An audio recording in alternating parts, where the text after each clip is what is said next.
Tantor Audio, a division of Recorded Books, presents Dr. Stone by Raylin Marks, narrated by Natalie Eaton and Jeremy York.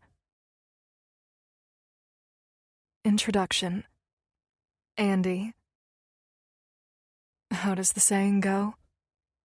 Cursed is the man who awakens a woman's heart while having no intention of loving it. Something like that. I saw it on my Instagram page one evening while I was endlessly scrolling after having had too many glasses of wine and wallowing in self-pity about how shitty my once exciting life had become. I suppose it wasn't a great way to start the day, thinking of such poignant, depressing quotes while in this state of mind, but damn it, no amount of exercise or healthy diet was helping me out of this depression I'd found myself stuck in. I probably should have been relieved my ex bailed about 2 seconds after I told him I was pregnant. I should be glad his ass is gone, living his dream life with some chick he met on a business trip, right? At least it happened before I wasted even more years with Jonathan fucking Gilbert. Despite all of the reasons I should be happy, I woke to yet another beautiful day feeling completely useless. Supposedly there was a purpose for my life, though nothing I'd experienced so far had convinced me of that. Welcome to depression.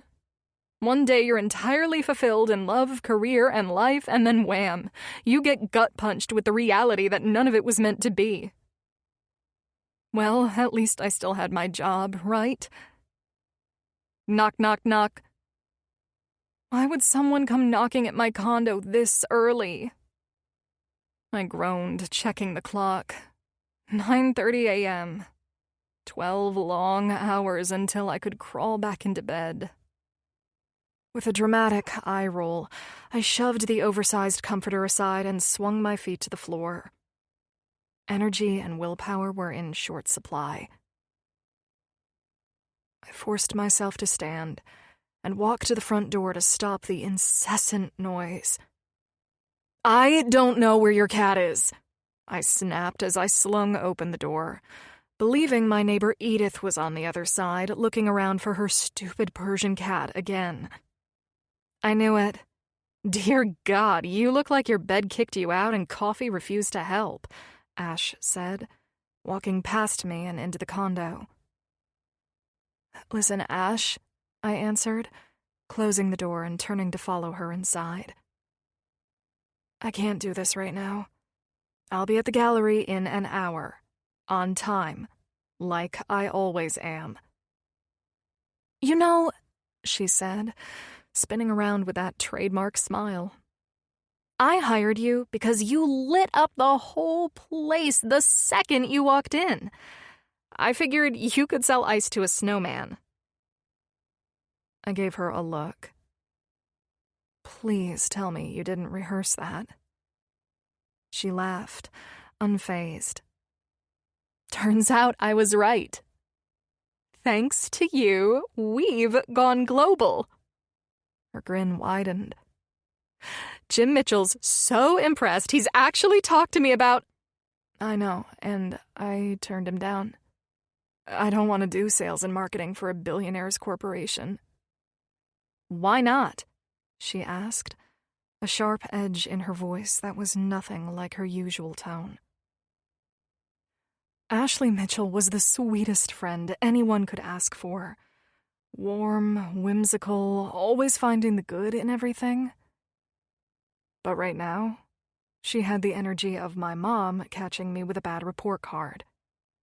Ash, please. I'm just having a shitty day. I turned down Mr. Mitchell's offer because it's too much. I don't need a life on that scale. I want simple things. Love, happiness, not money. Not even this condo I'm lucky to call home. I just feel empty. And the last thing I need is some corporation running my life through sales and acquisitions. She folded her arms in front of her. So, this is how it's going to be then? She sighed, eyeing the oversized t-shirt I wore as my pajamas. You're going to continue wallowing in pity because Jonathan took off on you over a year ago. Sorta looks that way, I said. Well, I won't allow it. You're not letting him ruin your life more than he already has. Where's Brandon? She questioned, realizing my 1-year-old son was nowhere in sight. He's staying with my parents in Santa Barbara until Sunday night. They haven't seen him in over a month, I answered emotionlessly. So you can go to the yacht party tonight, correct? No. I narrowed my eyes at her. Now I can relax this weekend. I just want to sit on the beach, I said, pointing out the sliding glass windows of my living room that led to the shoreline across the street. Soak up the healing power of the sun and hopefully regain my focus and energy to show up at work next week. Everyone told me I should have healed and moved on by now, but I felt worse now than the day I found out I was pregnant, which happened to be the day my ex-boyfriend of 5 years had dumped me. Listen. Ash's tone softened. It's easy to see you're going through a very rough and dark time. I would be a rotten friend if I did nothing. I don't know all the details about your relationship with Jonathan and how it ended, but I know enough to say we must jerk you out of this. I don't need help, I argued. Yes, you do, she returned. This shit sucks. I hate seeing you like this. It seems like this all started a month ago. That's when I noticed you were just going through the motions. What happened to send you spiraling? I just got tired of pretending I was strong and happy, I admitted. Because I'm not. I struggle to look at my son knowing his father took off and he'll be raised by a single mom with no drive left. I had dreams. We had dreams. I told myself it was a blessing he showed his true colors when he did, but the truth is I miss him. I miss the comfort, the stability, the future I thought we had. Understandable, she agreed, which helped me soften some and lean into what I was finally able to admit to her and myself. He destroyed me. And I can't snap out of this. I've done everything but get hypnotized to forget about him. Then this is where I step in. She reached for my hand and gently held it with a sympathetic grin. Instead of digging into memories, we will move you forward slowly. I chuckled at how cute she sounded. She was so serene and comforting. Slowly, eh? She smirked. Yes, and you're going to join the girls and me on the yacht tonight so you can catch a breath of fresh air. It doesn't mean you have to go wild and crazy. I'm just asking you to get out with us. The music will be loud, cocktails flowing, and you'll be able to enjoy it with a fun group of people. I'm not sure, I said honestly. I'm not exaggerating when I say I don't think I know how to socialize outside of work anymore. That's because you haven't done it in so long, she said. And that's also your insecurities speaking because of your depression. We're going to snap you out of this so hard that you'll struggle to remember your old life with that piece of shit who abandoned you on the day you told him you were pregnant. Did you know that was our 5th anniversary? I felt tears well in my eyes. I thought he was going to propose that night at dinner. And with all that excitement, I couldn't resist telling him I was pregnant. Everything after that is a blur of traumatic shock.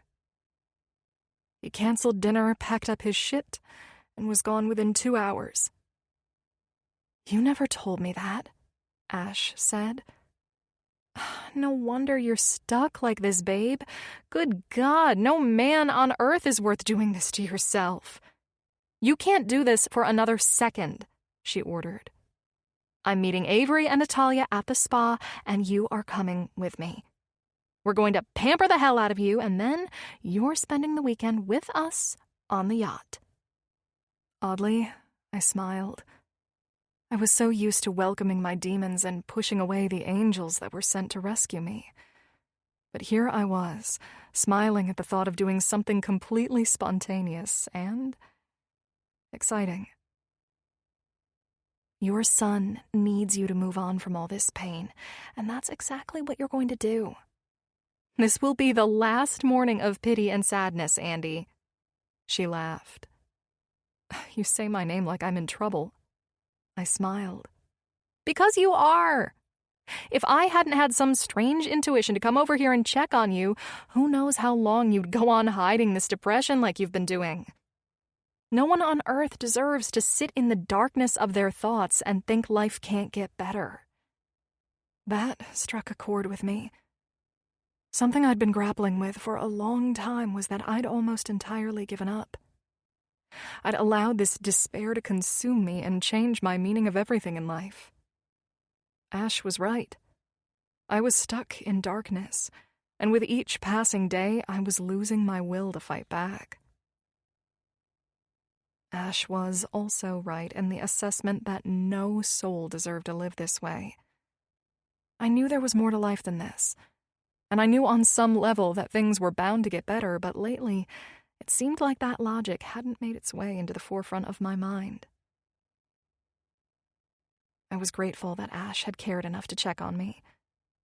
I might not have been jumping at the idea of going out and keeping busy, but the logical side of my brain knew it could only be good for me to do so.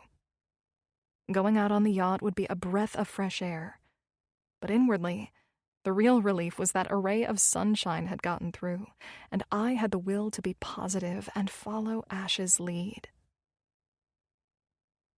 I couldn't go backward now, and the thought of doing so scared me. Everyone knows how easy it is to stay in a dark, negative state, and the longer you're there, the harder it is to be positive again. I needed to draw the line. A friend had thrown me a life preserver, and I planned to hold on to it for dear life. I would fight to stay positive until it was second nature again, because I deserved it, and my son did too. 1. Jace. The music was loud, the wind sharp, and the San Diego skyline lit up like it knew it was being watched. Somehow, even the air felt expensive aboard Jake Mitchell's yacht. This break from work was exactly what I needed. 3 months straight of back-to-back shifts, and now I was finally off duty. On a yacht, of all places. Okay, technically it was a medical conference, but when you're drinking cocktails on a Billionaire's boat, it hardly counts. Jake, my chief of cardiology, had a talent for turning conferences into luxury vacations. It helped that his brother owned St. John's Hospital. It helped even more that Jake didn't give a shit about rules. Most had already left, the party winding down into something quieter, smoother. I should have felt relaxed. But something about the laughter, the drinks, the curated perfection of it all, it didn't reach me. Even now, surrounded by old colleagues and beautiful strangers, I felt a step outside of everything, like I was watching from the edge of the glass. I'd been running on fumes for months, picking up shifts, trading sleep for the OR. Somewhere along the line, life became a cycle of surgery, whiskey, and sleep. In that order. For a second, I wondered when the last time was I enjoyed something that wasn't work or whiskey. Well, tonight was one of those welcomed breaks, and here I sat. I didn't even know if I had it in me to flirt with any of the attractive women on this yacht. "Stone," I heard Dr. Astor say, walking up to where I sat, facing the side rail of the yacht. "Are you intentionally keeping away from everyone tonight?" I smiled over at John, seeing his eyes glisten with humor. The man should be in a good mood. He was lucky that his smoke show of a wife, Mickey, was an OBGYN like him, and she was aboard for the medical conference as well. Both Dr. Astors were getting busy while I was reading medical texts until my eyes crossed. "I'm intentionally keeping away." I chuckled and took another sip of the smooth scotch I'd never been more delighted to drink. I glanced over my shoulder, seeing a blur of strapless dresses, perfectly toned legs, stilettos, and shiny hair blowing in the ocean breeze. I wouldn't even know where to start with all that beauty over there. I smiled and brought my attention back to where John sat next to me. He took the cognac a waiter had brought him, sipped it, sighed, then glanced my way. "Already giving up dating, eh?" I rolled my eyes. "I don't have any fucking time to date these days, man," I said honestly. "Everyone keeps bailing out on their damn shifts for one reason or another, and I'm the man to fill in. I don't even know what dating is anymore." I laughed at my new fucked-up reality. "Is he over here bitching about being overworked?" I heard Jake say. "Never," John lied for me. "Hell yeah, I am," I said, looking directly at my chief's playful blue eyes. "I know you insisted this conference be aboard the yacht for my personal Jake stopped me by waving his index finger. "This glorious event was most definitely not hosted on my yacht to make up for your bitching and whining, or for you in any way, for that matter." I smirked. So I shouldn't expect you to complain when I don't take the call to come in for one of the other doctor's shifts. "They have names, you know," Jake added, with a hint of dickishness. "Oh yeah? Well, I wouldn't know them since they're never working," I shrugged, as Jake chuckled.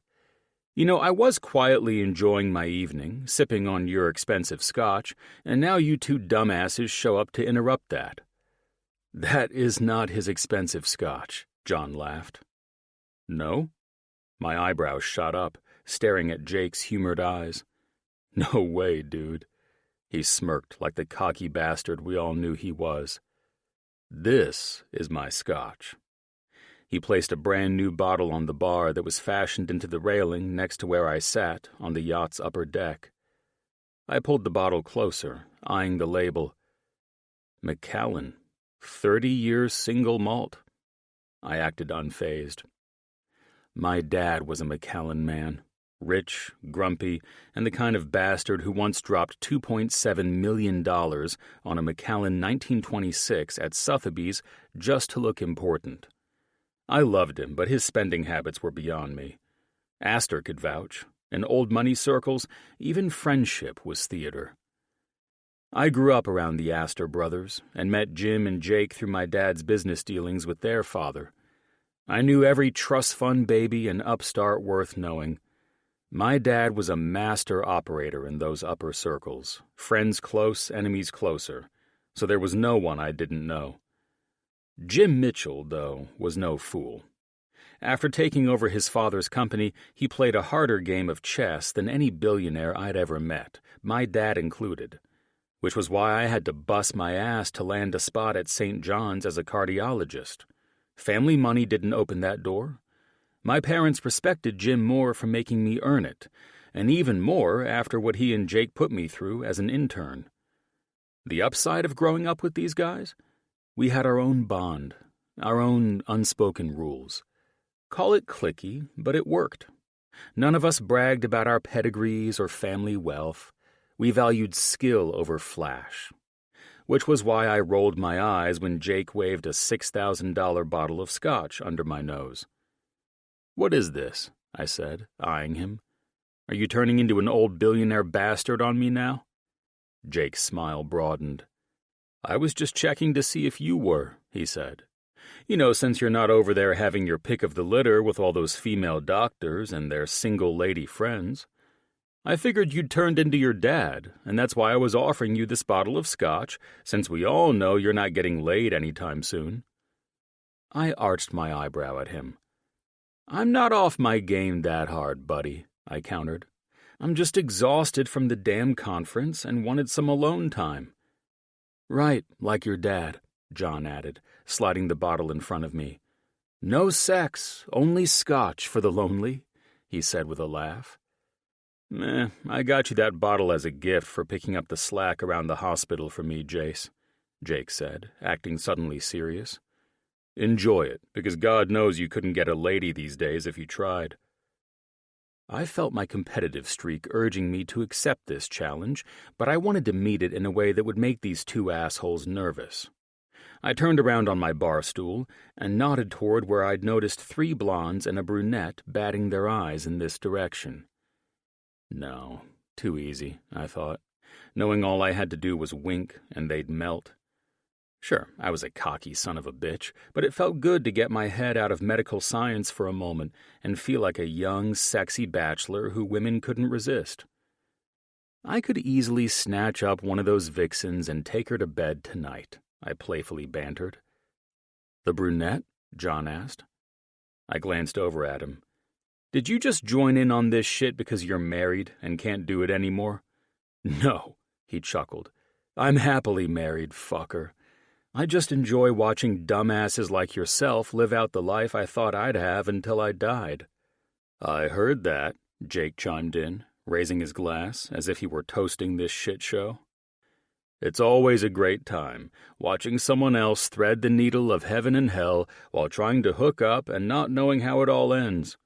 Glad those days are over for me. Right, I said dryly. My eyes scanned the area while Jake and John giggled like happily married schoolboys, saying shit I wasn't even listening to. Then, my eyes fell on my perfect prey. Like a wolf eyeing the sweetest lamb, I took in her slightly dimpled cheeks and soft, tempting lips that could undo a man in every way that mattered. Her long, wavy hair caught the light, hints of platinum shimmering through gold, and that strapless dress clung to every curve like it had been sewn on her body. She was gorgeous, yes, but it was more than that. She radiated something I wanted to strip bare and claim. And tonight, I intended to discover every last bit of it.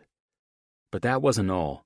What made her the perfect prey was that she was standing in a circle of women who were all off-limits. Jim Mitchell's wife, Avery. Jake Mitchell's wife, Ashley. Spencer Monroe's wife, Natalia. John Astor's wife, Mickey. Colin Brooks's wife, Elena. Sebastian Astor's fiancée, Darcy. And last but not least, Alex Grayson's wife, Brienne. This was my pick. This was someone sure to light up the gossip mill, and my goal was to be bragged about on the group text string that I knew the First Wives Club had going on the side. This was how I'd get back at these assholes for always telling me I sucked in bed and that I was always lying when I said I left any woman I was with wanting more and needing more, only for me to move on to the next. Everyone was about to know, including myself, just how amazing I was. And with that, I stood up. "Found your lady, I presume?" Jake questioned with humor. "Indeed," I smirked, then turned to walk toward the wives. I glanced back once after the blonde-haired woman with beautiful green eyes met mine, and I saw the horror and shock on John and Jake's faces, making it clear I'd made the right call. In fact, with 2 more days on this yacht, I might even allow her to have a bonus night of me ravishing her body before she never heard from me again. I quickly turned away from the men to make my move once I saw the darkened expressions of warning cross their features. From the look in her eyes, I could already tell she was mine, and nothing would stop her from enjoying the fantastic time I was about to give her. If John and Jake were planning to storm over here to stop this, her or me, they were too late. My adorable green-eyed lamb and I were already halfway there as our eyes spoke before our mouths did. 2. Andy. Being on this yacht was hands down the most luxurious thing I'd ever done. I'd turned down an invitation from Ash to join her on it a couple of months ago, and ever since I stepped on this ship, I'd regretted that decision. Being out here with the stunning views and salty breezes, surrounded by opulent beauty, made me feel like the clouds were clearing. My depression was lifting with each breath and sip I took of my second lovely Cosmopolitan. I felt great. I felt beautiful, and most of all, I felt grateful to enjoy the company of all these amazing women. I'm telling you, Natalia, the super hot and very successful real estate broker, started with a snarky grin. These doctors really know how to work my husband and Jim, and I couldn't be happier about that. Which one is your husband again? I questioned. That tall drink of water next to Jim. Nat pointed toward 5 men in deep conversation. Is Jim's VP, which reminds me. She paused, looking at me. He was very eager when he urged Jim to hire you for Mitchell & Associates' sales team. Spencer was the one who wanted Andy? Avery asked. Yeah, Ash said. I thought it was only Jim. Jim by way of Spencer, Nat replied with a smile. Do you remember the day I stopped by the gallery? I frowned.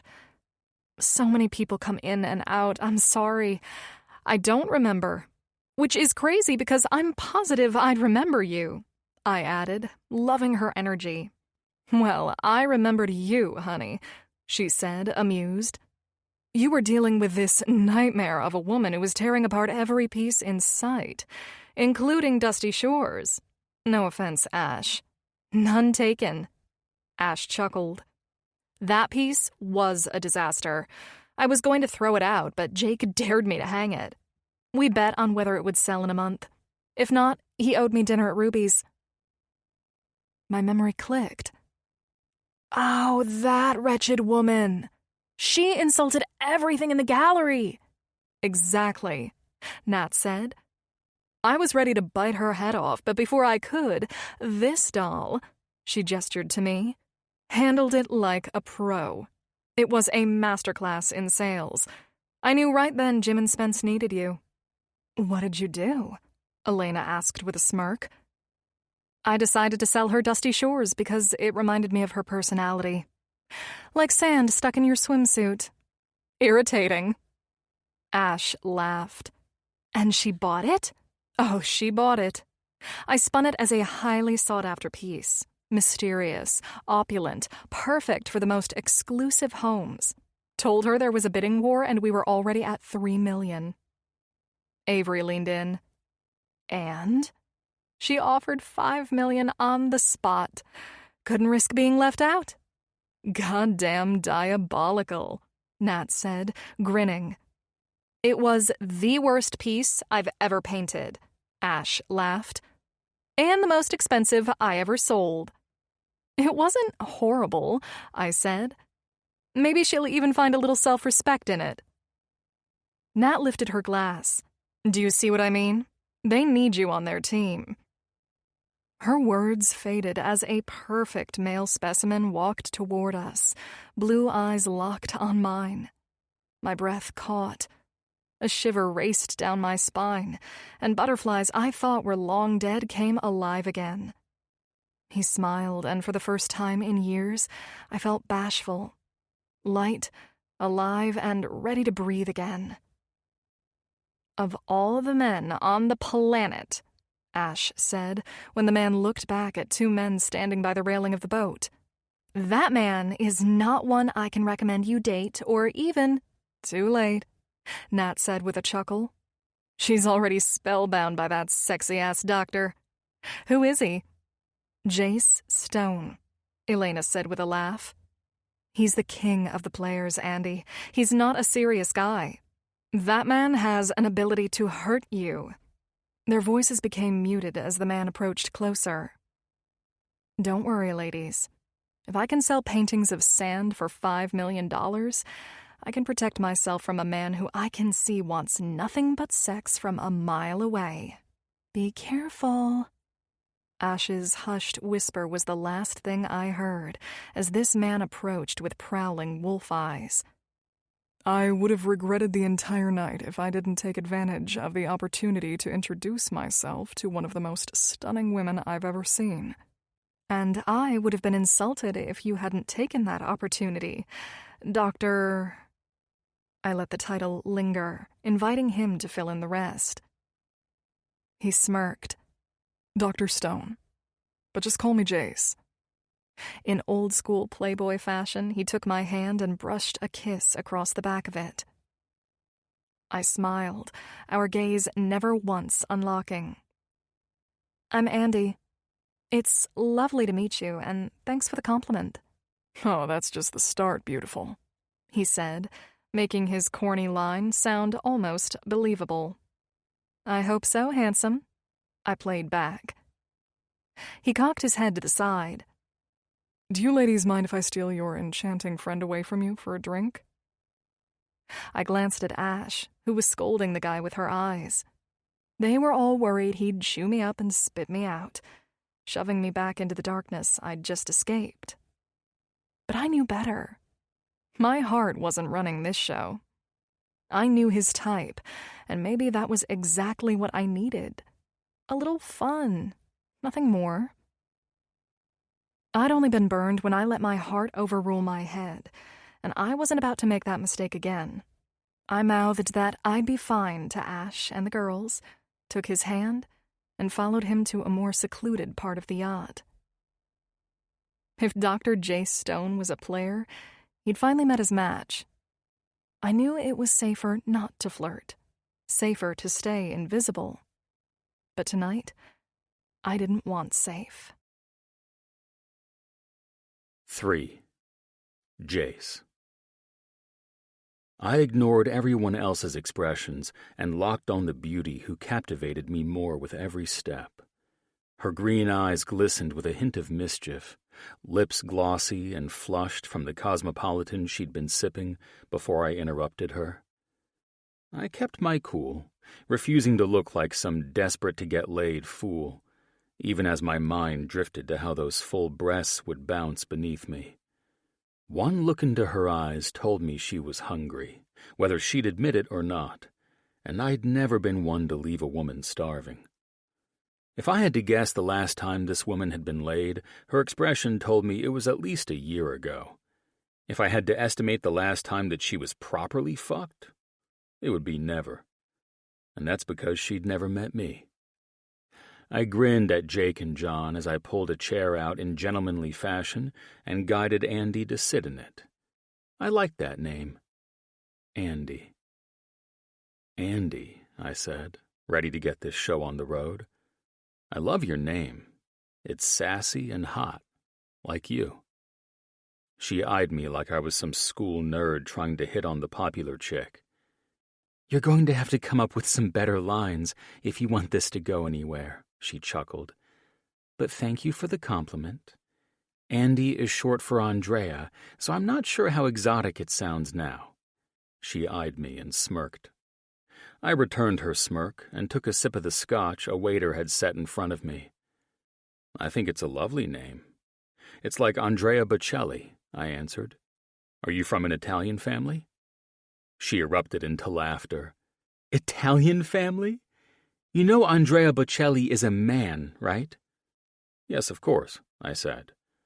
So is that your way of telling me that my name and nickname are both masculine? What? No, that's not what I meant. I suppose I've never met another Andrea, that's all, I covered for myself. She wasn't wrong to call me out on it, though. Comparing her name to Andrea Bocelli instead of 1,000 other women was still pretty lame. Fair enough. Your turn. She turned the questions on me. Jace seems like the name of a sporty athlete or something like that. I wouldn't pin the name Jace on a doctor. How did we get on this topic of name associations? She made an adorable expression. When you told me my name reminded you of a 60-year-old Italian man. Okay, I was completely off my game. I needed to change the subject, but I didn't want to discuss work with this woman. It was too personal, and apparently, because of work, I'd forgotten how to hit on women with my natural charm.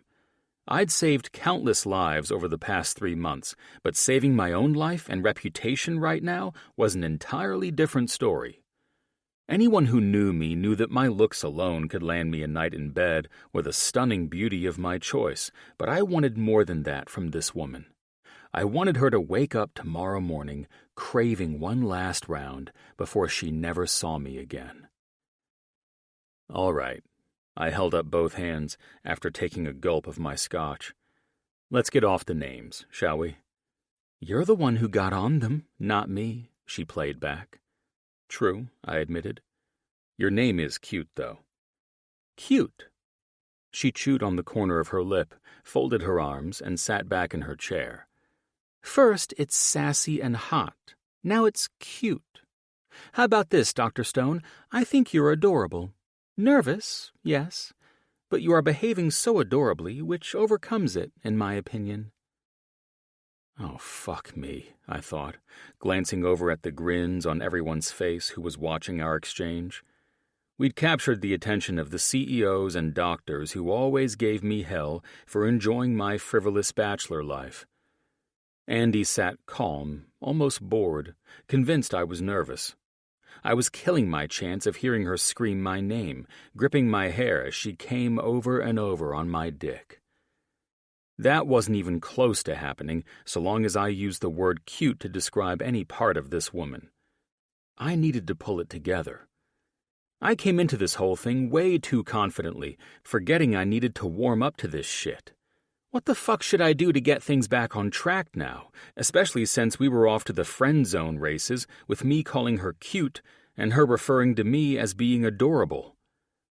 Anyway, I tried to sidestep her observations. What brings you onto the yacht tonight? We needed more cocktails.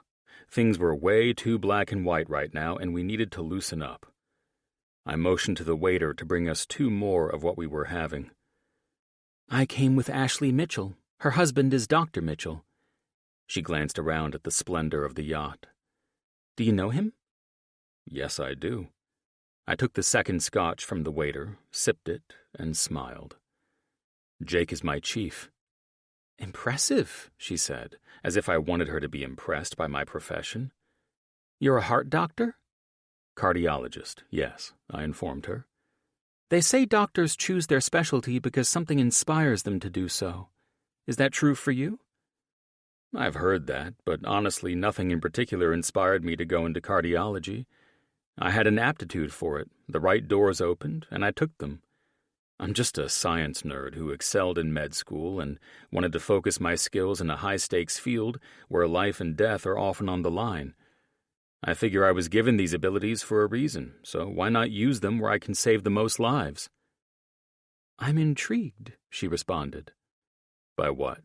Me being a book nerd or the reason I chose to become a cardiologist? Both, she answered. Well, it's true, I laughed, realizing I was just perpetuating the cute and adorable talk from earlier. What the hell was wrong with me tonight? Why couldn't I hook her with charm and intrigue for the way I'd fuck her instead of for my brain? Now she was hooked on my nerdiness, not the way I could have her on her knees. This was the last thing I wanted. I was not getting laid if I couldn't get myself out of this trap quickly. Are you really that nervous? She questioned, seeing through my inner paranoia. Apparently, I wasn't even capable of having a normal conversation anymore. Here I was, trying to get laid while calling her cute and referring to myself as a book nerd. I guess I just enjoyed jerking off in the shower because that's where this was heading. I'm not nervous. I just don't think I've ever had the luxury of being in the presence of such a beautiful woman before, I responded honestly. She smiled. Oh, I'm sure that isn't true. You honestly crack me up, she said, laughing at how stupid I was acting. How so? From the moment I first saw you walking in our direction, I saw a man full of himself and entirely assured he was getting laid tonight. You weren't afraid to unashamedly approach me and practically take me to your room. Yet here you are, stumbling all over your words, and I just think it's adorable.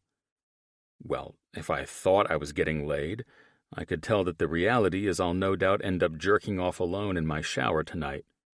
I stopped myself. What the fuck? Why would you say that out loud, you absolute dipshit? My eyes were wide, my mouth hung open, and my hand gripped my glass of scotch so tightly that I was shocked I didn't break the fucker. I couldn't believe I just let my inner monologue steer the car and admit something I wouldn't dare tell a fucking soul. And yet here we were. I should walk to the railing and jump overboard. No one had ever heard of a swim of shame, but I was seriously contemplating taking one. I glanced over at Jake and the men, who looked like they were all making bets against me getting laid tonight. God damn it, I had a fucking reputation to uphold. I was good in bed. I left broken hearts in my wake, and I sure as shit never failed in situations like this. When I turned back to her, she flashed a beautiful and dazzling smile. I felt my breath hitch and my heart pick up pace in my chest. She was so fucking stunning, and I knew exactly who to blame for this colossal fuck-up. Her, Andy. It appeared that after all this time and all those women I'd seduced, karma had finally crept up on me in the form of this woman. I had finally met my match. The strange part was she had done nothing out of the ordinary to force this reaction from me. Well, perhaps she had. She'd been challenging me since I guided her to sit at this table. This was a woman I needed to be on top of my game with, not casual and overconfident. I needed to prove to myself that I still had it, and prove to her that she wanted it. If I didn't, the First Wives Club group chat would annihilate me. I'm talking Genghis Khan-level brutality. The only thing I knew to do now was play the victim. Allow her to think that I was nervous and intimidated by her beauty. She'd believe that easily. Every woman loved a humble, shy man now and then, right? Hopefully that was true, because that's all I had. 4. Andy. I'd never had any man react to my presence like this, and it was nice. I suppose I'd lost a lot of time with my ex, him making me believe no guy would ever want to be with someone like me. I'd almost forgotten how it felt to be on the receiving end of flattery, and it left a warm, effervescent sensation deep inside me. Perhaps I was being impulsive, but I decided to chase that feeling and let it fuel a fantastic night. I loved that he was so nervous, too, because that meant I would be the one in control of things, and I was going straight in for the kill now. I watched him glance over his shoulder again, watching to see if he was being made fun of by his friends. Here's the deal. Play by my rules, or you're jerking off alone in the shower tonight. His casual and laid-back grin told me I had his attention. Rules? He questioned with curiosity. A tingling shot through all the places that made a one-night stand with this man feel inevitable, sparking primal urges I hadn't felt in far too long, like an electrical current surging through me. This was going to be a fun night. Yes, rules, I offered, sipping my cocktail and enjoying the fruity flavors more with every sip. Well, maybe I wanted to jerk off in the shower alone, and that's why I openly said so, he taunted. I smiled at him and took another sip. Well, if that's what you prefer, who am I to stop you? I challenged him. His blue eyes narrowed in a seductive way. Who are you? I'll tell you who you are, Andy. Miller. It's Andy Miller, and since you suddenly know so much about me, please enlighten me. He ran his hand through his dirty blonde hair. You intrigue me, damn it, he said, as if he couldn't think of anything else to say. I had no idea what I'd done to intrigue the man or put him at a loss for words, but I was damn proud of myself for whatever it was. I was turned on, and more than anything, I was just glad to feel something other than sorry for myself. Call me lame, but right now I was alive, grateful, and horny as hell. I'll take that as a compliment, I said. But let's cut to the chase, shall we? We will play by my rules tonight if you want more than conversation and cocktails. Okay, I'm in, he said, leaning back in his chair and confidently extending one arm on the table. First, whatever happens between us tonight stays here. I'm not looking for a relationship, I said, ensuring he understood I didn't want or expect anything else. He seemed to relax even more. That's definitely a rule I can agree to, he said with a flirty grin, his eyes confidently studying mine while he carefully slid his thumb over his bottom lip, waiting for my next rule. Good. I smiled as if I were conducting some weird-ass mob negotiations. The next rule is that we go more than one round. I haven't had sex in over a year, and I expect to make up for that with your handsome ass. My eyes studied his widened ones. You look terrified, I teased. Terrified? He recovered. Hell no. I am actually in shock that I'm potentially about to have the best sex of my life with the most intriguing woman I think I've ever met. Next rule, I said, keeping my tone even despite the ache building low in my body, the kind that made me want to drag him back to his room and keep him there until sunrise.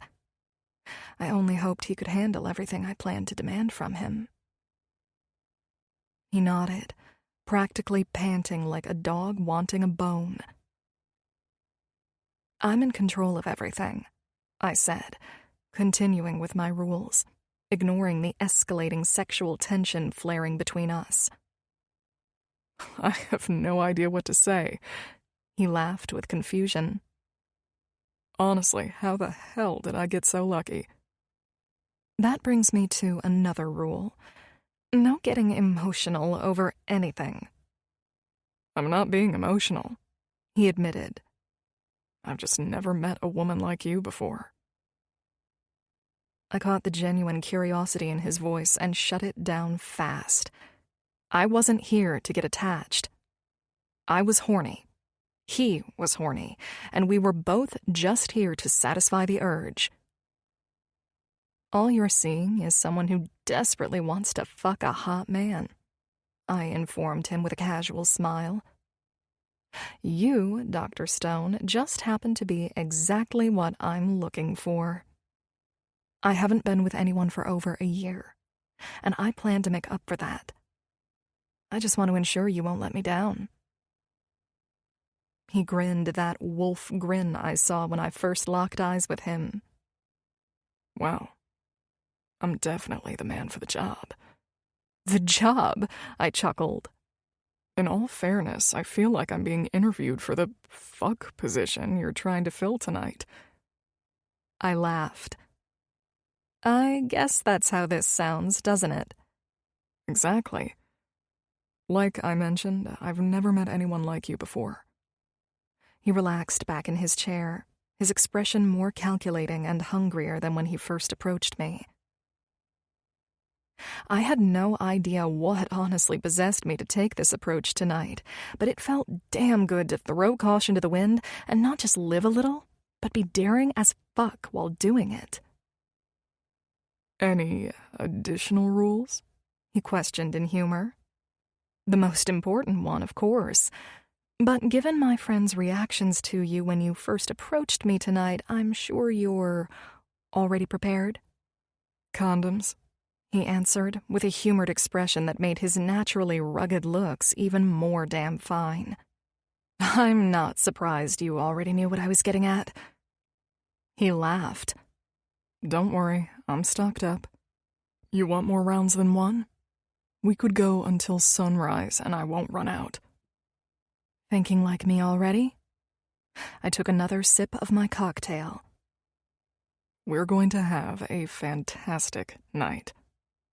He glanced over at his group of friends who had been seemingly watching our every move. If only those bastards could read lips, he quietly said to himself. Another rule, I said, pulling his attention back to me. Out of the corner of my eye, I saw Jake Mitchell raise his glass to Jace. Ash and the other ladies had joined their husbands and were now watching us curiously. What's that, gorgeous? He questioned in a cocky voice. No kissing and telling to anyone in that group. I raised my eyebrows and nodded in the direction of our friends. The many expressions that crossed his face were enough for me to break character and start laughing. Sorry, pal. You're not saying a word about me to any of my friends' husbands. I'm not giving them fresh gossip to feed their little circle. I know those men love running to their wives with juicy details. My boss is married to your boss, and while your name hasn't come up at work, I've heard plenty of delicious little stories about what some of you single doctors get up to at that hospital. You have you? He asked, glancing at his friends as if he were tempted to go find out what I might know about his sex life. I have, I answered. But not because Ash is one to gossip. Some of the stories she's told me were merely out of entertainment due to staff being involved with each other. Well, if it's the story about a doctor and a nurse who were fucking on the ER operating table because all the closets were occupied by others, then that wasn't me. His eyes squinted as if he were searching my mind for what I might have heard about him. The one where the ambulance and ER doctors brought their gunshot patient in for emergency surgery only to find the table was already in use by a horny nurse and doctor? He chuckled, and his eyebrows rose in a way that made him appear so damn adorable. Yeah, that's the story. Like I said, it wasn't me. But that doctor got what he deserved for holding up an emergency surgery on the busiest fucking night at that place, he said, seemingly unamused by whatever happened behind the scenes. How so? I was curious. Ash never gets too personal with her stories, so I don't know what happened. Well, he was fired, of course, but that was just the last of a stack of reasons he's no longer employed at St. John's. He was banging like 4 different chicks and had a wife at home. It was a basic recipe for self-destruction. That's pathetic, I answered. I agree. He nodded. I may be a lot of things and might have broken a lot of hearts, but a cruel man is one thing I will never be. I love the ladies, but I'm not trying to ruin anyone's lives like that guy did. You say that? I became more serious. But you just admitted you've broken many hearts? He nodded. I did, and I have. He grinned and took another sip of his scotch. But I make it very clear to every woman I've hooked up with that I'm not looking for a relationship, just like one of your rules dictates. I sadly cannot be responsible for their feelings, hearts, or emotions after that. Very true. You know, you seem like a decent guy, I said with a smile. My ex was a filthy cheater who... I clamped my mouth shut when I found myself opening up to the guy about my private life. That could have been a recipe for disaster. He caught me and smiled. No emotions, remember? I abruptly stood and smiled when he followed my lead, ready to get out of here. I downed my drink and set the glass on the table. He pulled my arm into his. I remember, I said, arching a brow at him as he smirked down at me. And since I don't want to become another casualty of yours, we need to get to work on the particular job I just hired you for. For a second, I almost stopped walking. But this wasn't about falling for anyone. This was about reclaiming my life, and doing it in a dangerously fun way.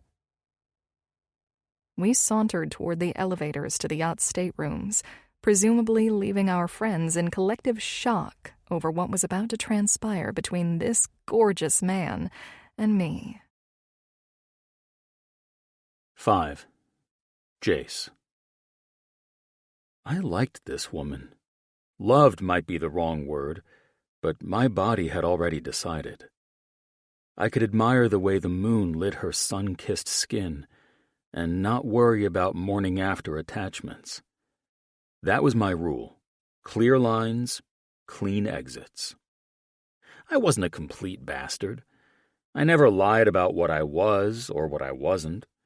I didn't make promises I couldn't keep. If a woman started catching feelings, I stepped back before I caused damage. That was the point of nights like this, honesty wrapped in heat. And Andy Miller? She met me right there. No illusions, no requests, just a spark we both intended to burn through. I closed my stateroom door and let purpose take the wheel. The boat hummed beneath us, the ocean reflecting in silver across the windows, and Andy stood in the center of it all like she owned every ripple of light in the room. I turned her to me and pulled her in. Blonde waves slid over her shoulders, catching the low lamp glow. She smelled intoxicating, like ocean air over warm spice, salt and heat, summer and sin. For the first time in a long time, I had to remind myself to breathe. I studied her for a brief moment, taking the essence of her in. Carefree, confident, unforgettable. And that damn smile. Christ, it was wicked and inviting, as if she knew a secret I'd been waiting my entire life to hear. I'd prided myself on being the charming one who set the pace. Tonight I'd fallen right off that horse, and I liked the view from here even better. My thumb traced the cut of her cheekbone, heat rolling under her skin. Her hazel eyes, touched with gold, flickered between challenge and curiosity. That look did something to me. I'd been with plenty of women, but the way she looked at me, like she could see past the layers I let the world see and still wanted more, threw me off balance in a way I couldn't name. I went to the zipper of her dress. No fumbling, no fucking around. The yellow fabric slipped effortlessly down her body and pooled at her heels. Lace framed her breasts, barely concealing hard peaks in the cool air. I cupped her face and kissed her like I'd been starving for it, because I had. Her mouth opened against mine with a soft sound that shot straight through my control. We didn't make room for small talk, and we sure as hell didn't need tender pauses. Two bodies, same intention. Her sounds pushed me lower, along the line of her jaw, the column of her throat, the rise of her chest, where I tugged the lace down and ran my mouth over her. She arched into me as my tongue traced slow circles over her peaked nipple, my teeth grazing lightly until her breath hitched. Her fingers locked in my hair, a silent order for more, and I obeyed. I slid the matching lace down over the curve of her hips. Every inch of her was deliberate. Clean lines, soft skin, a confidence that said she knew the effect she had and didn't apologize for it. It wasn't vanity. It was power. I appreciated excellence in all forms, and everything about Andy was excellence. I was lowering, ready to taste more of her, when her fingers tightened in my hair and her gaze pinned mine. "I said I'm making the rules tonight," she murmured, that smile back, sharper now. "I'm in control of everything." I rose, letting my height close around her. "I'm not arguing." "Good," she said, pleased, like she'd expected a fight and was happier I understood the assignment. Her hands went for my belt, efficient, confident. After my slacks fell, she worked my shirt like she'd been born undoing buttons. The cotton hit the floor, then my undershirt followed, and her palms dragged over my chest with a predatory kind of curiosity that made my breath saw in my throat. She pushed my briefs down, and before the fabric finished sliding, she took me into the heat of her mouth. A sound tore out of me, raw and unplanned. I braced one hand against the wall and the other in her hair to steady myself as she set a pace that bordered on indecent. Not frantic, hell no. Focused, Every pull was deliberate. Every glide of her tongue threatened to buckle my knees. It was obvious this woman didn't guess. It was like she could read me. The disciplined part of my brain, the part that always existed even mid-storm, clocked that detail and filed it under dangerous. And I ached for more. Jesus, I breathed, the word mangled. My control slipped, then slid. I wasn't used to losing it this early. Hell, I wasn't used to losing it at all. I don't come before a woman, I told her, my voice rough from holding on. It wasn't a boast. It was a line I didn't cross. Not because of politeness, but because of precision. It's who I was. Her answer was to grip my hips and take me deeper. Lightning snapped behind my eyes. The damn yacht could have listed, and I wouldn't have noticed. Fuck! The word broke apart. Get it together, Stone. This was new territory for me, being guided without being diminished. I didn't hate it. Just before I came, she gently eased off. When my eyes found hers, I let out a breath I hadn't known I'd been holding, and it came out as a groan. That's when her mouth curved, wicked and knowing. I want you inside me, she said. No teasing, no coyness, just a clean statement of need. My laugh was quiet and disbelieving. Oh, you'll definitely get what you want. And so much more, gorgeous. I walked her to the bed with my hands at her waist, the pads of my thumbs counting the beats of her pulse. She climbed back, hair spilling over the white duvet, while the moonlight laid a gold veil over the shape of her. The balcony door stood open, and the sea whispered beyond it. Her tan lines flashed when she shifted, and I thought, for one useless second, that I was in trouble. I was so very fucked. Who the hell was this woman? The mental file I'd begun on her tonight didn't even come close to covering this. None of it warned me that I'd want her again before we were finished the first time. I reached for the nightstand without taking my eyes off her and pulled a packet from the box. Practicality and precision weren't just costumes I put on for work. They were who I was. I tore the foil, rolled the condom on, and got an intoxicating view of my impending problem. Andy's legs opening for me, a slow invitation that fried the rest of my circuitry. Mental files be damned. I needed more of this woman. She smiled as if she'd read my thoughts. Come here, big guy, she said, amusement threading through the heat. I want you. I paused at the edge of the bed and absorbed her. The faint freckle high on her left breast. The pulse flutter at her throat. The way her hands fanned in the sheets like she was rooting herself so she didn't reach for me first. A lesser version of me might have smirked, calling this what it looked like. Another night. Another body. Something shifted in my chest, like a lock turning. And that's where I was fucked, and didn't care. It wasn't romance. It wasn't even sentiment. It was a clean, cutting certainty. This woman would ruin me for anyone who tried to follow after her. I moved in, bracing on my forearms so my weight didn't crush her. Her breath caught in perfect sync with mine. My mouth found hers again, less hunger now, more reverence, and when her lips parted, something hot and possessive slid through me like a current. Last warning, she whispered against my mouth, smiling even as her pulse sped. I'm still running this.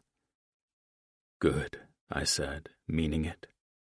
The world narrowed to heat and heartbeat and the sound of the ocean outside. Her scent wrapped around me, ocean air over warm spice, and I knew I would never forget this. Her legs framed my hips, her fingers skimming my spine like she was drawing lines she intended to revisit. I set myself at her entrance, holding still just long enough to feel the tremor in her thighs.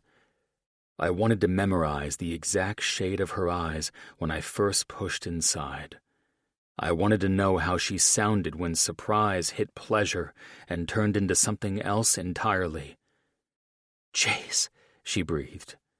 I pressed in, slow, deep, controlled, letting the stretch take us both, letting the first slide brand itself in my bones. That was the moment I knew the truth I'd been circling all night. No other woman would taste the same, feel the same, be the same. And if I tried to pretend otherwise, my body would call me a liar. I stilled, forehead to hers, lungs dragging for air that didn't feel like enough. Her nails traced my back, while the ocean threw light across the ceiling. Instead of cutting the intensity, I sank a fraction deeper and watched her eyes go wide. Her legs tightened around my waist, locking us together. She used her leverage to control my thrusts, guiding me exactly how she wanted me. "Yeah," I rasped, voice gone. "That." Her mouth curved, breath hitching. Pure sin and victory. Then her hand was around me, trying to gently guide me out. Something wild inside me snapped. The need to come and the need for more of her merged into a hunger I couldn't name. I thrust into her one last time before honoring her request and pulling out, hunting for her next point of surrender.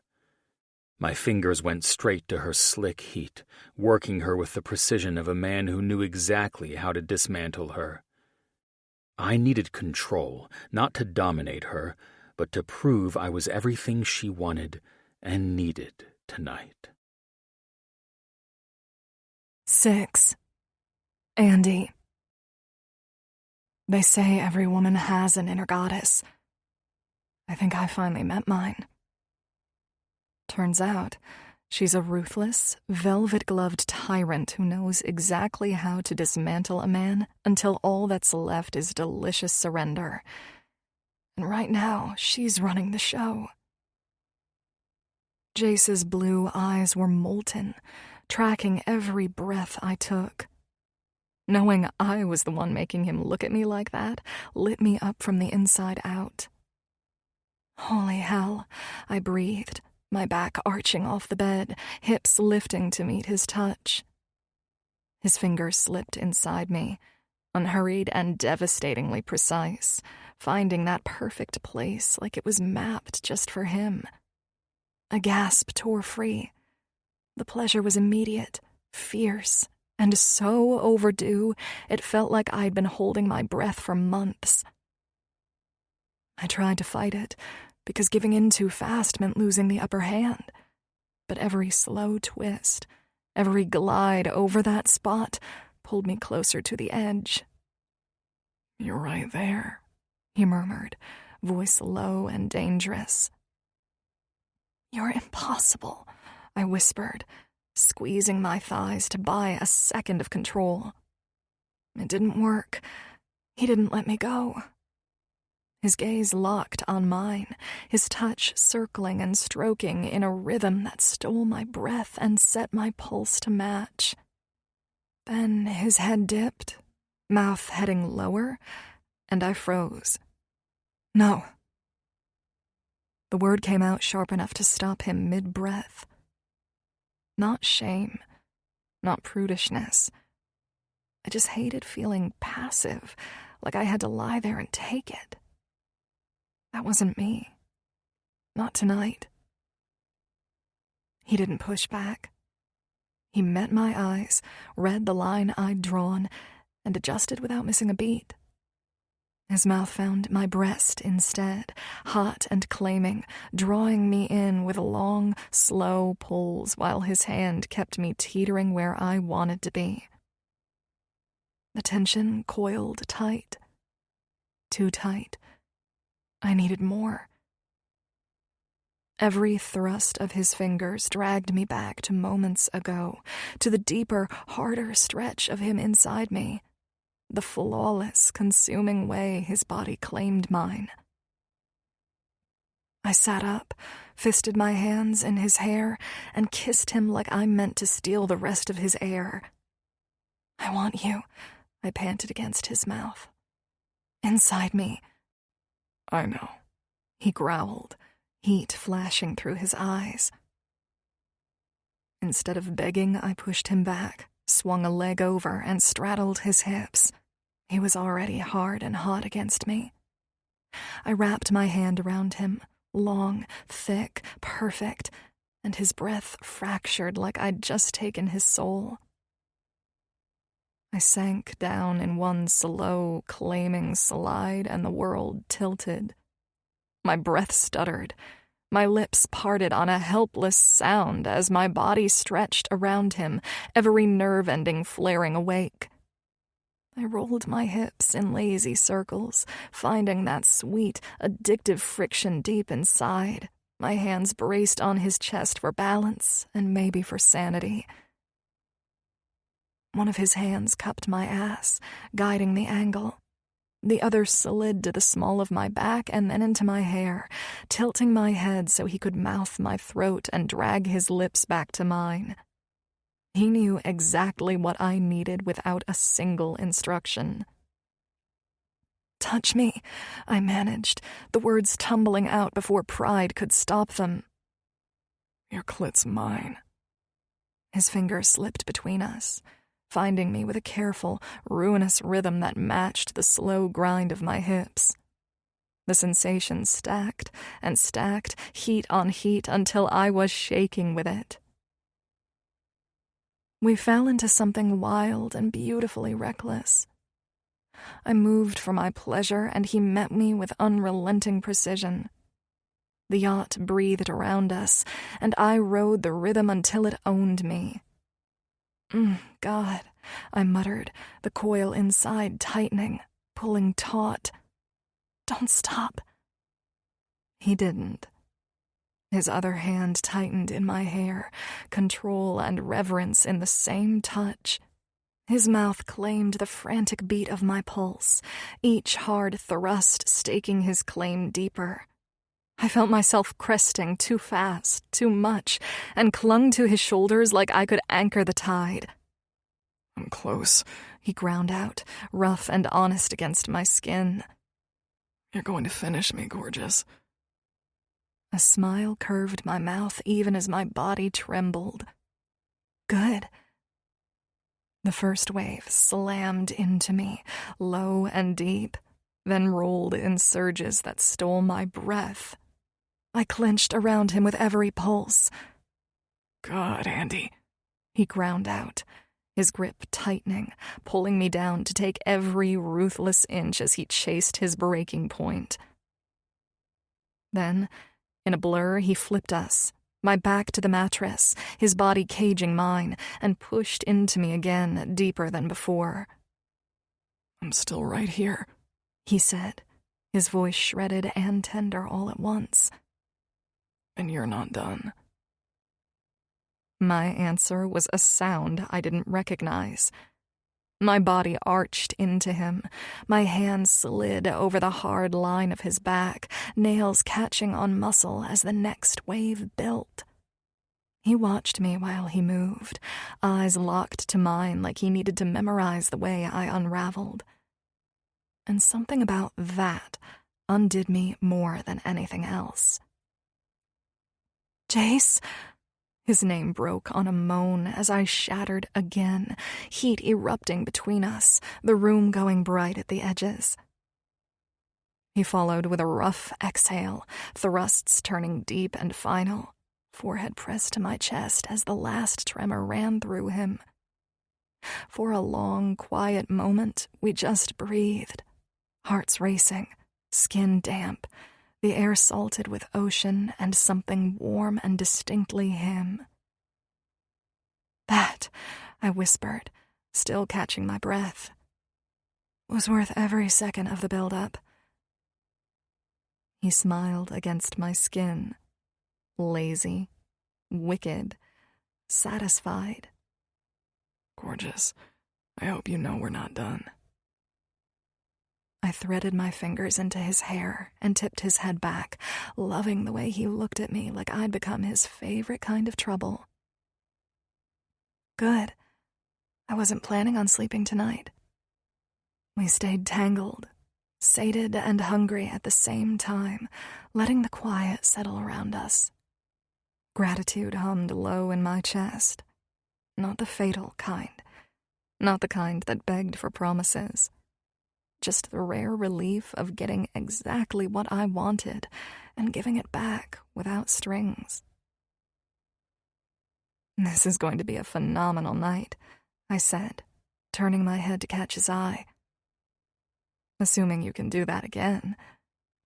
He slid out of me with a final, teasing kiss and sat back on his heels, that dangerous grin returning. "After what I just felt?" He shook his head, amused and intent. "I've got plenty left."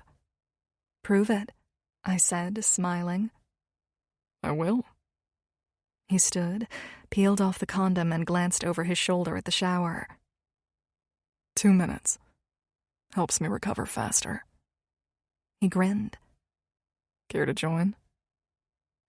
"Shower sex happens to be one of my favorite pastimes." I rose, unabashed and still humming with aftershocks, and followed him toward the glass and steam of a yacht that suddenly felt like it belonged entirely to us. 7. Andy. After getting home early from my crazy one-nighter, I smiled when I saw how much brighter and beautiful my condo appeared to be again. I wasn't sure if having a man worship my body all night long had reignited my spark again, or if it was just the act of getting out and doing something wild, crazy, and completely unlike me. Who knew? Who cared? Whichever it was, it had served the purpose I'd set out to accomplish far better than I had planned. I tossed my keys on the counter, jumped in the shower, and giddily freshened up before making the hour-and-a-half drive to Santa Barbara to pick up my son. After a short nap, feeling like $1,000,000, I slid into my Porsche 911, dropped the top, and headed up the coast on a perfectly warm, sunny day. Everything looked bright and vibrant, matching the way I felt inside. The dark clouds of depression were gone. I couldn't wait to see Brandon. From here on out, he would see a strong woman who fought for her life and his, not someone letting the weight of the world dull her spirit. "Baby girl," my mom said as I walked through the charming beachfront cottage they'd owned since I was a child. "Did you have a—" She stopped, stepped back, and framed my face with her hands. "You look radiant. You look happy? You say that as if you're questioning whether you can trust my smile." I chuckled and hugged the petite woman I loved with all my heart. "I think I'm finally back, Mama," I said, feeling a tear slip out of the corner of my eye. She rubbed my back before pulling away. "Dad and I knew you'd bounce out of this. I figured it would take something to jar you out of it, but we knew it would happen eventually." I smiled. "And here we are," I said, somewhat nervously. If only my religious mother knew what I'd done to climb out of the hole I'd been living in since Jonathan left me like he did. She smiled in that sweet, unmistakable way, her dark bob framing a face that radiated warmth. Barely 4'9" and delicate in build, she somehow filled every room she entered. Her laugh was quick and infectious, the kind that made strangers smile without knowing why. She gave without keeping score, loved without hesitation, and had a way of making you feel like the only person in the world. My dad, Mr. Harry Miller of Marina Vista Yachts, the brokerage he built and lived for, was her polar opposite. Where Mom sparkled, Dad was steady. It pained him to see his only daughter in despair, though he'd never say so outright. He wasn't one for big displays of emotion. Silence was his way of caring, even if it didn't always land that way. I took after him in that, though I'd inherited just enough of Mom's open-hearted nature to make life interesting to navigate. So, are you going to tell me what brought you out of this depression? You know I've had the church praying for you, she questioned, looking at me like she was waiting to hear a secret. I really have no idea, I lied. My mother, the quintessential kindergarten Sunday school teacher and devout choir member, did not need the details about how those prayers were answered.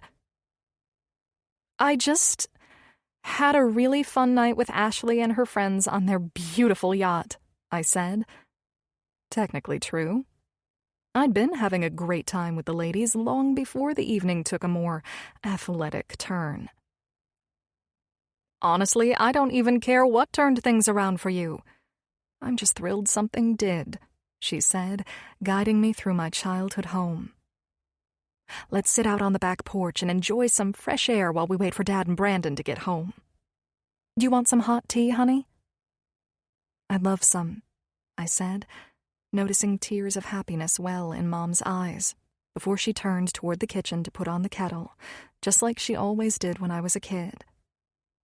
Some things never change, and thank God for that. Mom and Dad's cottage was a single-story retreat along the sunlit shores of Santa Barbara, the kind of place that felt pulled from a seaside daydream. Weathered cedar shingles, softened by a patina of sea salt, gave it a timeless warmth.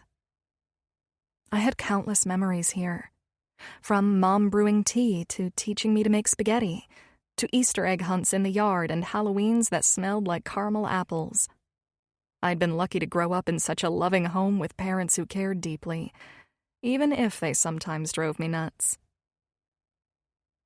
Still, even here, the thought of Jace had a way of slipping in, bringing with it the memory of his smile and everything about last night. Every look, every touch, every breathless moment. I settled into one of the wicker rocking chairs on the wraparound porch, identical to the others lined up in a row. The white wooden shutters framed the windows perfectly, a finishing touch my dad had installed as a Mother's Day surprise. He had stayed up all night putting them in, and I'm pretty sure they were the only material gift that ever made Mom cry happy tears. Beyond their manicured backyard, the sparkling ocean stretched to the horizon. I'd lost track of how many times I'd walked through the little wooden gate, stepped off the lush green lawn, and onto warm sand to build castles between Mom's Adirondack chairs. If childhood had a postcard, mine was right here. For the first time in too long, I felt like I was stepping back into it, with a certain blue-eyed doctor still tugging at my thoughts, refusing to let go no matter how far away he was. Here you go. It's still hot, Mom said, sitting down and taking in her home's glorious views. Not a day goes by that I don't sit out here appreciating how blessed we are to have this home. I smiled. How was Brandon this weekend? I asked. I know it's not. Stop, she said, knowing I hated inconveniencing my parents with my 1-year-old son. You always act like he's a burden to your dad and me. Well, Mom, I answered, he is my responsibility. I decided to raise him on my own, and so I feel bad when you and Dad take him. You feel bad that we get the privilege of having our adorable grandson to ourselves so that our daughter can live her life a little? I guess so, I said. She chuckled. I understand how you might feel, but knock it off, she said. Don't you dare feel guilty for enjoying yourself. You need time to get out occasionally. She gave me that mom look, and I chuckled. Besides, your father and I told you we would be here for you all the way. And how many grandparents do you know who wouldn't jump at the chance to be with their grandchildren? We would kidnap him if we could, you know. She winked and sipped her tea. I know I've been out of it for a while now, I acknowledged. And I can't thank you enough for the times you have come down to help me. I don't think I've ever thanked you. Tears streamed out of my eyes as soon as I said it, like a dam had burst. I certainly didn't see this coming. Oh, sweetheart, she said. Let's go take a walk along the shore. She took my tea and hers and set them both on the balcony ledge. We walked arm in arm down through the picket fence gate and toward the wet sand where the waves caressed the shoreline. Both of us had removed our shoes and left them where they wouldn't get wet, and continued, feeling the wet sand squish under our toes. I have no idea where those tears came from, I said, sniffling and looking towards the waves. Mom's hand covered mine, resting in the bend of her arm, and I leaned my head on her shoulder, truly needing my mother for the first time since I'd pushed everyone away. We continued to walk. I know exactly where it came from, honey, she answered. You've been pushing everything down, unwilling to talk about how hurt you've been. You were always like that, even as a little girl. I know, I answered, knowing she was right. I hated feeling emotions when they hurt. The thing is this, sweetie, she said. You must feel those painful emotions to heal from them and move forward. It seems you're doing that now, or at least you've allowed yourself to crack open a bit. You mustn't close yourself off again. I know, I answered, a bit scared that these happy feelings would be gone when I woke up the next morning. Mom stopped and turned me to face her. Listen. Her eyes grew more somber. You will have highs and lows after what you've been through with that cowardly fool. She stopped herself, and for the first time in my life, I thought my mom might curse. But alas, I suppose her harshest words about that bastard were cowardly fool. You will get through this, just as I got through my own grief after having all those miscarriages before I was blessed with you. If I didn't have your father to help me through those losses, I am sure that you wouldn't be here. I probably wouldn't either. You've never talked about it, I said, feeling sad for my mom. She'd always wanted a bunch of kids and would have been the happiest woman on the planet raising a tribe. Well, it's not because I didn't trust you with the information, but even after all these years, it's still difficult to think about. I fell into a deep despair, and I became terrified of getting pregnant again because I just knew I couldn't bear another loss. So I told your father, no more trying. How did you manage to conceive me then? Little did I know I was already pregnant with you when I made that proclamation. Your father was understanding of my wishes not to try again, and he was already looking into adoption when I found out for sure. I was terrified when I got the news. We both were. But then came you. Then came me. I smiled. Yes, she smiled. The biggest blessing we could ever ask for. And now we're blessed with beautiful Brandon because of you too. I know in my heart there is an amazing life ahead of you and Brandon, so you must start living it. She paused for a moment before continuing. I wanted to run something by you. Okay, I said, wondering where this was going. What is it? Well, your dad and I have been thinking, she started, and if you're okay with the idea, we want to offer to take Brandon a couple of weekends out of the month to allow you some space to breathe and get out and live a little. We've talked about this for a few months, hoping to give you some time to get out of your funk, but it looks like you've popped out of that sucker and are ready to hit the ground running. She laughed. You don't need to watch him that often, but since you've offered, maybe now I won't feel like I'm burdening you when I ask. I chuckled. Never ever a burden, my darling, she said. We love having precious baby time again."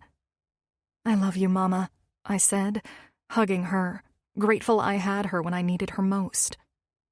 Her grief was different from mine, but hearing her share her intimate stories was healing. The love she poured into me filled every empty space, and I was determined to give that same love to my son. I'd spent too much time in the dark. No more. I promised myself that no matter how hard life got, I'd keep my head up, fight, and find our silver lining. 8. Jace. I figured work was the only thing that could bring me down from the high I continued to ride ever since that golden goddess rocked my world. A woman rarely entered my mind every day for a solid week after I had my way with her. Come to think of it, I never really thought of women again after I hooked up with them. So why was I still thinking about this one? Because the sex was out of this world, that's why. I'd never had a woman be so controlling with me, but she wasn't just a taker. No, she was a giver, too. Our sexual chemistry didn't need words. Every move, every reaction was in perfect sync. It was like she'd been custom-made for me. At this point, however, I did need to get this woman out of my mind. Today was a huge day for Jake and me. We'd finally gotten word that a donor heart was a match for Jake's patient, Ruth Alberta, and we were able to schedule transplant surgery, which was no small undertaking. Ruth was a sweet woman, only 52 years old, with a beautiful life ahead of her if all went well. And it would. Jake and I were both performing her transplant today, and our transplant team was made up of some of the most capable cardiologists in the country. She was in the most capable hands, and I expected a positive outcome. "Good morning, sunshine," Jake said through his rolled-down passenger window before he parked way too close to my car, as he always did whenever he had the chance. "You know, when we're done with the long, arduous day we're about to have, I will not be in the mood to climb through my passenger seat to get into my car so I can go home." Jake chuckled, stepping out of his Bugatti, removing his wire-framed Ray-Bans, and walking over to examine his parking skill. "Damn, I'm good," he said, then clapped me on my shoulder. "And today won't just be a long day, my good man. It will be a stupendous one. We're about to give Ruth her life back, and for that, we'll be celebrating over drinks at Darcy's tonight." I smiled. "Damn straight," I confirmed. "I assume you've got me trapped like this to slow me down so I don't beat you there after we're off?" Jake shouldered his leather briefcase as we began walking toward the cardiac entrance of our hospital. "Nah, man. It's to teach your ignorant ass a lesson." "Well, you are my chief, which means lesson teaching is your job, so I'd love to hear it. Please explain what the lesson is in parking so damn close to my car that I can't even open the door." "Simple," he said. "If you had the proper vehicle, one that fits the way you drive, you wouldn't have a hard time getting into it when dipfuckers such as myself park like assholes next to you." "That fits the way I drive?" I laughed. "Dude, I've gotten 2 speeding tickets in that Aston in the last 2 weeks. I think the car I have fits the way I drive perfectly." "No," he said. "Your ass needs to be in a crossover, learning to obey laws and not driving recklessly and risking lives out on the road. The cops would leave your cocky ass alone, and everyone out on the road would be safer for it." "You want me to drive the car of a soccer mom?" I said with a laugh. "Not quite my style. Maybe for the future wife, though." "You'd look fucking adorable driving a Subaru, too," he said dramatically. "Right," I said, rolling my eyes.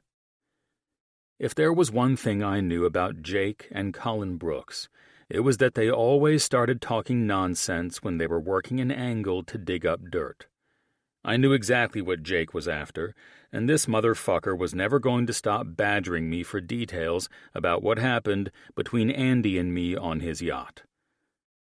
"I know it's a depressing subject for you, but it is what it is," he said, as we stepped into the elevator and he pressed the button for the 7th floor, where the cardiac operating rooms were. "Some of us are amazing in bed and have no problem landing the ladies. And some of us, He gave me a pointed look. Couldn't score the perfect soccer mom even if she was drunk at the country club. "I'm sorry that never happened to you, buddy," I said. "Must be tough living with that kind of failure." Jake snorted. "Huh, my wife is beyond that, and you know it. You, however, are a cautionary tale in the making. You'll be a lonely, white-haired old man yelling at neighborhood kids from your balcony, wondering why no one visits." "Really? Soccer moms are your way of trying to find out about my night with Andy?" I asked. "Well, neither you nor Andy are coughing it up, and it's driving me up the fucking wall," he said, like this was the only secret in the world that had ever been kept from him, and he was determined to crack it. The elevator dinged, and the doors slid open. I watched Jake's mood shift instantly as he zeroed in on his patient, Ruth, and the ticking time bomb in her chest. I nudged his arm as we walked past the nurses' station, where nurses moved in and out and heart monitors beeped in steady rhythm. "I'll give you this," I said. "Andy's pretty cool not to be telling anyone, especially your sneaky ass." Jake smirked in response with a slow, reluctant smile that made him look less like the untouchable chief surgeon and more like the guy I'd known for years. "I'll find out. I've already bet Ash I would get you to break before she got Andy to break." "We're going to fixate on that night? I've moved past it already. You've got to let this one go. I'm sorry it's depressing for you, but you know I'm not committing to a relationship." "It's what you say now, pretty boy," he said. Then he turned toward his office, where he'd change into his scrubs, gather charts, and prep himself to speak with Mrs. Alberta's family before the surgery. He glanced at his watch, and when his eyes returned to mine, he was laser-focused. "Let's get Ruth prepped. The heart will be arriving in 30 minutes. I thought they notified us it would be here at 7. "I got a call this morning saying the chopper would be here at 6, he said. "So the faster we get things moving, the faster we can get that failing heart out of her." "Amen to that," I said, my nerves and mind following Jake's lead, intently focused on a surgery that would give this beautiful soul a longer life. "I'll meet you in the surgical room after I speak with the family," he said, before we parted ways and focused on the extreme task ahead. If everything went well with the transplant, and Ruth's immune system didn't argue with us, the procedure from start to finish would mean close to 8 hours in surgery, and we'd be finished early afternoon. The OR lights were blinding, reflecting off every surface, the scalpel in Jake's hand, the steel instruments arranged in neat rows, and the exposed rib cage of Ruth Alberta. Everything about my current state was steady and completely cool. This is where I thrived, and Jake knew it. We worked so well together because he was the same way. Jake Mitchell was a machine, calm, composed, unflinching. The guy was a goddamn legend in the OR, and I was privileged to be at his side as his second set of hands. We were both badass surgeons, wired the same way, confident, controlled, relentless. "Vitals?" Jake's voice was low and calm in the commanding way that always made people listen. "Stable," Brianna Lopez, the surgical tech, answered, her eyes darting between the monitor and Ruth's ashen face. "BP's low but holding." The sounds of the ventilator filled the room, a rhythmic whoosh that kept everyone grounded, focused, and moving forward with intense calculation. It was the only sound besides the hum of the OR lights and the constant beep of Ruth's failing heart. Our surgical nurse, Lisa Tran, stepped forward and handed Jake the sternal saw. "Ready when you are, Doctor." "Thank you," Jake said, taking the saw while his eyes locked on Ruth's chest. He never once looked at me, and he didn't need to. We'd been here before, through countless surgeries, hearts, and patients hanging on by a thread, all relying on both of us to work flawlessly together to be successful. I watched Jake make the first cut, the saw biting through bone with a sickening crunch. Neither of us flinched as progress continued, and we worked toward getting this diseased heart out of Ruth. I shifted closer, my eyes trained on Mrs. Alberta's heart. It was shrunken and struggling, each beat weaker than the last. Paul Martin was the perfusionist assisting our surgical team with this transplant. He stood ready and waiting by the heart and lung machine, where his fingers were twitching like he was waiting for a green light. Across from me, Dr. Reyes, the cardiologist assisting us on our carefully selected surgical team, watched Jake with a flash of intensity beneath his mask. Reyes was the only other guy in this room who could keep up with us, as sharp, fast, and confident as they came.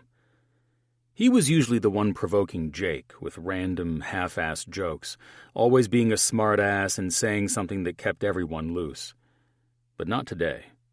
Today he followed the mood and tone Jake had set the moment he walked into the surgical room. This case was close to all of us. We adored the woman for her bright outlook on life.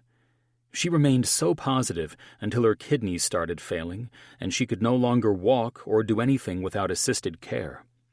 Her entire life was ebbing away, so we all joined forces, determined to do whatever we could to make this happen for her. Jake finished the cut and handed the saw back to Lisa without a word. Retractor. Lisa didn't skip a beat, and I stepped in closer, my hands poised and ready. "Think she's going to dance again?" Reyes asked in a low voice. My eyes stayed locked on Ruth's heart, watching its erratic, stuttering rhythm. "She told me last week that all she wants is to dance with her granddaughter again," I said. "Then we're going to make damn sure she does," Jake answered, before leaning forward, his hands steady and eyes hard. "Okay, let's get her old heart out and get her new one beating." I nodded as a slow, confident smile curved beneath my mask. This was the moment Ruth had been waiting for, the one we were going to own. Jake's eyes met mine, and for a second, everything else faded away. It was just the two of us, two men who never lose in this room. "You ready, Stone?" "Always," I answered, my voice as hard and determined as his. "Let's bring her back." The OR felt like a battlefield after a fight. The tension that had held the room in suspense for the past 5 hours slowly unraveled, leaving a heavy, exhausted silence in its wake. "Fuck," I finally said, feeling like I could finally breathe again. "No other word sums up that experience so well," Jake said, as he pulled off his gloves. Both of us were covered in blood smears across our forearms, which was a blunt reminder of how close we came to losing Mrs. Alberta. But we didn't. No fucking way were we going to lose that woman. We busted our fucking asses, and now her new heart was in and beating strongly. Jake's eyes met mine, his jaw still tight, and his expression unwavering. "Finish up here and assist with transport to the ICU. I'm going to speak with the family." I nodded and glanced down at Ruth's chest. Her incision site was a neat line of dark sutures, another trademark of Jake Mitchell's perfectionist work. "I've got it from here," I said. Jake eyed the monitors one more time. "Keep me posted," he said, leaving the room to clean up. After assisting with the transport to the ICU, where Ruth would be under constant monitoring by our staff, I was finally able to release the patient. What an excellent fucking day. After my final check of the monitors, I smiled, ensuring she was tucked away nicely and on her way to recovery. Every patient had an important story and a damn good reason for us to bust our asses like we did today to keep them alive. Each one was different, and everyone was special. Today, we helped a young grandmother reclaim her dreams of living a full life, dancing with her granddaughter, and never looking back. This was what I loved about my job, and why I was thankful I'd pursued this field. It was hard to top the days when I could give someone a second chance at life. Thank God Jake and I were going out for drinks tonight. Sometimes it took a few to calm down after adrenaline had been flooding my body all day like a broken dam. "Nice work in there today, Stone," Jake said, after we were showered and changed into our regular clothes. "Thanks, man," I said, still on the adrenaline high from earlier. "You're going to need a drink, rookie," he taunted, treating me like it was my first year on the job instead of my 5th. "And a change of subject to sleep tonight." "Rookie my ass," I said with a laugh. "Just because I can't contain my excitement about this shit doesn't mean—" "Sure it does," he chuckled. "And that's how I know you suck in bed." I rolled my eyes. "My God, you can't help yourself." I shook my head as we walked out of the hospital. "I'm not saying a fucking word about Andy. I'm just saying your excitement gets the best of you, and that's why you can't perform. Look at your excited ass right now after that surgery." "Yeah, after the fucking surgery," I said, as we crossed the bridge over to the doctor's parking area. "Not during it. You saw how focused and flawless I was and always am in that OR. It's always afterwards that I can't seem to come down so easily. And if we're relating my performance in surgeries to how I am in bed, then it's all the same. I'm probably even better in bed." Jake stopped as soon as we reached our cars. "Why the fuck aren't you saying anything? I'm just curious why you're suddenly a locked-up vault." I shrugged. "Maybe my days of bragging to you about my sex life are over?" "Bullshit." "It's not bullshit. No, there's a reason. She's your wife's employee, dude. I'm not going to let this fuel gossip lines between everyone. You guys can talk all the shit you want about me and my past hookups, but this one I'm just not going to give you." "Ah," Jake said, as if he had just discovered the miracle cure to some dreaded disease. "You're protecting her." "Call it what you want. I'm not going. I had a feeling." He started laughing. "Oh, you're so fucked." "What are you talking about?" He smiled. "When have you ever given a shit about how you made a woman feel? Or if anyone talked about her?" "Well, that's why you're fucked. You actually care about her." "What? No, I don't. I mean, I do, but not like that." "Get in your car, lover boy. We got men at Darcy's waiting for us, men who have been in your same shoes." His eyes studied mine in humor. "Oh man, this is better than I could have hoped for. It looks like another playboy is about to meet his match. Trust me, if she haunts your mind for more than a day, she's got you by the balls." He stepped back and laughed. "And that fucking expression just told me you think about her and that night every damn day." I stood there, waiting for Jake to back his stupid car out so I could get in mine, still reeling that he'd read me that fast after only 3 minutes of trying to pry details out of me. The second my thoughts drifted there, I saw her breasts, heard her moans. I blinked it away. Holy fuck. No, I'm not doing this. It was one night and it was perfect. That's all. Right? Shit. I needed to get out there and find another gorgeous woman to erase these images. If there's one thing I don't do, it's let a woman take up space in my head like this. Ever. Jake could mess with me all he wanted, but he was wrong. I didn't want more than that one night. Or maybe I did. Fucking hell. 9. Andy. I finished using my flat iron, creating the final curl to complete the beach wave look I was going for today. I stepped back from the mirror and smiled at the lively woman staring back at me. Damn, it felt good to be myself again, to be happy, and most of all, to feel everything once more. It had been a month since I'd had my little awakening thanks to that remarkably hot and amazing one-night hookup with Jace, and I had no regrets. Who knew? Maybe if I saw the man again, I'd thank him, but for now, I was merely grateful for him. I took one last look in the mirror before I turned to leave and wake Brandon for his breakfast. My mornings used to start with Brandon babbling from his crib and waking me up, giving me barely enough time to get us both out the door on time, while I prayed that I had everything for Brandon's sitter in his diaper bag. Now, I was up at 6 every morning with a cup of coffee, watching early risers running along the shoreline as the sun came up. It was the perfect way to start every day. I was fortunate to have this beautiful view, which I hadn't appreciated for too long. and I was thankful that my parents had helped me buy this small, 2-bedroom apartment in the most beautiful part of Santa Monica. One would look at me from the outside, and people might call me a spoiled little rich girl. And I suppose they'd be correct. However, I greatly appreciated that my parents were financially well off and generous with helping others, not just their daughter. Every morning since I changed my patterns and routines, I woke up focusing on my blessings and steering clear of any negative thoughts that could threaten to bring down my positive mood.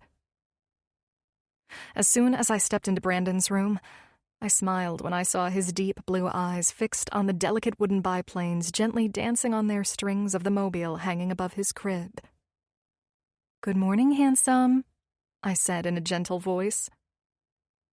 A large smile spread across his face, igniting the ocean blue color of his eyes. I loved this part of coming in to wake him up. Every time my dark, curly-haired boy made eye contact with me, he'd smile and get so excited that he'd flip over and push himself up to stand, take a step, and lean against the wooden crib with his arms out, practically demanding I pick him up for a warm, squishy hug. "I love you," I said with a giggle, kissing his chubby cheek before bringing him to my side and carrying him to his high chair. "Mama!" he squealed when I bounced him through the house pretending to be a galloping horse on our way to his high chair. Brandon giggled as I maneuvered him into his high chair. I'd already smashed some bananas into his warm oatmeal, and though I knew that oatmeal breakfast days demanded that Brandon have a bath after eating, I didn't care.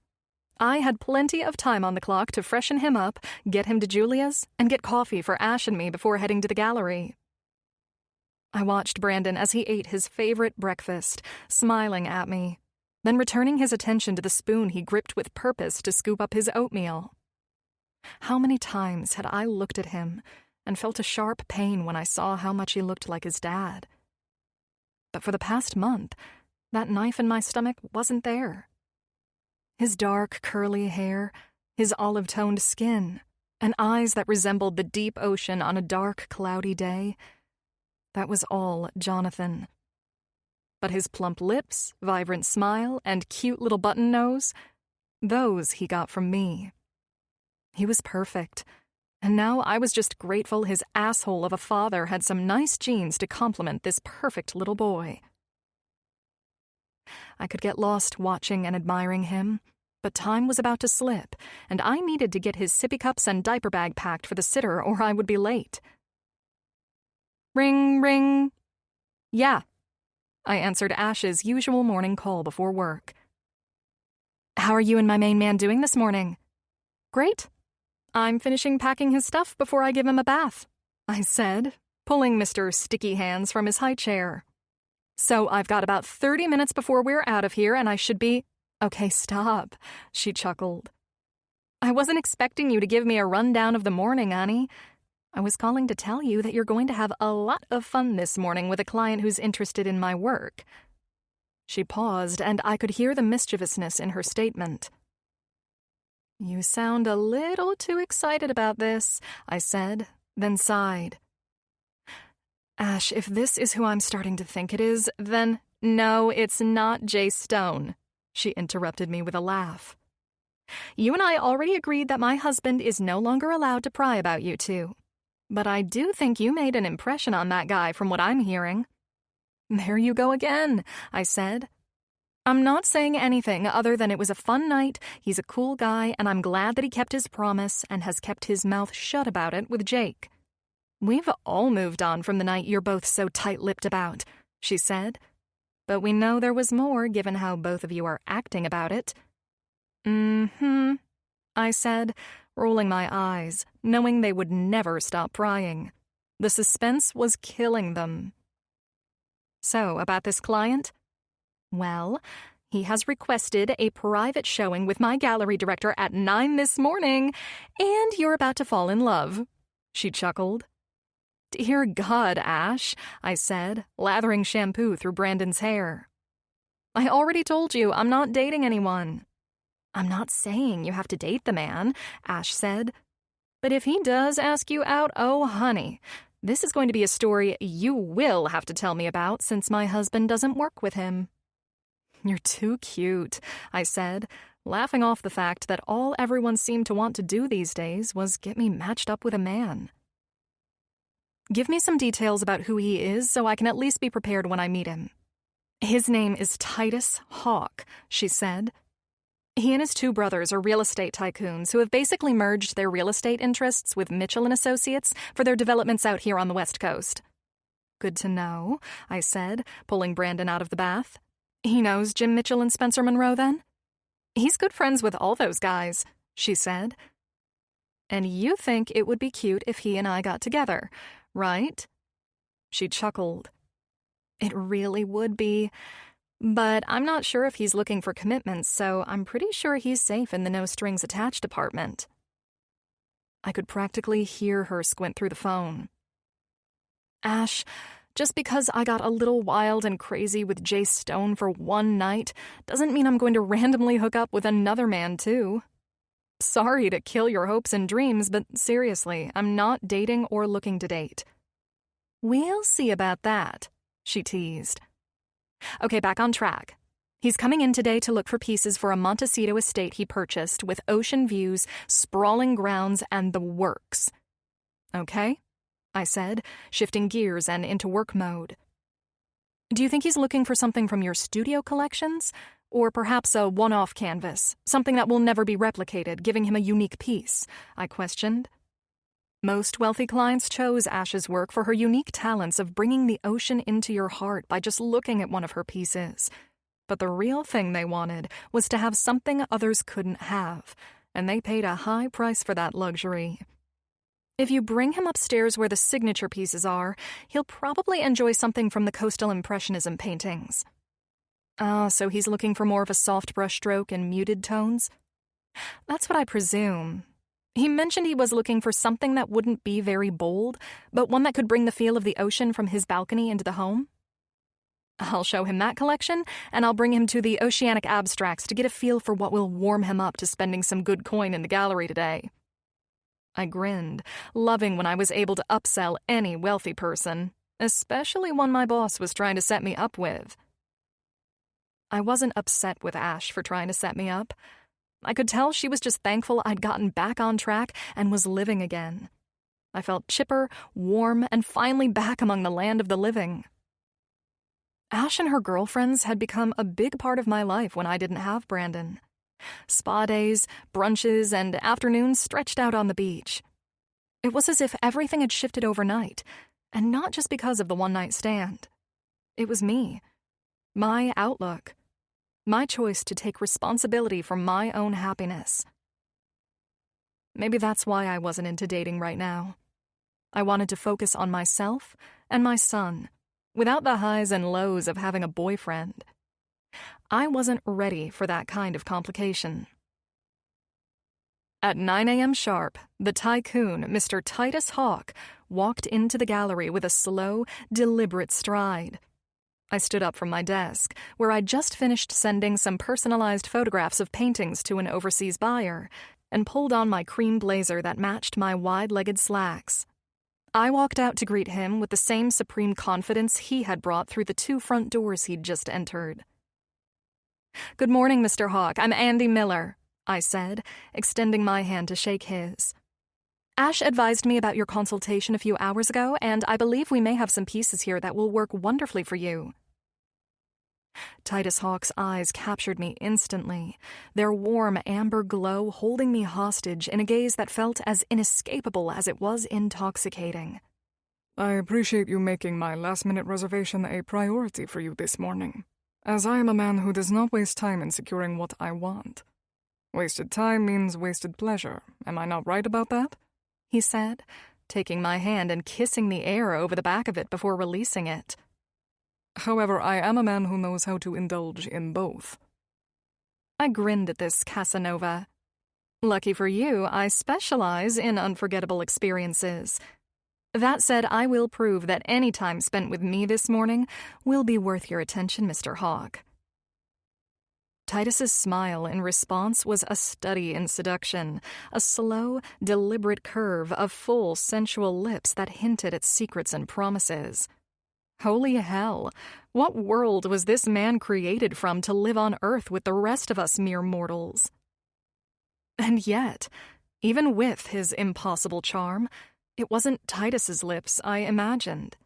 It was Jace's, the heat of his breath against my neck, the weight of his body pinning me into the sheets, the low, rough sound he made when I said his name. The memory came so fast, so hot, I almost forgot to breathe. I should like to extend my gratitude to Mrs. Mitchell for allowing me in on such late notice as well, he said. I blinked, pulling myself back to present company. Absolutely. If you'll follow me, I'll take you to where Ash is in her studio. I glanced back at the tall man, fully aware his gaze was on my ass. Perhaps she'll convince you to have her create a commissioned original for you? Perhaps, he said, with a smile that complimented every one of the flawless features God had blessed him with. I had seen some fine-ass men in my day, but this one might have been the fairest of them all. His dark, wavy hair caught the soft light of the gallery, and his amber eyes glinted with a predator's focus, intensifying his exotic flair.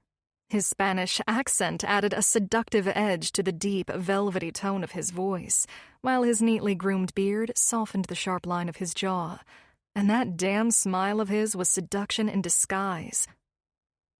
I had to clear my mind so I could think. It wasn't every day that someone walked in here and was more beautiful to behold than Ash's paintings. I knocked twice on the studio door, glancing back to ensure Titus didn't feel ignored because of my overwhelming lustfulness, which I was actively working on suppressing so I could do my job. I could use a sliver of the old, depressed Andy right now, who wouldn't have given a shit what this man looked like. That version of myself would sell him some shit, then upsell him on more shit that he didn't need. Unfortunately, Titus Hawk didn't show up when old Andy was around. Instead, he got me, someone acting like a starstruck 13-year-old meeting her favorite boy band member. Why the hell would Ash even suggest he might ask me out? In what world does a man like him want anything to do with a woman like me? Not to get down on myself, but this guy was something else. While Ash and Titus exchanged easy conversation, I forced myself to lock it down before I tanked this meeting.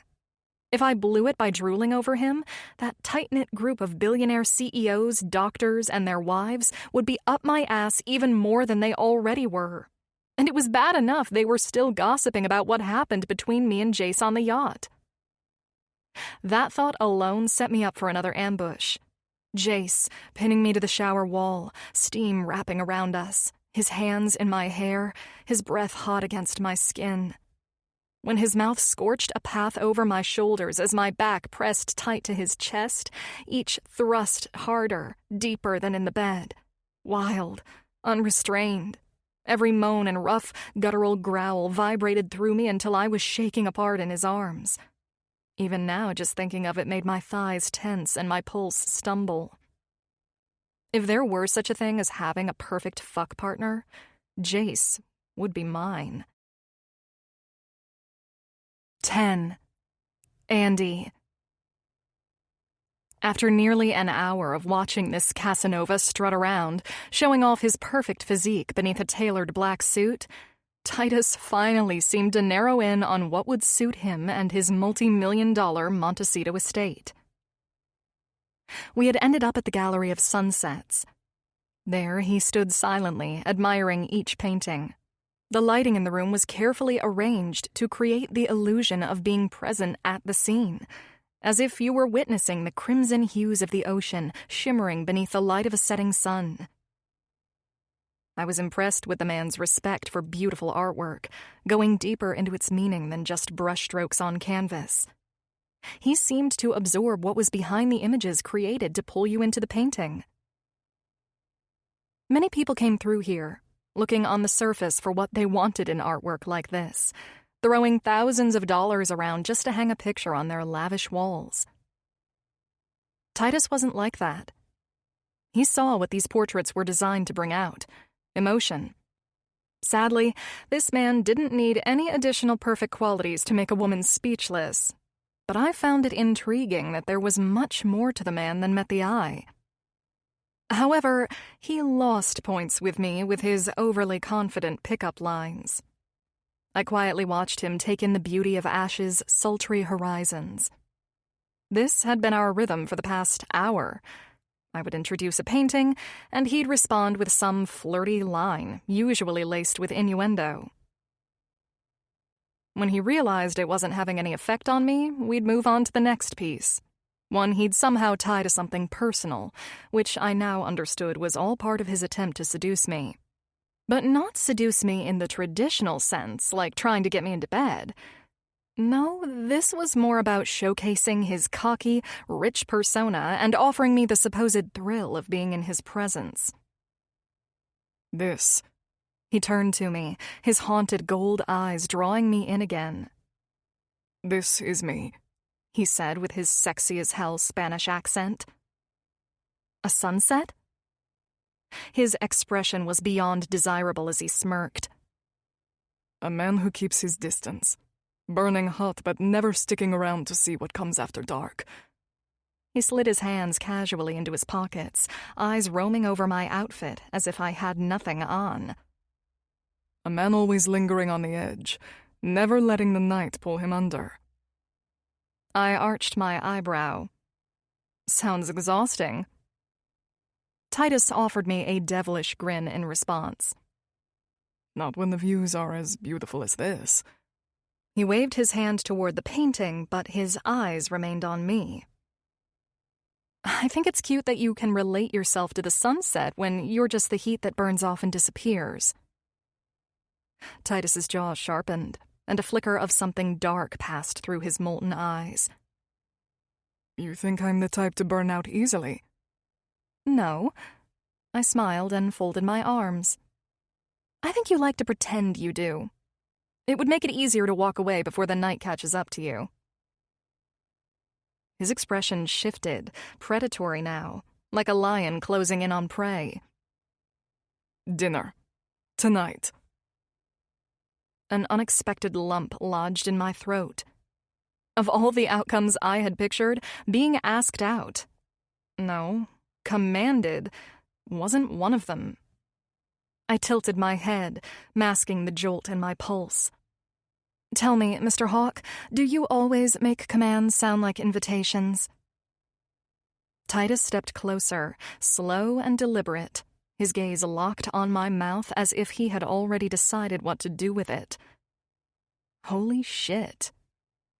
Only when I don't like the idea of a woman like you walking away without giving me the chance to thank you for helping me today, he said, dripping with charm. What makes you think a woman like me is single? He grinned, took my left hand in his, ran his thumb over my bare ring finger, and smiled. Because there is nothing here to tell me you're off the market, love. I drew my hand slowly out of his, my breath slightly catching at the intensity I felt in this moment that I certainly wasn't expecting from the bold man. And if I had a boyfriend, I wouldn't be on the market in that instance. He seemed to have loved that response. Of course you would be. Because he's merely a boyfriend, someone you haven't fully committed to. So, no ring means fair game. You are quite bold and confident, Mr. Hawke, I said. Sadly, I don't view it that way. That would be cheating on my boyfriend, which would ensure I would never have a ring on this finger. All right, then. You are a loyal and honorable girlfriend. I respect that and have found myself even more pressed to insist you join me for dinner tonight. My heart was hammering in my chest that a man like this tall drink of sangria standing in front of me wanted anything more from me than an art gallery tour. Now it seemed I may have the opportunity to be spoiled by his looks and possibly even his riches tonight. Sounded like a damn good night. You're quite charming, I said, genuinely enjoying the flattery. However, I can't do dinner tonight. Here comes the repellent that would surely deter many men for quite some time. While I'm not in a romantic relationship with anyone, I do have a man in my life. My 1-year-old son, whom I have no sitter for. So sadly, I will have to decline your kind and very tempting offer. Well, it was fun while it lasted. Being a single mom was already tough when it came to dating, but the idea of someone like Titus even noticing me felt entirely out of reach. A man like him could have any woman he wanted, and according to Ash, he wasn't even interested in committed relationships. So why would someone like Titus bother wasting another second in my presence?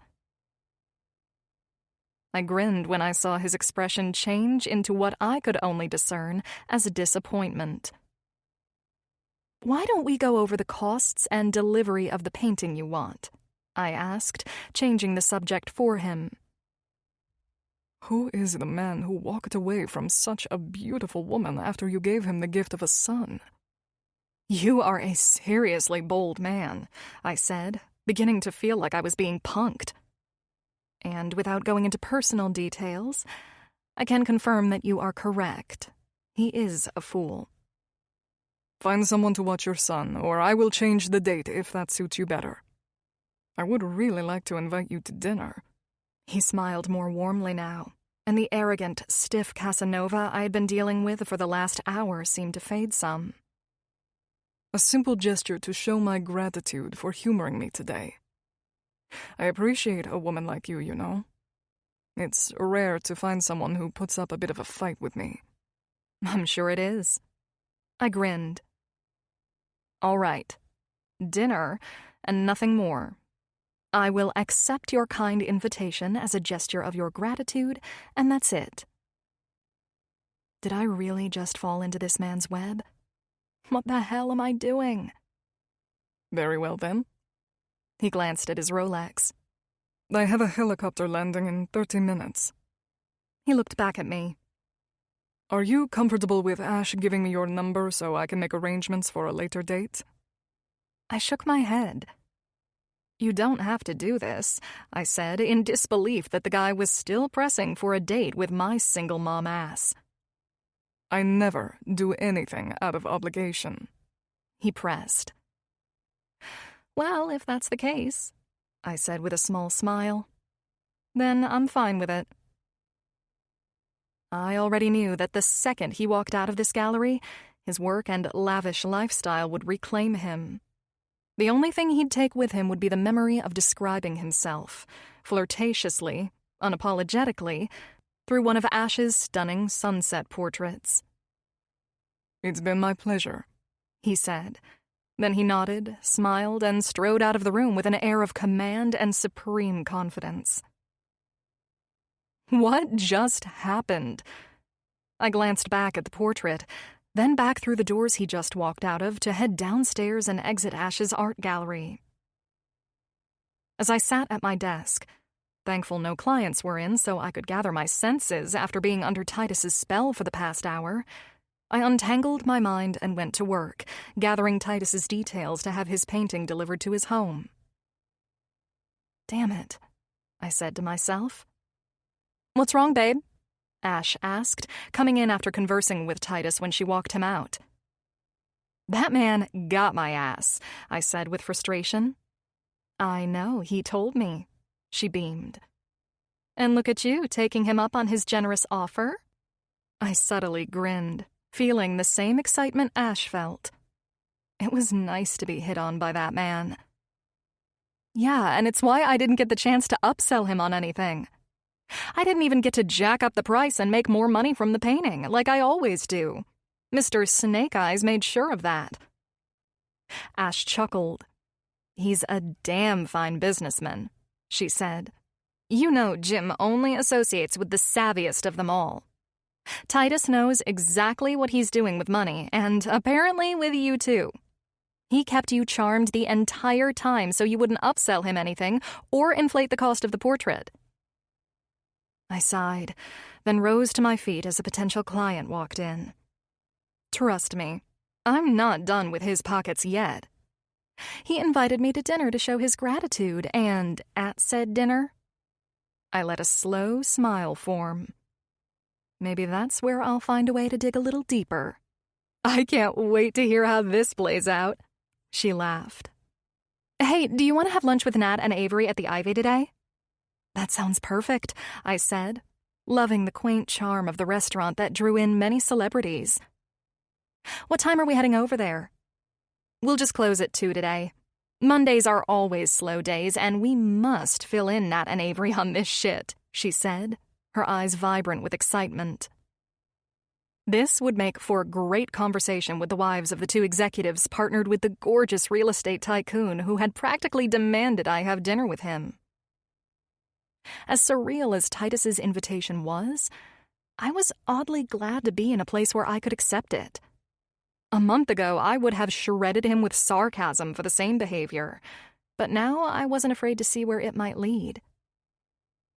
How much time had I wasted drowning in that pit of despair, convinced there was no light at the end of the tunnel? The truth is, there's always a light. You just have to be patient.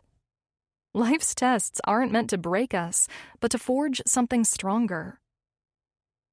And when you finally survive the storm, when you step out on the other side, boom, there it is. The damn light. 11. Jace. I glanced down at my phone after it buzzed, alerting me to a new text that had just come through. Jake. There's an accident on the 5. Take the side streets.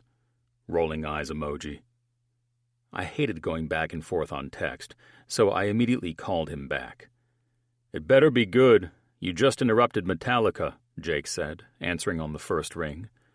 Well, from the sound of it, you'll have plenty of time to listen to them long after I've arrived at Serafina to meet you guys for drinks.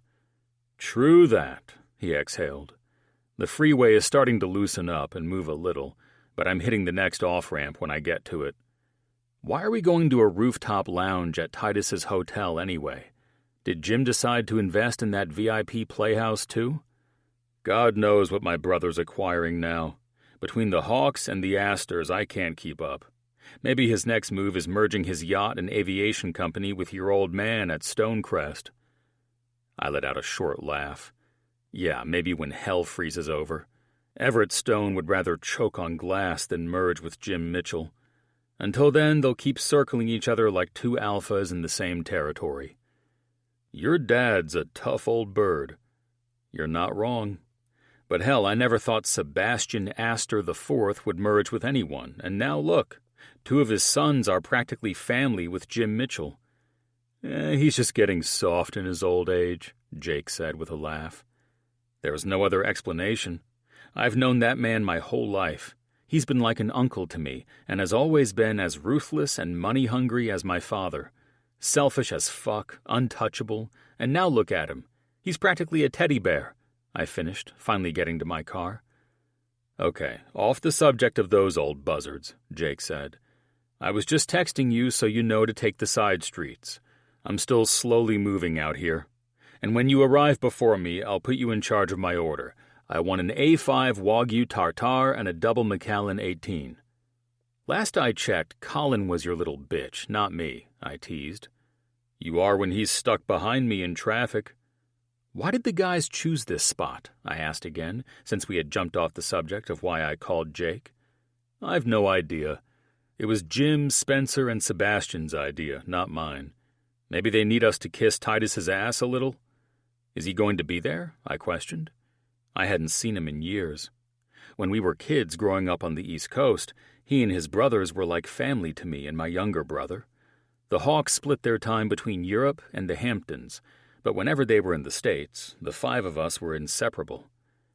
I haven't seen that fucker in forever. I didn't get a guest list, so I can't tell you that, Jake said. I was just told this is where we were meeting tonight. Yeah, I get it. It's just kind of random, but who cares? After my day in the office, I could use a few drinks. I hear you, brother, he said. We wrapped up the conversation so I could drive into downtown Los Angeles to one of the many exclusive hotels that Titus owned.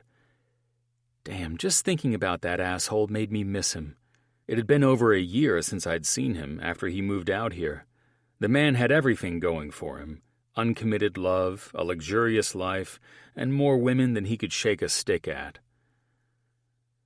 The valet barely had time to catch my keys before I stepped inside, into a skyscraper built for one purpose: to spoil the rich rotten. Classic Titus, never content with comfort when he could craft an empire-sized seduction. The elevator rocketed skyward, smooth and silent, until the numbers above the doors hit the top floor. When they slid open, I stepped directly out onto the rooftop, the city spilling out in every direction. It was like walking into one of Hawk's wet dreams. Black marble streaked with gold stretched beneath my feet. Silk-draped cabanas lined the edges like private sanctuaries. And at the center, an infinity pool blazed with the reflection of the setting sun, molten fire seeming to pour over the edge and into the skyline below. The hostess was all sharp lines and soft temptation, sleek black dress, heels that could kill, legs for days. Titus's personal hiring policy was clearly alive and well. She guided me through the lounge, low, sultry jazz curling through the warm evening air. Servers glided between tables with the precision of a choreographed performance, carrying trays of food that looked like something you'd frame, not eat. I'd walked in without an appetite, but suddenly I could have ordered half the menu. It reminded me, briefly, uninvited, of how Andy's smile used to slip past my defenses the same way this place did. Quietly, deliberately, until you realized you were already caught. I pushed that thought aside. This wasn't the night for distractions. I slid into the booth where Jim Mitchell, Sebastian Astor V, and Spencer Monroe were already half through their drinks. "Stone," Sebastian greeted first, smirking. "Long day? You look like hell." I flagged the waitress, ordered 2 double Macallan 18s and Jake's tartare, then gave him a slow grin. "Let's see you perform a 12-hour surgery and still look this good." "Yeah, but your ass was in the office all day, no?" Spencer chimed in, while Jim did what he always did when we doctors joined these CEOs for anything. He sat back, amused, waiting for the opportune moment to roast one of us doctors. "Doesn't matter. It's all the same sometimes," I answered. "All the same, my ass," Jim finally spoke. "It's nice to see you look like shit now and then, though," he said with a smirk, nodding toward the entrance where I'd just walked through. "Because the way those 2 dipshits go on about your handsome looks, you'd think they were one bad day away from breaking up just to have a shot at you." "Bullshit," Colin said as he arrived at the table. "If we can't resist this little boy toy, we'll just bring him into the circle of love." "What are you talking about? The office bromance I've already got going on the side says I'm keeping Jace for myself, Cupcake," Jake said, sitting across from me and winking like the dipshit he was. "You know, part of me thinks you idiots are actually serious about all your homoeroticism," Spencer laughed. "You wish we were, Spence. You know you'd want a piece of us," Colin said, after ordering his drink. As we all fell into casual conversation, I leaned back, listening to Jim talk about the markets, whiskey in hand, pretending to care about the CEO babble as my eyes roamed the room. Then I saw her. Andy. Laughing in one of those private cabanas, head tipped back, eyes bright. And sitting next to her was Titus. What the fuck? My eyes locked onto them, Titus's arm stretched along the back of her seat, his fingers grazing her bare shoulder as he leaned in, his mouth far too close to her ear. My jaw clenched as the whiskey I'd just sipped burned on the way down my throat, and just like that, the room felt 10 degrees hotter. "Jace, are you with us?" Sebastian asked. "Yeah," I muttered, eyes still locked on Andy. "Just enjoying the view." This was a bizarre and extraordinary feeling that I honestly didn't think I'd ever felt. Jealousy over a woman I'd already been with. "That's one hell of a view," Jake commented. "Isn't that your wife's gallery director, Jakey?" Jim questioned. "Right," Sebastian snapped his fingers. "That's where I remember her from, Jake's yacht. Ash introduced Darcy and me to her after the medical conference ended." He eyed me, sipping his bourbon, then nodded. "Nice lady." "Very nice lady," Colin said, as if each of these assholes' comments were scripted. "You probably remember her well, too, Jace." "Nah," Spencer spoke before I could. "He loves them, leaves them, and forgets them." He smirked. "Isn't that how you've always put it, after bragging about how amazing your escapades are?" "You dicks," I smiled with disbelief. "We came all the way here just for me to see that?" I asked, forcing myself to look away from Titus, who was all but claiming what already felt like mine, not fucking his. That bastard had everything. How the fuck was he going to end up with the hottest fucking woman I'd ever enjoyed, too? Something was rapidly changing in me, and I had no idea how to deal with it. Why did I fucking care? Why was I suddenly ready to go to war with a man who was practically my family, someone I truly liked, until now, until right now, seeing him with my Andy? What the fuck was wrong with me? I had no idea what to do with these emotions, crashing into me one by one like waves into the shore. "You look a little hot, man," Jake said, with humor in his voice. "Maybe we can turn on the air conditioner? Oh, wait, I forgot. We're outside on the breezy rooftop." "You look like you're about to have a panic attack, dude," Spencer added. "I'd feel kind of bad that we threw this one in your face," Sebastian said. "But damn, I didn't expect you to have this reaction. You've never seemed to care about any of your past dalliances." "I know," I said, downing the last of my drink and ordering another. "Jake, trade me spots." Jake looked at me like I'd grown 10 heads. "Pull your shit together, man," Jake said. "We're not going to swap seats because you finally accepted what I've known this entire fucking time." His shit-eating grin was bigger than ever. "And that is," I said, "you're totally fucked. Something happened between the two of you that's got you daydreaming. You're not even dating anymore, and it's been over a month. I'm betting she's invaded your dreams now, too?" "I'm not fucking dreaming about her," I lied. Truth was, I had. Every damn night. Not in some sweet romantic way, more in a welcoming another fuck with her kind of way. "Just let it out," Spencer said. "If I can accept having feelings for a woman, I know you can, too. It's okay." I exhaled. I need some fresh air, and the fact that it couldn't get any fresher up here has me concerned. Jim tilted his head toward the cabana. "You think she's upset she's with Titus? Because from where I'm sitting, he's already got his arm around her, and she's laughing like she's loving it. Keep fighting whatever the hell's going on inside you, and you're going to watch him walk off with her." Sebastian leaned in. "He's not wrong. In all the years we've known him, we've seen Titus go after women before. You know damn well if you wait too long, she won't be looking your way anymore." Jake smirked. "And we all know Titus plays to win."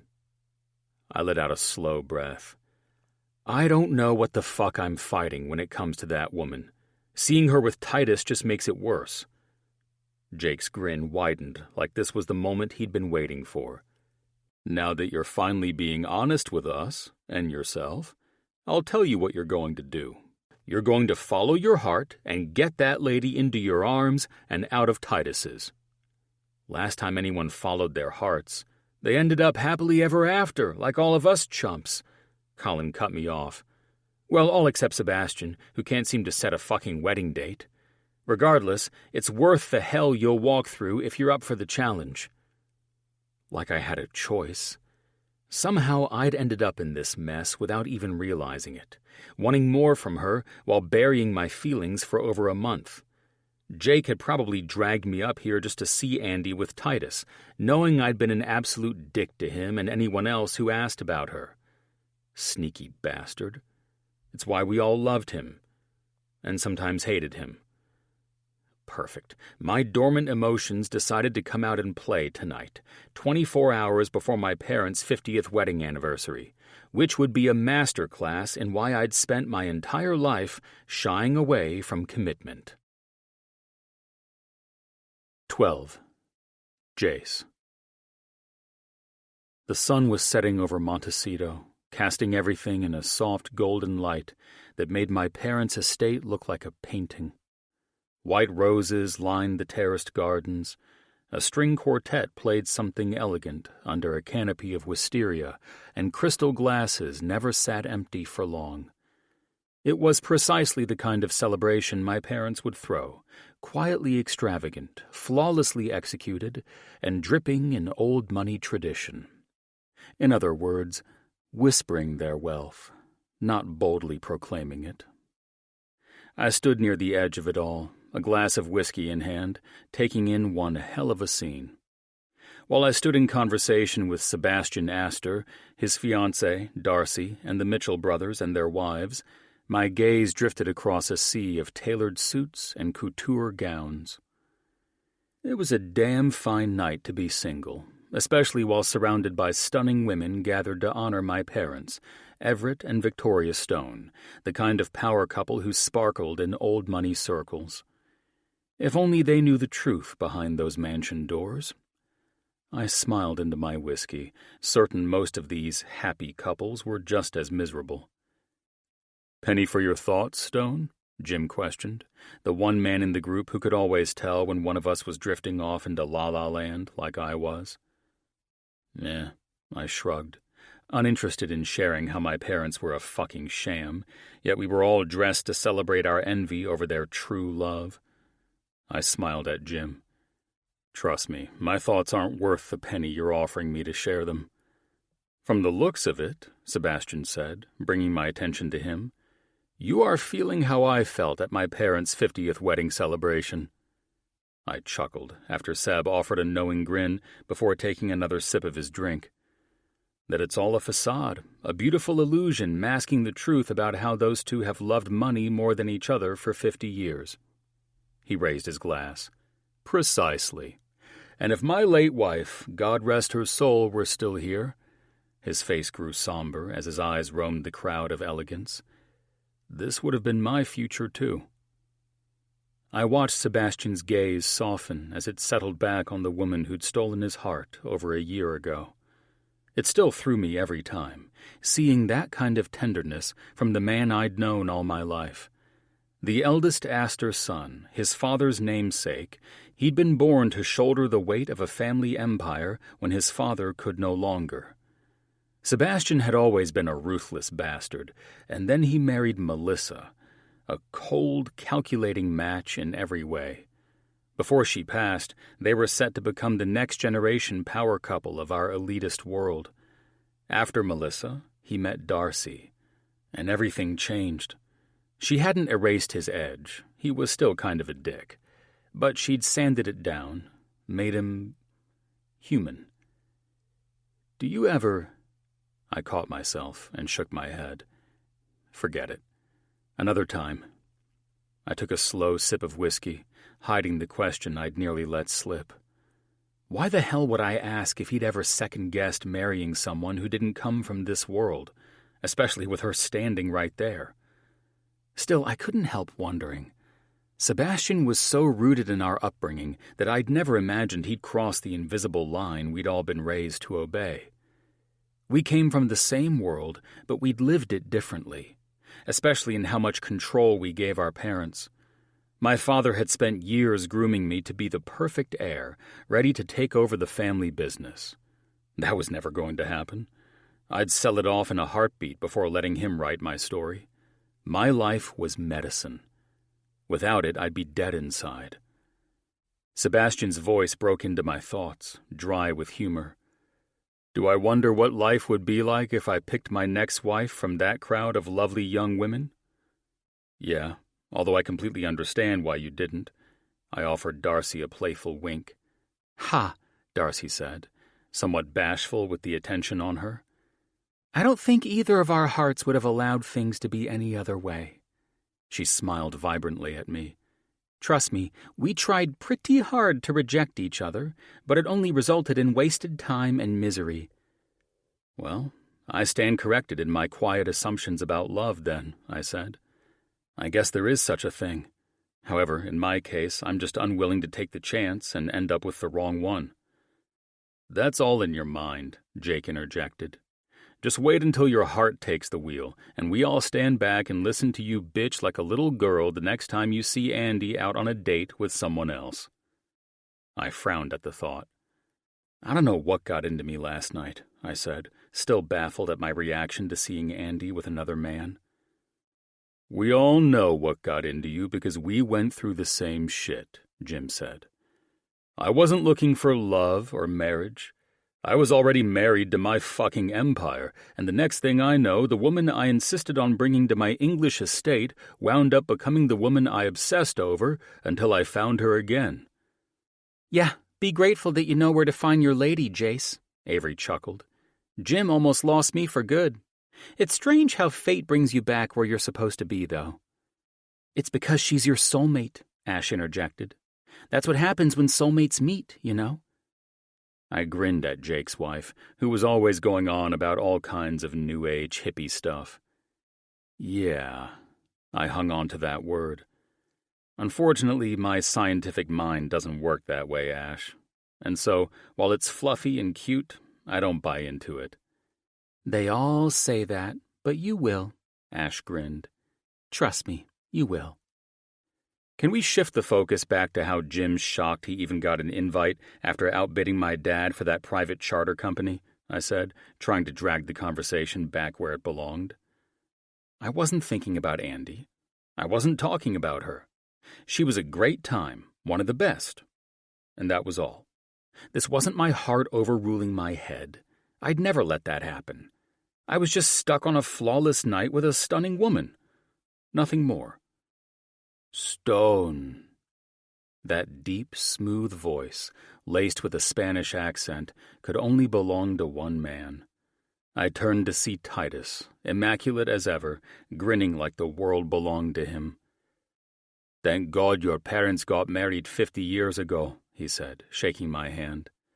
I can't imagine surviving this hellish life without you. It's been a while, I replied, returning his grip. I saw you at Serafina last night. And just like that, jealousy sucker punched me. I'll have you know she's mine, I thought, grateful I kept it in my head, especially when I saw the knowing curl of his mouth. You should have said hello, hermano, Titus said easily. Though I might have been distracted. I was enjoying a perfect dinner with a truly remarkable woman. His gaze flicked to Ash while everyone else's eyes slid to me. Ashley, thank you for your graciousness at your lovely gallery. Your director guided me to the perfect piece and was kind enough to let me take her out afterward. She intrigues me. Oh, fuck. Titus didn't get intrigued, not by anyone. If she had him using that word, then whatever happened between him and Andy was more than I wanted to picture. Andy Miller is intriguing, I said evenly, ignoring the knowing smiles flashing around our circle. You've purchased art from her as well, Titus asked, oblivious, or pretending to be, that he'd just crossed into enemy territory. We were both intrigued by the same woman, and that made him my problem. Jake shot Jim a look that said, Is that what they're calling it these days? Titus didn't notice. No. I kept my voice steady. Claiming her in front of her friends would make me look like a jealous idiot. She and I had drinks on Jake's yacht. That was all I was giving them. And from the flicker of irritation on Jake's face, he'd been hoping I'd spill more, maybe even planning for it, since the night Andy and I hooked up. Just drinks? Titus pressed, his tone dripping with amused disbelief like I was some rookie. I rolled my eyes. I'm not one to kiss and tell. You know that. Which was a joke. Everyone here knew I had no issues swapping hookup stories. My friends' muffled laughs confirmed how unconvincing I sounded. Titus scanned the group, his smirk pure hawk, cocky, amused, and utterly sure of himself. Well, that's a blatant lie. His gaze lingered on me, curious now. Makes me wonder why you don't share when it's obvious there's more to tell. He almost looked pitying. Almost. That's the $1,000,000 question, Hawk, Jake said, finally stepping into the ring. Because why not? That's what best friends are for, piling on when you're most exposed. Ah, Titus said, eyes calculating. Too calculating. This was a natural-born shark circling. Nope. I shook it off like it was nothing. We're not doing this. Andy is, as you proclaimed, very intriguing. And that's all. His tone was all assessment now, like I was a deal he might invest in. That's it, I lied through my fucking teeth, refusing to give anyone the satisfaction. Very good, then, Titus said smoothly, because if you did care for her more than you're admitting, I'd immediately cancel our plans in Catalina next week. What the fuck? I forced a smile, the opposite of how I felt. God damn it. Why was I downplaying this woman so hard? She must have really charmed you, I said, aiming for casual and hitting somewhere near defensive. I've never known you to plan another date with someone so far beneath your circle of wealth. Hell must have truly frozen over. Douse the flames of hell and let the ice take over, hermano, because I am extremely charmed, Titus replied, without missing a beat. She is remarkable. Enjoyable company. His gaze flicked to me. As you already know, after your cocktails on Mitchell's yacht. My pride and ego were immovable, even if it meant letting Titus keep his plans with the one woman I couldn't stop thinking about. Of all the women in the world, why did it have to be her? Titus got pulled aside by a cluster of men, probably to talk business or whatever, and I was left staring across the manicured lawns, still trying to wrap my head around what had just happened. That was your moment, dude, Sebastian said. Why the hell didn't you just tell him you're interested in her too? No harm in keeping quiet, if you don't care, Jim added, voice dripping sarcasm. Now you're free, she's free, and Titus doesn't have to cancel his date. In Catalina, Jake tossed in, like the punchline to a joke. You know what? I don't fucking know, okay? I shot back. Maybe I'll just let Andy decide who the better man is.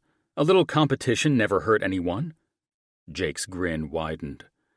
And now we've got some action, finally.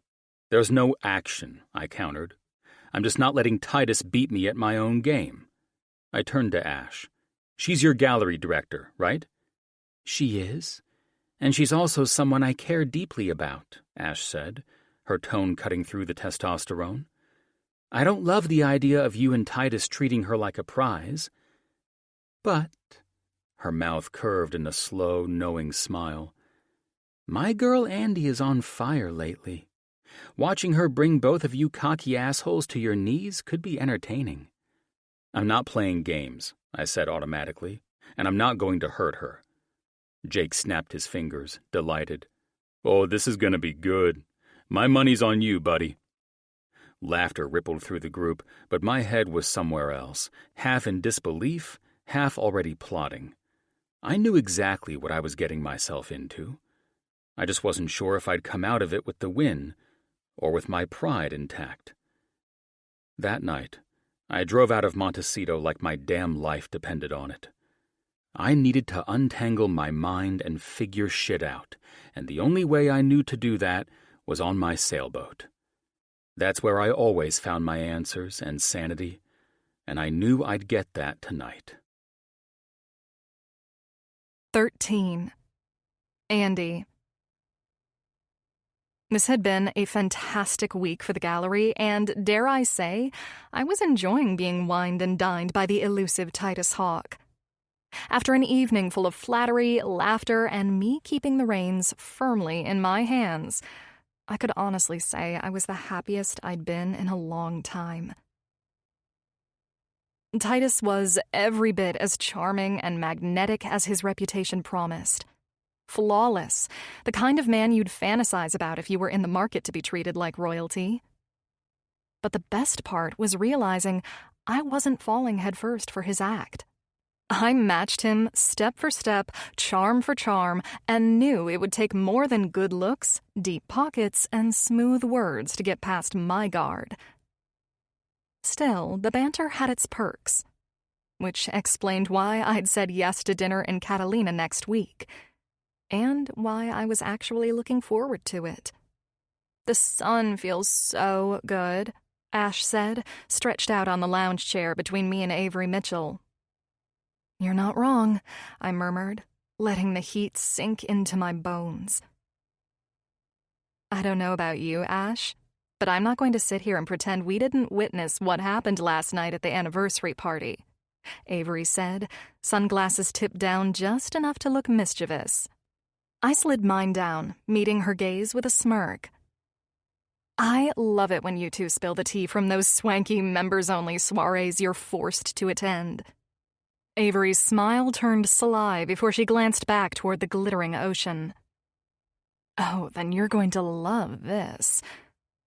I took a slow sip of iced coffee. "Sounds like some shit went down, eh? Whose anniversary party was it while I was at home enjoying the company of my 1-year-old, who, for the record, wore more spaghetti than he ate?" "Jace Stone's parents," Ash said, using her hand as a visor and glancing at me while a beaming smile spread across Avery's face. "You remember him, right?" The second his name left her mouth, my mind and body betrayed me. Heat curled low in my stomach, the memory slamming into me with the force of an ocean wave. I was suddenly back on the yacht's balcony, the cool night air brushing my flushed skin, my hands white-knuckled on the railing as Jace's body moved against mine from behind. Deep, unyielding, like he had no intention of letting me go until I forgot my own name. The wind tangled my hair, but all I could feel was the strength of his hands, one gripping my hip, the other sliding up to the back of my neck, his thumb at the base of my skull in a way that made my breath stutter. He'd leaned in, voice low and rough in my ear, telling me exactly what I did to him. Words I shouldn't still be hearing, but they'd branded me. That was the 4th time that night, and he'd still made it feel new, like he was discovering me all over again. And God help me, I'd wanted him to. I forced a light laugh to keep my friends from noticing the flush creeping up my neck. "Why wouldn't I remember him?" "Well, I don't know," Ash chuckled. "Perhaps your amazing dinner with Titus made you forget about him?" I laughed with the girls, pushing the memory down where it belonged. "Quit prying," I said. "I'm not revealing how my night went with one of the doctors who works with your husband." I arched an eyebrow and reclined deeper into my lounge chair. "And no, I haven't forgotten who Jace is. Are his parents super rich or something?" That was news to me. I knew Jace was a cardiologist at St. John's, but I had no idea the man ran in those circles. "Oh, you have no idea, honey," Avery said with a laugh. "But that's not what matters here. So let's hear it. What's the dramatic gossip that never ceases to amaze and never fails to entertain?" "Your name came up," Ash said. I looked over at her. "Huh? Me? Why?" Avery chuckled. "Well, it seems you've caught the attention of both the sexy doctor and the Spanish Adonis. What was it they kept saying?" She paused to glance at Ash. "Ah, yes. Intrigued. That was the word they kept using about your sexy ass." It was indeed the word of the night. 2 of the most highly desirable bachelors were throwing it around pretty liberally concerning you, Ash confirmed. Butterflies of excitement, flattery, and disbelief swarmed in my stomach. "What the hell did I do to instigate all the intrigue?" I asked. "You can't be serious. You don't give yourself enough credit," Avery said. "You're a goddamn fantasy in the flesh. Legs for days, lips that ruin concentration, and that don't even try me energy drives men insane. And that's why my husband, who despises functions like these in all their various shapes and sizes, left that party more excited than a mosquito in a nudist colony." I sat up. "Okay, spill it." I took off my sunglasses and eyed Ashley. "Because if your husband is excited about something after one of those events, something unexpected must have really happened." "I'll keep it simple," Ash said, Avery and her sitting up to join me in excited disbelief. "Jace and Titus are lifelong friends. And while Jace has been pretending to act like he's not interested in you, Jake's noticed a change in him. Because Jake can never let shit go," I said with a laugh. "Everyone who knows Jake knows that he would never let it rest if his doctor buddy hooked up with his wife's friend," Avery said. "And quit trying to act like you two went back to his room that night on the yacht and played checkers instead of fucking until sunrise." She grinned. "You were glowing the next morning and have been a transformed goddess ever since.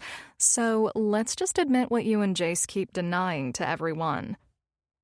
"Well, shit." Ash chuckled. "I wish we could all look the other way, but I don't think I've seen you more confident or happier since that night. Jake notices that in Jace, too, but Jace almost seems troubled. And you're out here dating Titus fucking Hawk."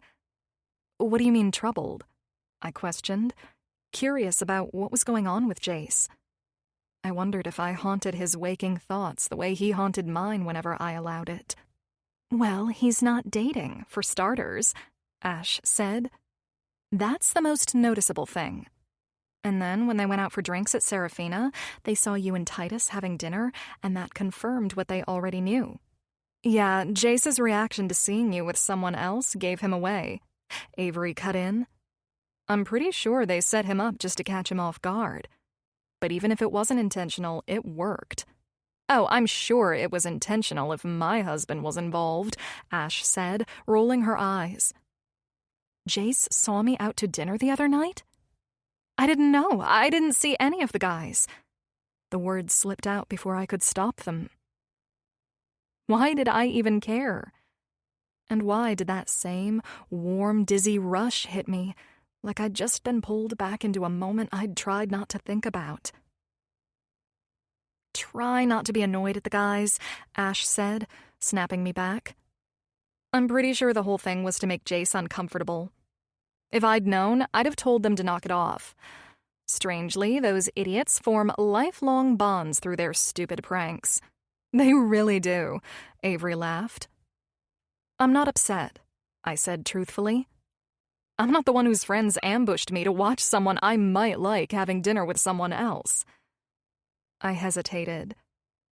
"Okay, so last night at the party, did Jace and Titus figure it out? Did things get weird?" "Not exactly," Avery said with a knowing smile. "But let's just say there's a good chance we're watching the start of one very dramatic love triangle." "Oh, God," I said, rolling my eyes. "Well, as flattering as this news is, I don't want to be the reason two childhood friends end up at odds. And regardless of that, I'm not even trying to get involved right now." "Why the fuck not?" Avery asked, as Ash let out a laugh, indicating I had no choice in the matter. "Because I have a 1-year-old son, and I don't have the stamina to go through the highs and lows of dating one man, let alone having two competing over my attention. I've never dealt with such a thing."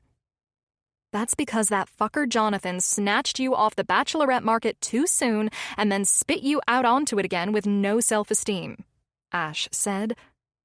"Would you like to know how I think you should handle this?" "I'm not sure," I said, confused. I didn't need drama in my life, and that was a fact.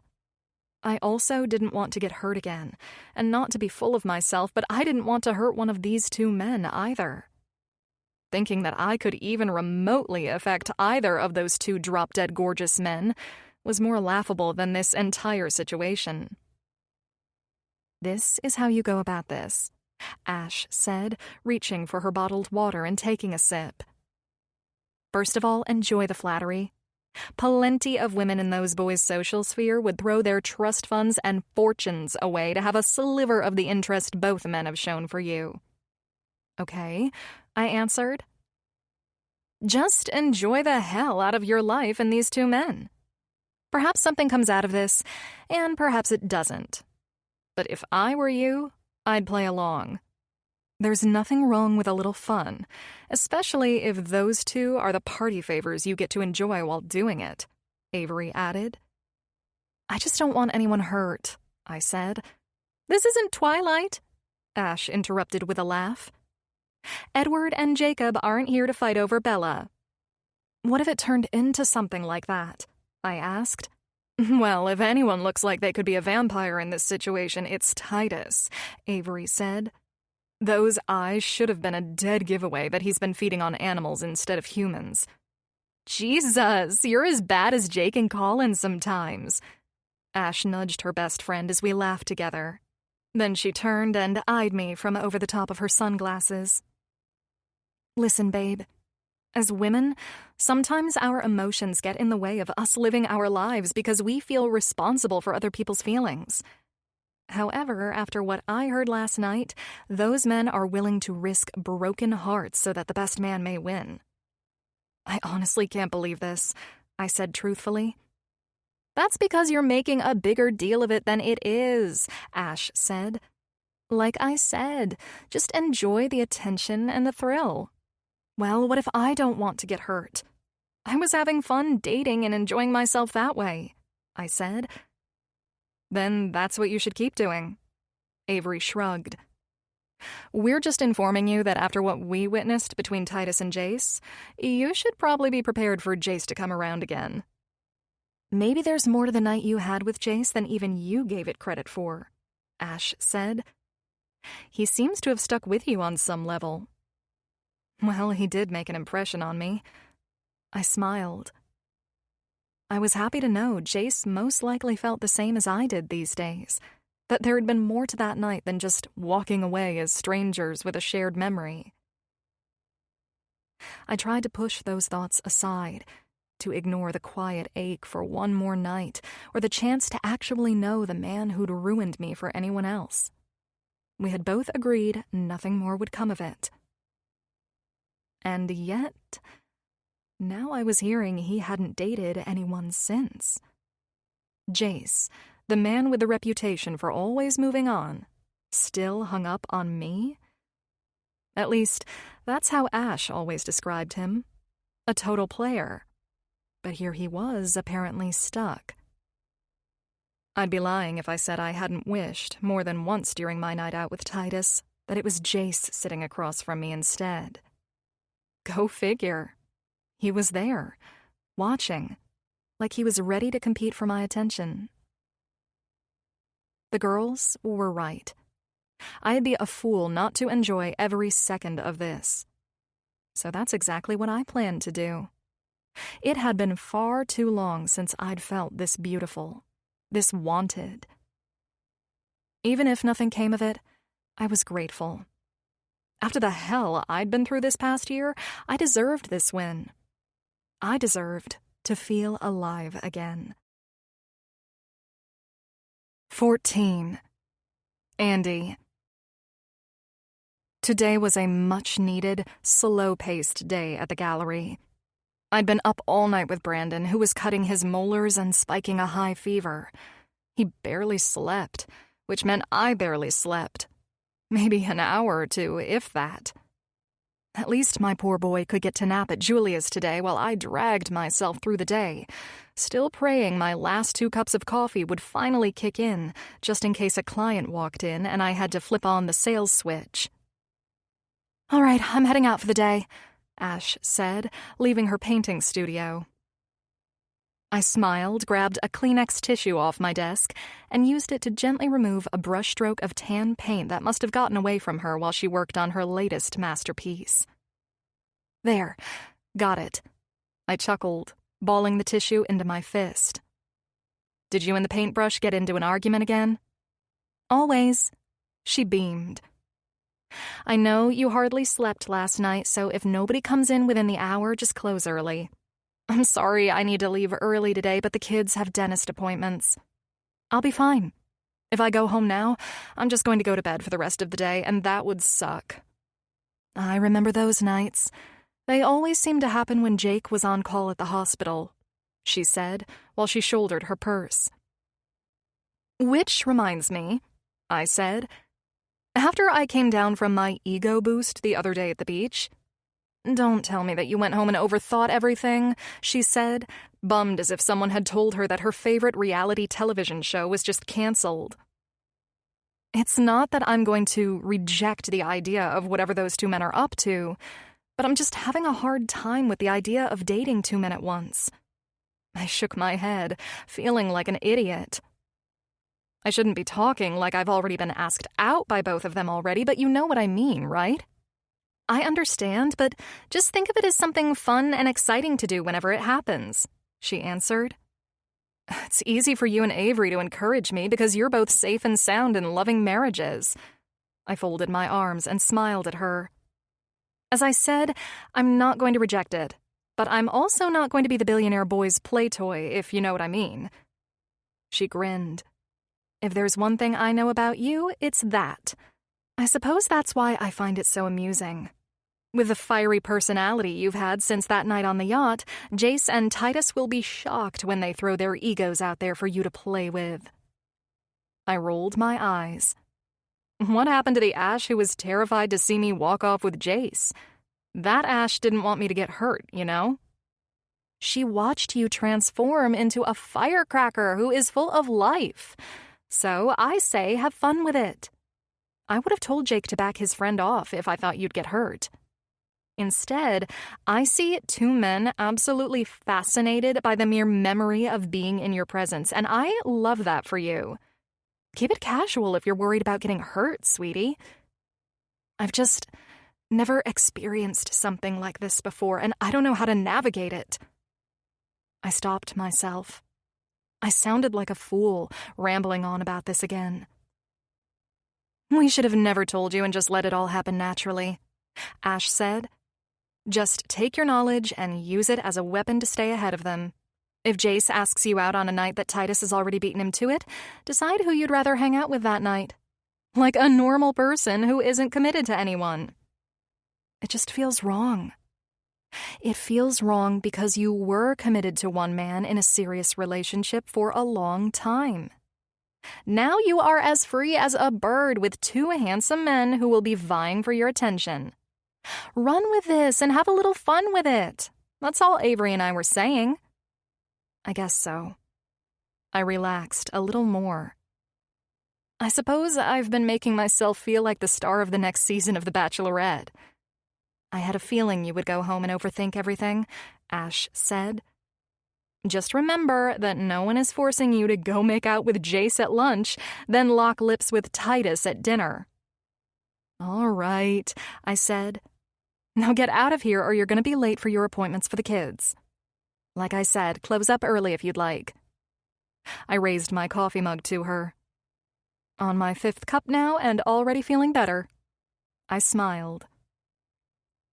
Ash breezed out of the gallery, and an hour later, as I adjusted the lighting above the new coastal exhibit, I heard the soft chime of the front door, followed by a low, familiar voice that made my stomach tighten in response. I glanced over my shoulder, and there he was.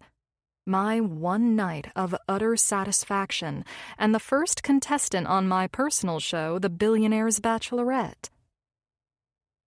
I had to clear my thoughts and steady myself. I watched him walk in wearing a tailored suit, no tie, and top button undone like he'd just left surgery and seduced someone in the hallway. Unfortunately, I knew from experience that wasn't a stretch. Our eyes locked, And instead of having all the weird feelings I'd had about him since I was told he had some interest in me, I felt the opposite. His blue eyes locked on mine, clear, steady, and so quietly intense, they felt less like a gaze and more like gravity pulling me back to that night as I watched him come deep. Fucking stop it. Now's not the time to think about that, I thought, snapping out of it and pulling down the front of my blazer before I approached him. It's been a minute, he said in his casual and cocky tone that I remembered from our night together. It's been a bit longer than that, I chuckled. I must say I'm quite shocked to see you here. I wonder what it is with you billionaire types buying art suddenly. Are you trying to redecorate your egos? I said, folding my arms together and arching an eyebrow at how he so confidently walked in here, unaware I knew why he'd come.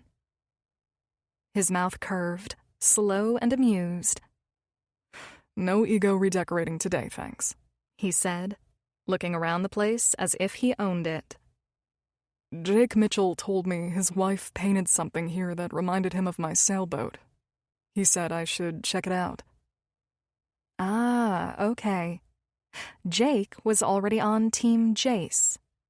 Well, this should be interesting. I led him toward the back of the gallery. You're not the first man with a yacht and a perfectly timed art purchase. Titus Hawk was in here last week doing the same thing you're doing now. Yeah? He asked, too lightly. Instead of a boat canvas, he picked a sunset. Said it reminded him of something worth remembering. Jace's jaw ticked. It was subtle, but it was enough. It was adorable. I eyed him. You strike me as more storm than sunset, I added. We stopped in front of Ash's recent piece. A single sailboat knifing through a moody, churning ocean. Beautiful and unsettling, like it didn't belong but refused to leave. Ash painted this one right after she and Jake were married. And since Jake referred you, perhaps you should consider a piece that represents your good friend as well. I just might have to do that, he said quietly. I watched his demeanor change as he became absorbed in the painting. Damn. Ash is a phenomenal artist, he said. This painting pulls you into every emotion about being on a sailboat and how it feels while sailing. But not the calm way, you know? Not the picture-perfect way. Oh? I said, studying him. He stood there, gripped by the painting, his jaw tight and hands in his pockets, as if he were holding something back. The assumptions I'd made about him coming in to hit on me like Titus had begun to fade, and in their place was a quiet curiosity about this man. A kind of appreciation, maybe. The kind that comes when you realize someone might understand a part of you. He seemed to know about sailing, more than just buzzwords to sound cool, and for someone like me, who'd grown up on boats instead of playgrounds, that meant something. Yeah, he continued. Everything about this painting speaks my language and captures my style. I grinned. How so? I'm curious. His eyes darkened to match the stormy sea in the painting as his gaze held me. It's raw and alive. Looking back at the painting, he said, And these days, barely in control. He chuckled as he looked back at me and locked eyes with mine. Sailing on unpredictable waters, such as that boat is, I feel the tension in my body, leaning into the gust, utterly terrified but loving it, feeling both resistance and surrender simultaneously. I didn't know what to do with that, so I thought we should probably keep it light. You sail? I certainly hope so, since I have the damn boat in my marina. He chuckled, the intensity of his stare becoming lighter. Is this something you picked up in college, Dr. Stone? I teased. Cute, but no. I've been sailing since I was a teenager. It's the only place I don't feel like I'm performing. I glanced at the canvas. The trim's loose on that sailboat. Whoever's on that boat didn't read the wind right, so I doubt that person would feel like you do when you look at the painting. He turned to me, brow raised. That's an interesting catch. I didn't take you for a critic of boat dynamics. I smiled. Well, we had a rule not to talk about anything personal that night, remember? His smile faltered, but not in a bad way. More like he suddenly realized there was more to the girl he thought he'd already figured out. I remember everything about that night, he said, more direct and in charge of where he and I would go next. Forgive me for being forward, but you've fascinated me once again. He smirked his cocky and sexy grin. And since you're a woman who knows her sailboats, I'd love to bring you out on mine. Is that so? He stepped forward, and I fell under the spell of his fine cologne, ocean blue eyes, and the memory of how effortlessly he'd brought out the best in me in the bedroom. Honestly, there wasn't a day that had gone by that I'd forgotten his skill with my body. This encounter was something I'd fantasized about more than once. Us meeting at random, taking another night for ourselves, and indulging in something we should never have to finish. I have no idea what the hell you did to me that night, he said.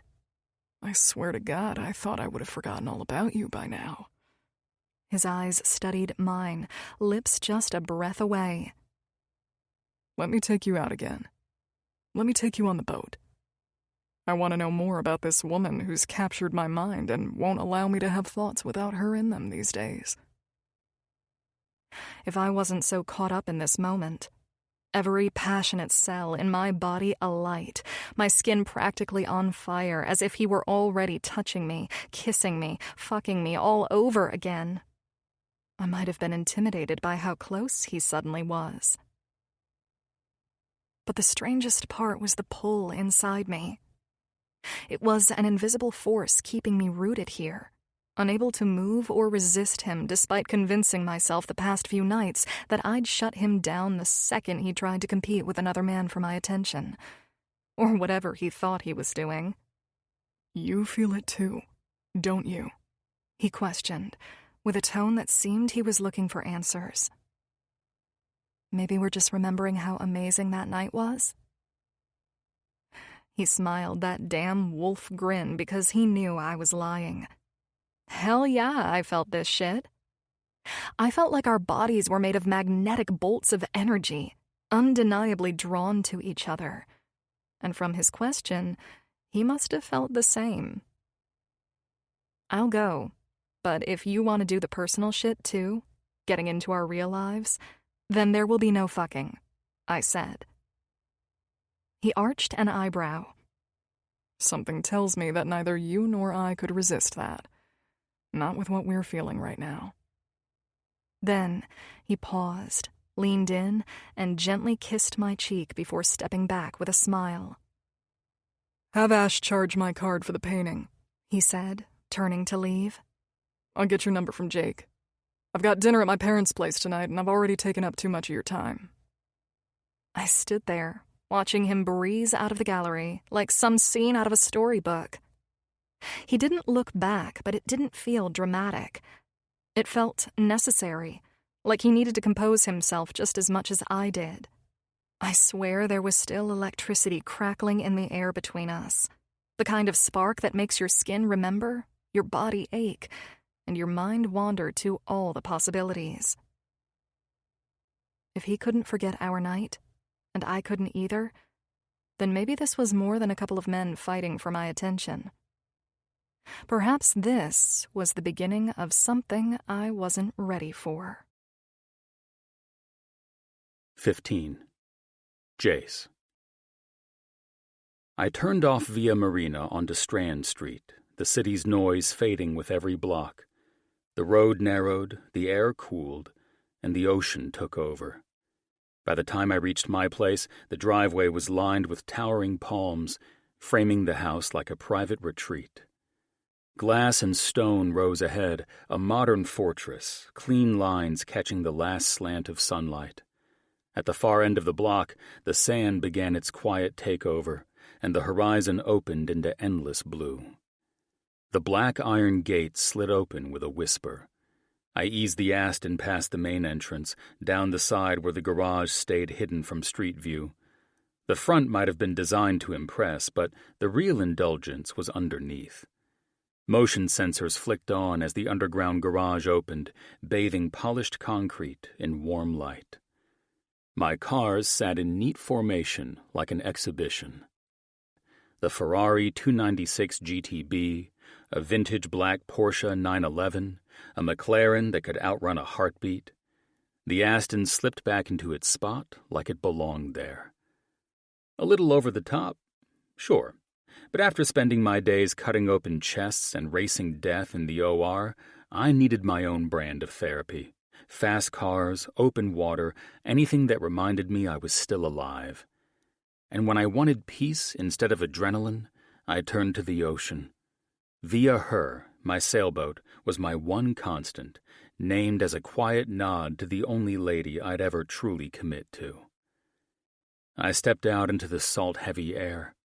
Waves rolled just beyond the dune, steady and unhurried, nothing like the pace of my days. I was finally home. And my next move? Call Andy. I'd let a week pass since inviting her out on my boat. Long enough, I figured, for her to get Titus out of her system. Truth was, I'd never really done the whole dating thing. And I sure as hell had never found myself in a pissing contest with Hawk. If I was being honest, it felt a lot like setting myself up to lose, maybe even on purpose. Like I wasn't sure I deserved to win. What I couldn't figure out was why I hadn't just told Titus to back off. I knew he would if I asked, because that's the kind of friend he was, but something about doing it didn't sit right with me. Who the hell was I to decide who Andy could date? I almost wished I didn't have a conscience. Shit would be easier and much more predictable. But then again, my entire life and career were anything but predictable. I thrived in the realm of the unknown. I wasn't scared of it. The second I walked through the door, I loosened my tie and shrugged off my blazer, slinging it over the back of the nearest chair. After 12 straight hours in the office, seeing patient after patient and analyzing chart after chart, I was damn glad to be home. And even more grateful I got to call this place mine. The house greeted me with its usual silence, allowing only a faint echo of Pacific waves beyond the glass. I unfastened the top 2 buttons of my shirt, rolled my sleeves up, and made my way to the kitchen. All I wanted was a fucking beer and the chance to finally make my move. It was time to call Andy and arrange to take her out on my sailboat. God only knows how her trip to Catalina went with Titus, and I wouldn't ask. I didn't want to think about that. Jake even tried to pry through his wife, but Ash wouldn't say a damn word about it. The one time I needed those women to bring up their drama and gossip was the one time their lips were sealed like a damn vault. I was sure that if Ash knew Titus had me beat, and there was no chance for me, she would call me off. She wasn't the type to let anyone hang out to dry. I popped open the fridge, grabbed a beer, and twisted the cap off without breaking stride. My backyard unfolded like a well-kept secret, a sleek stone patio, glass railings, and an infinity pool that looked like it spilled straight into the ocean. No fences and no neighbors, just raw coastline stretching endlessly in both directions, the soft crash of waves rolling over the sand far below. My place stood high above my own private slice of shoreline, something I never took for granted. It was one of those special places that are nearly impossible to find, even for people with a fortune to blow.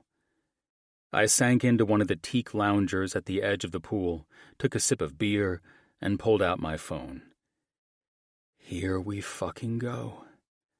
My heart picked up its pace, waiting for this sex goddess to answer, but to my dismay, the call went to her voicemail. I wish she would have answered and put me out of my misery, but I had to leave a brief message instead, hoping she'd call me back. 5 minutes later, the phone vibrated, and we were in business. At least, I hoped. "Hey, gorgeous," I said, feeling more relaxed.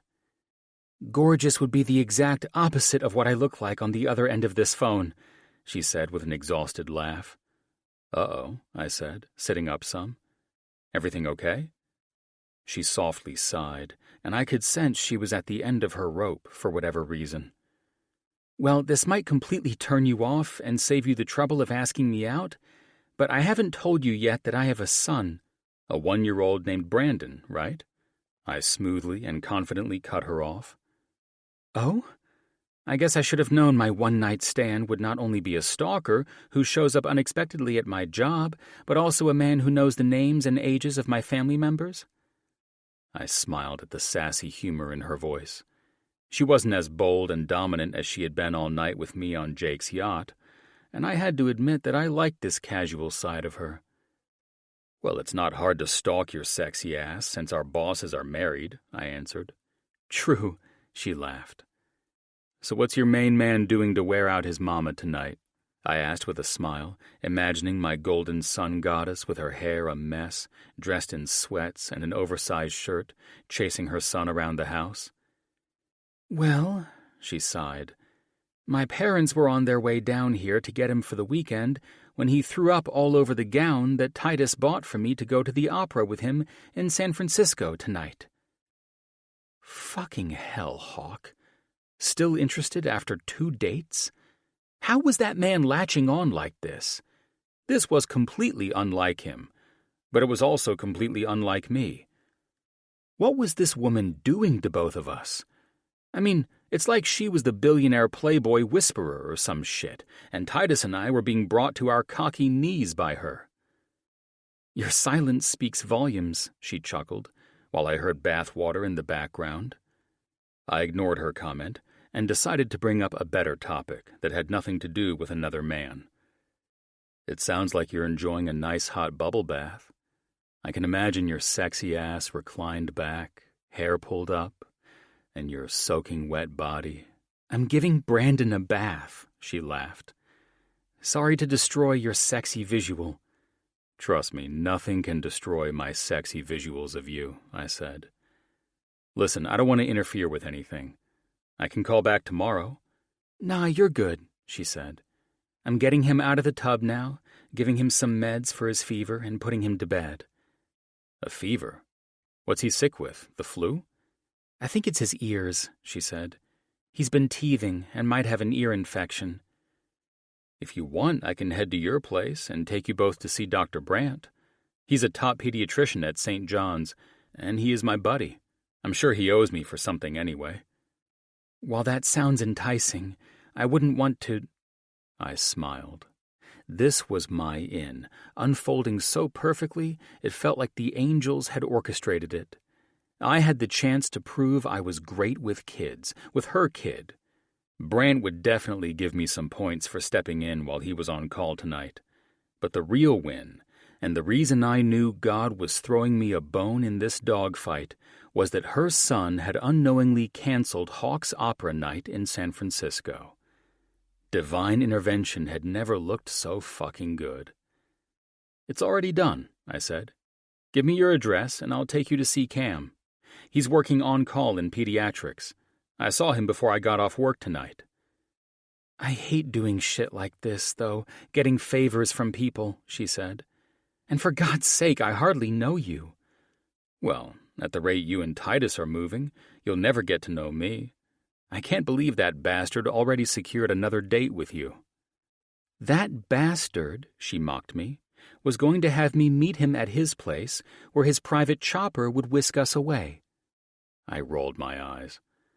"All fine and good, gorgeous, but money can't get you in to see the best pediatrician in the state when your son needs antibiotics." "Aw, you're definitely playing the Prince Charming role, aren't you?" she teased. "All right, I'll text you my address and accept your generous offer. You're saving me from calling in sick on Ash tomorrow." "See? Another reason Titus can't compete. How'd the guy respond when you told him you had to cancel for your sick son?" "He was completely understanding," she said. It figures, I teased, as I heard her son start to whine. Okay, I think I need to get a move on. You don't need to drive all the way here to get us, you know? I know I don't need to. I want to. Text me the address and I'll head there as soon as I lock it into my GPS. We hung up. She texted her address, and my dumbass walked into my garage and stared at all my two-seater sports cars. Like a moron, I'd fucking insisted on picking up Andy and her son, but I didn't have one goddamn vehicle with more than 2 seats. Think, Jace. Hey Siri, call Jake, I said. What's up, dude? He answered the call. Hey, can I borrow Ash's Range Rover? I'll meet you at your house and you can take my car.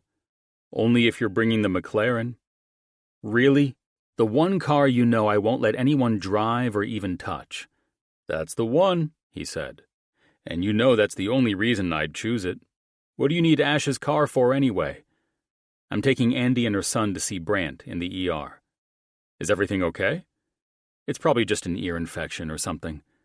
Ha, nice savior move, man, I heard him say with a laugh. Okay, let me make sure it's cleared out and I'll wait for you to get here. I ended the call, adrenaline pulsing through me as excitement took hold. I'd confirmed with Brant, and he'd be ready when we arrived. Now came the part I had no experience with, acting like a parent and rushing a sick kid to the hospital for an ear infection. As weird as it sounded, the thought thrilled me even more than the idea of taking her sailing for the first official date I'd been planning. 16. Andy. Come on, buddy, I whispered, scooping up my poor, sick little boy. He was dressed and ready to go the moment Jace arrived. The fever that had spiked before he threw up all over me had finally broken after a lukewarm bath, but I could feel it creeping back.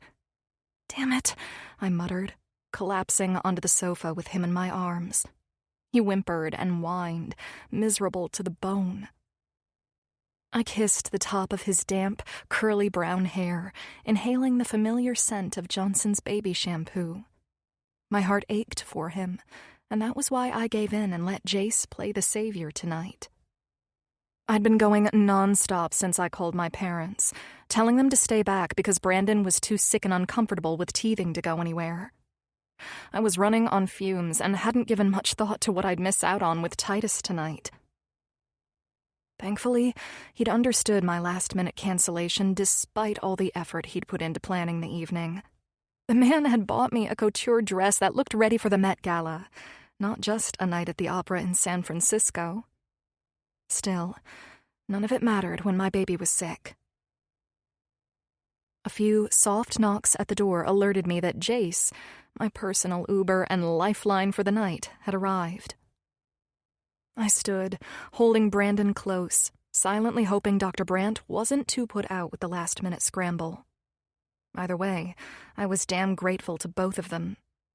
All I wanted now was for my son to feel better fast. "Hey," I said, containing my hormones at the sight of the man standing in my doorway.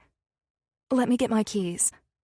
I turned, shifting Brandon to my left hip, and moved through the house to find my keys. No need for that, gorgeous, he said. I've got a car all ready to go. I smiled, grabbing the strap of Brandon's backpack that I used as his diaper bag.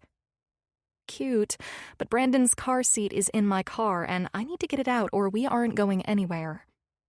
Right, he said. I shouldered the backpack, then turned and smiled at Jace, who looked sexy as sin on a Sunday. His dark blue button-down shirt was rolled up at the sleeves, convincing me that it should be illegal for a man to look so effortlessly attractive to a single mom holding a feverish baby. "You're sure you want to do this with me?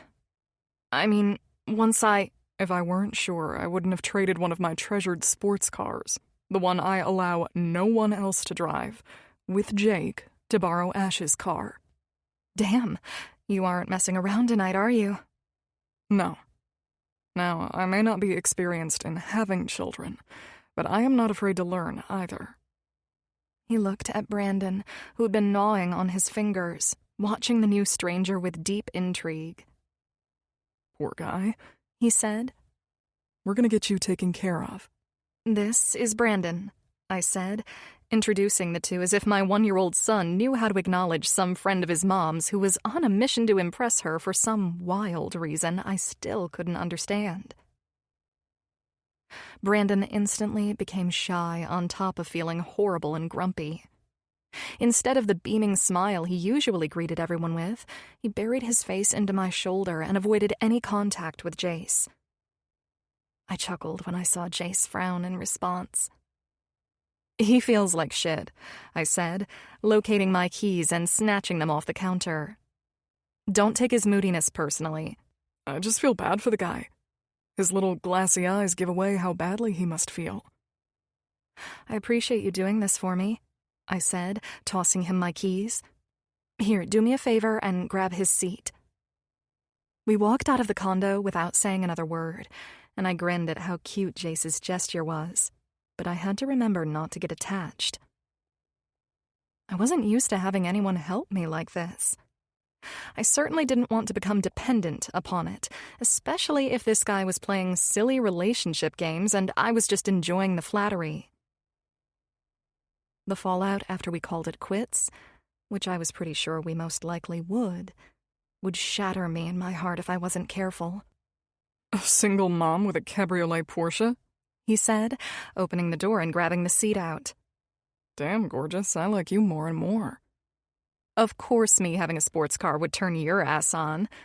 I eyed his shit-eating grin as he went about securing the car seat in the back seat of Ash's Range Rover. Damn right that turns me on, he said with a wink, moving out of the way so I could buckle Brandon in.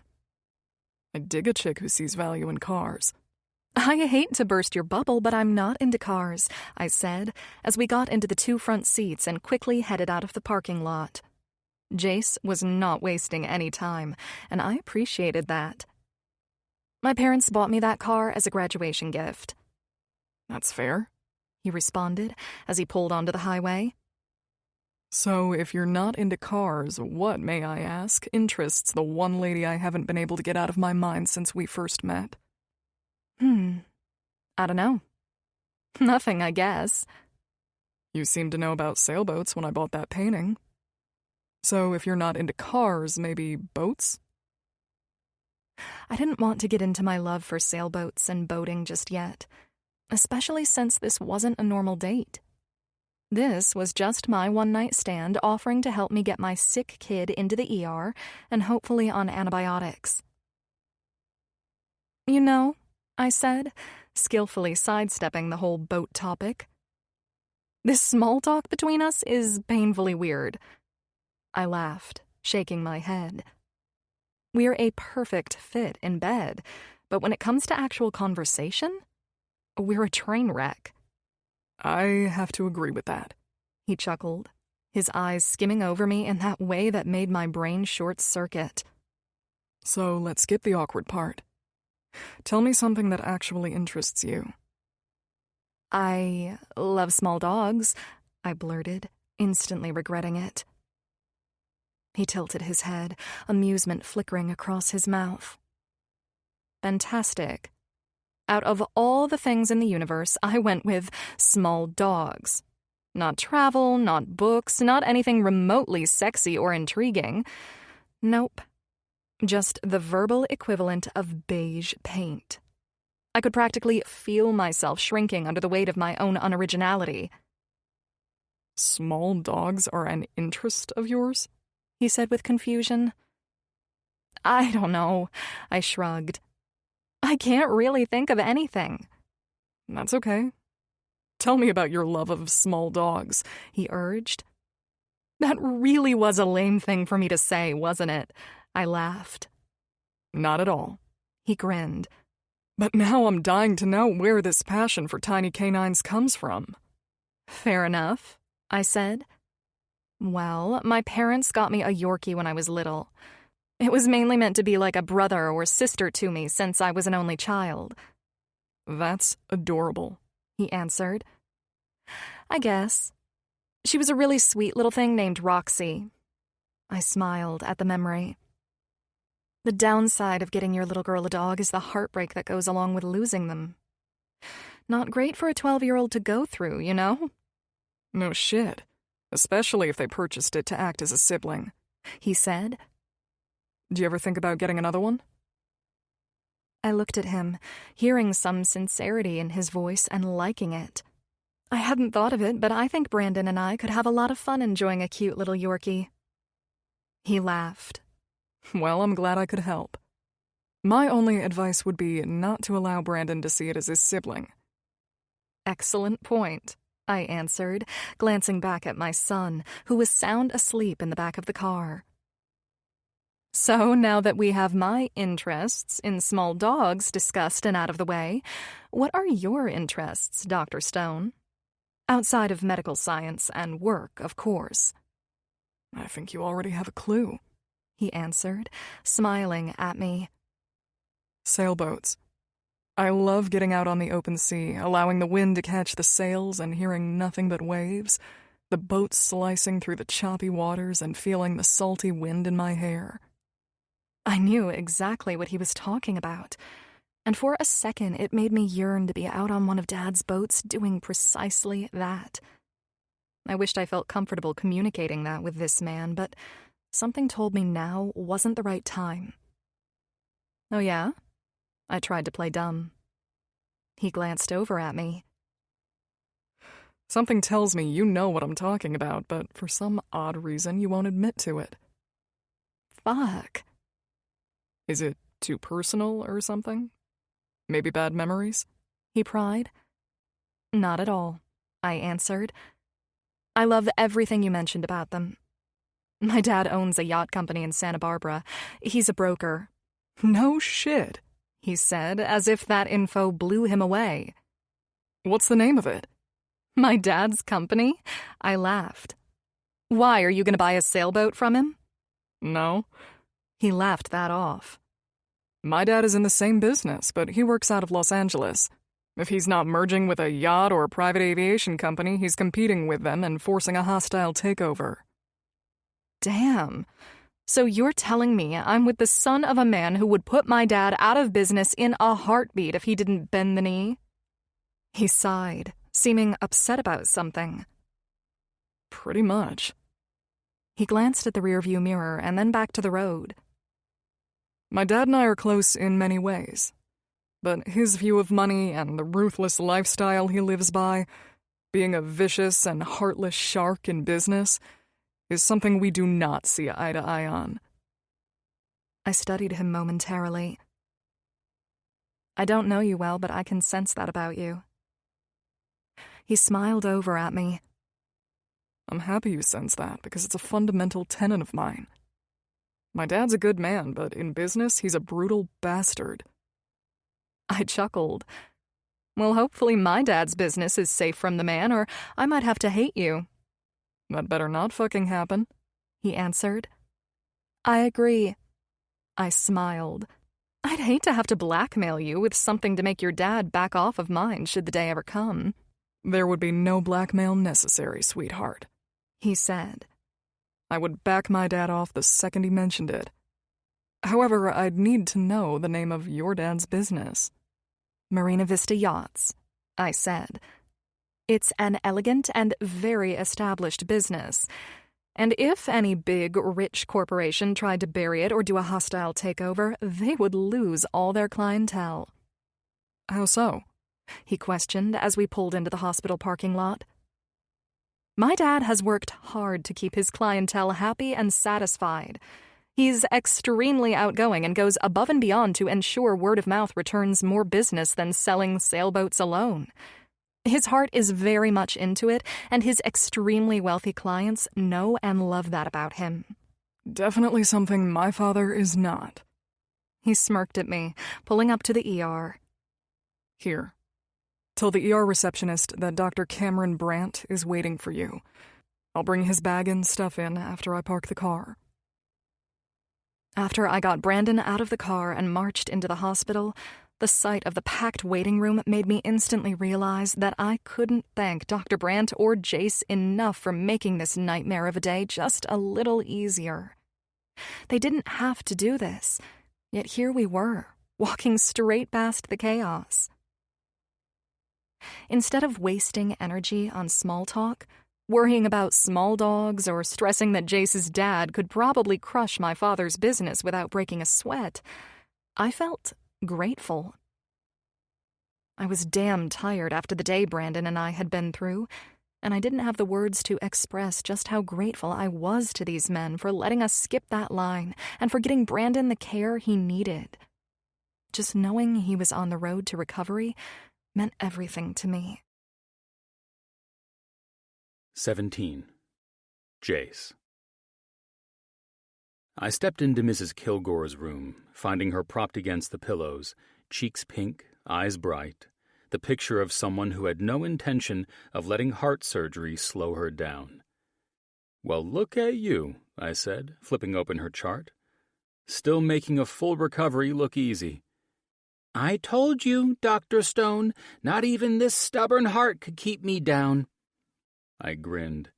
At 73, she had more spark than most people half her age. "That's exactly why I like you. You give the Grim Reaper the finger and keep on going." She smirked. "So, when are we going on that date?" I glanced up, catching the mischief in her eyes. "Flirting already? You're going to give my nurses ideas." "They already have them," she shot back. I chuckled and stepped closer. "Well, I can offer you two tempting options. Option 1, you and I go on that date you've been angling for. Option 2, I transfer you to the cardiac surgery recovery floor so you're only a couple of good days from busting out of here and back home." "I can't have both?" she asked, feigning innocence. "Afraid not. The last woman who asked for both, well, she still sends me Christmas cards." Mrs. Kilgore laughed so hard her monitor beeped. "As much as I'd love to scandalize my friends with a date with you, I think I'll take option 2. My roses and sweet Daisy are counting on me." "I've heard all there is to hear about those rose bushes. However, this is the first time I'm hearing about your love for daisies," I said, giving her my full attention before I left the recovery floor. "Daisy is my sweet teacup Yorkie. She's such a doll." "You don't say." "I have a lady friend who just mentioned something about wanting a Yorkie," I said. "Interesting it's coming up with you now, Mrs. Kilgore." "Well, they are quite a popular dog breed," she said. "Now tell me about this lady friend of yours who wants one. Perhaps I can help you out." I smirked. "You are quite bold, and that's what I've admired about you since the day I met you, Mrs. Kilgore." "I'm not prying into your personal life, Doc. I'm just taking advantage of the fact that my hot doctor might be interested in a Yorkie because, unfortunately, my daughter has to rehome hers. I'd take the mischievous little fellow in myself, but Daisy would never allow it." Interesting thought. "Well, I'm not sure she's a candidate for adopting a dog or anything. I'd have to run it by her." I smiled and then winked. "And since I need excuses to continue contacting her, I'll happily pass along the message. I can't quite seem to lock this lovely lady down." She chuckled. "I like her already. Not falling so easily for the handsome doctor's charms. Very admirable." "You could say that," I sighed. "It's partly my fault. I've been busy with work, and the only time I've had to give her was when I helped take her son to the ER for ear infections a few days ago." "Well, then you're off to a shitty start, young man," she said, while I laughed in response. "But if you think she's in the market for a Yorkie, I have the one for you. He loves children and women, and he needs a good and loving home." "Her son is about a year old." "Perfect," she said. "His name is Duke, and he was raised with little children. My 5-year-old grandson was a toddler when my daughter brought Duke home as a puppy. If you think your friend will be interested, I will talk to my daughter about the possibility." "Why do I feel this is a blessing in disguise?" I said, standing. "Sure, go ahead and tell your daughter about my friend, Andy. I'll see if she is up for adopting an adult dog, or any dog, and we'll go from there." "I don't see why she wouldn't want Duke." "Me either," I said. "Now rest up before you're transferred, and I'll be back to check on you when I'm back from my evening rounds." I left the hospital, excited that I might be able to help Andy get the kind of dog she mentioned loving the other night. This could be an excellent way to score some points with her. Even though the visit to Brant was fantastic, Andy and I couldn't seem to get past the fucking small talk. I mean, I get it. We had a bit of a situation on our hands with her boy being sick. It wasn't exactly your preferred date night, but still, I wanted to get past this part. Maybe I just sucked at dating? "Stone!" I heard Colin Brooks call, catching up with me near the fountains in the garden that connected the hospital to the doctor's offices. His grin was cocky as hell, same as always. "So I hear you've been playing house with the goddess of love. Cute little date the other night?" "Huh. Lord only knows what Brant thought about that," I muttered. "That you're in over your head," he said, clapping a hand on my shoulder. "Which, spoiler alert, is exactly what the rest of us think, too." "I might be," I admitted. "Hell, I've got Titus running on a 10, busting out helicopters and yachts. Meanwhile, I'm over here playing paramedic, taking her sick kid to my buddy, and then so buried in surgeries I haven't even checked in." "Hold the hell up," hand raised like he was flagging down traffic. "Hawk is flying her around in helicopters, throwing yacht parties, and probably building her a damn castle in Spain, and your play is a dog? That's not romance, Stone. That's a pet adoption ad." "She mentioned wanting one." "Yeah, and I've mentioned wanting abs like Chris Hemsworth. Doesn't mean anyone's delivered them to me with a bow," he fired back, shaking his head. "Jesus, man, you're Stone. Cardiothoracic god. You don't chase a woman with chew toys. You chase her like she's the only one worth the hunt." I narrowed my eyes.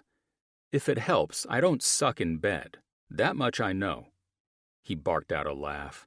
"Buddy, you're proving my point. You think the win was what happened that night. It wasn't. It's what you do after. Right now, you're looking like the guy who peaked on the yacht, and trust me, no one wants to date the highlight reel." I bristled, jaw tight. "So what? I'm supposed to compete with Titus dollar for dollar? Helicopter for helicopter? That's not me." "Exactly," Colin said, voice suddenly sharper, almost serious. "That's why you've got the edge. You don't win her with flash. You win her by being the guy who sees her, who shows up, who's got more grit than gloss. Stop second-guessing and stop playing small. She doesn't need another billionaire. Women want a man who's willing to fight for them instead of throwing shiny toys at the problem." He paused, pinning me with that maddeningly direct stare. "You do want the girl, right?" I exhaled, somewhere between frustrated and relieved. Leave it to Colin to shoot me in the chest and hand me the bandage in the same breath. "I thought that's what I wanted," I admitted. "But I'm not sure anymore. We can't even seem to have a normal conversation. Half the time my brain shorts out, and the other half she's ready for battle." Colin rolled his eyes. "God help me. That's called being nervous, hotshot." "Shocking, I know." He gave a low chuckle. "That's why you've got me. I'll get the ball rolling for you. But tell me this." He pointed at me like a prosecutor. "You're cool that she has a kid, right? You can handle the whole stepdad thing?" "Jesus, dude," I muttered, running a hand through my hair. "I'm not trying to marry the woman. Can we maybe start with a normal date before you sign me up for Little League practice?" "Well, you're dating a single mom, big man. You've got to have some concrete endgame goals here.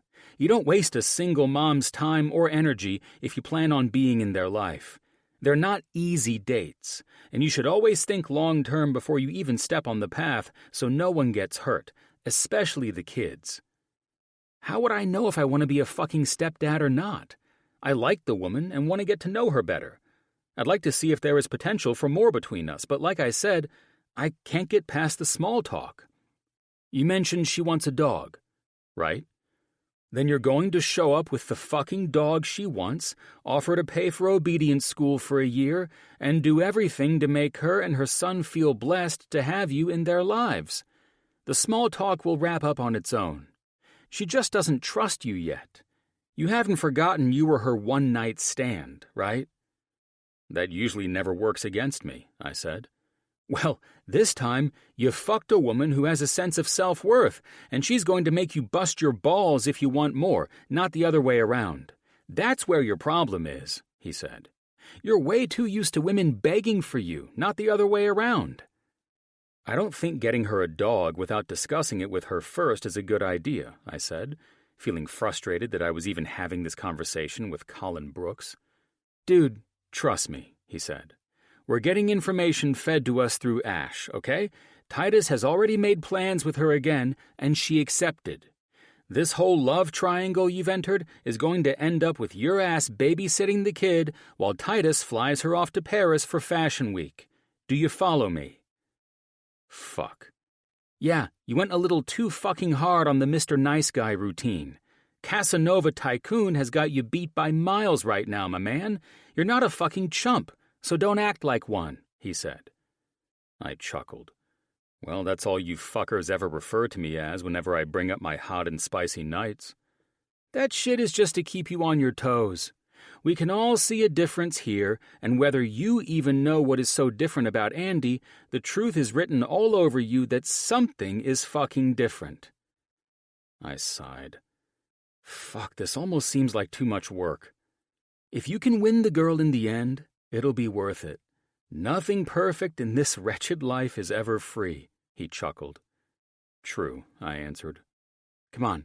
It's only 6:30, and that gives us about 30 minutes to get Jake caught up and get some game plans in motion. One thing that must happen is that you'll make time for her every day and allow her to see she's more important to you than your fucking job. I couldn't believe it had come to this, me seeking relationship advice from these two clowns. The only reason I was going along with this was because I had to admit that when it came to relationships, I didn't have the first clue what to do or where to start. I guess I could thank my parents for that. 18. Jace. After plenty of time playing the victim, I finally owned up to what I really wanted. Andy. And I was done with the small talk and bullshit excuses. So what if I had a weak-ass moment? Everyone breaks and acts like a clueless idiot sometimes. But I was past that. The second I found out Titus had whisked her away to one of his VIP resorts on a tropical island, I knew it was time to man up. No more coasting, and I didn't need Jake or Colin to coach me on that. The more I thought about Mrs. Kilgore's daughter trying to rehome Andy's idea of a perfect pet, the more I knew that was my angle. Titus could flash his money and flex his empire all damn day, but she didn't seem the type to fall for flash. This damn dog would seal the deal. Is this the little cock-blocker? Jake questioned, walking into my office. Cute little guy, isn't he? I said, as I hit send on an email to the pharmacy for one of my patients. Are you sure you really want to go this route? Jake said, sitting in a chair across from my desk. You and Colin decided this without me, and I'm not sure it's the best idea. Why's that? I said, turning to pack up my briefcase. I couldn't wait to leave and bring this fellow home so I could prepare to surprise Andy with him. It's the exact dog she said she liked when I took her to the ER for her son last week. Jake stared at me as if I'd completely lost my mind. He leaned back and crossed his ankle over his knee. So you're rolling the dice on a fond memory, and that's supposed to make magic? If Titus is working for her affections through money and material shit, I'm going for the heart. Being there for her while her son is sick and giving the next best thing to diamonds as a gift? Well, that's a direct shot to the heart I don't even need Cupid for. Jake chuckled. So you decided to head down the Hallmark Bachelor Road, and you're hoping the lustful, broody billionaire will screw things up? Never saw it that way, but I guess so. You have no idea what you're doing. I laughed. You're not the first person to say that. I stood and shouldered my briefcase, and I think Andy would probably agree with you. I unclicked the leash from the chair I had the dog tied to and smiled down at the adorable, beady-eyed little guy. Your ass better not fail me. What's the rascal's name? Jake said, dropping to one knee to pet him. Cupcake? It's Duke. Duke! Jake laughed. Who gives a yappy little thing like this a name that big? Maybe they were big fans of John Wayne, I chuckled. That name is killing me, Jake said. Such an alpha dog name for this tiny gentleman. Who knows, maybe Andy will name him something else. Jake rose, still amused, and stared at the dog. Don't be ridiculous. You can't rename a dog this age. Besides, something tells me he's already attached to that badass name as if he were a badass himself. Small dogs can be dicks, you know. Everyone knows that, I said, never being a fan of small dogs. But this guy is quiet and cute. I don't think we'll need Caesar Milan to work any magic here. I don't think this pup could hurt a fly. Your first mistake is underestimating the power of a yapping dog. Your second mistake is referring to him as an it or a thing right before you hand his dominant ass to your intended girlfriend. I rolled my eyes. If you think this guy is going to give me shit, you're wrong. He sat on my lap the entire ride back to the office this afternoon. Jake shook his head. Damn, dude. We've all been through it, trying to seal the deal with our ladies, but you just asked for hell trying to land your plane on this one. How about this?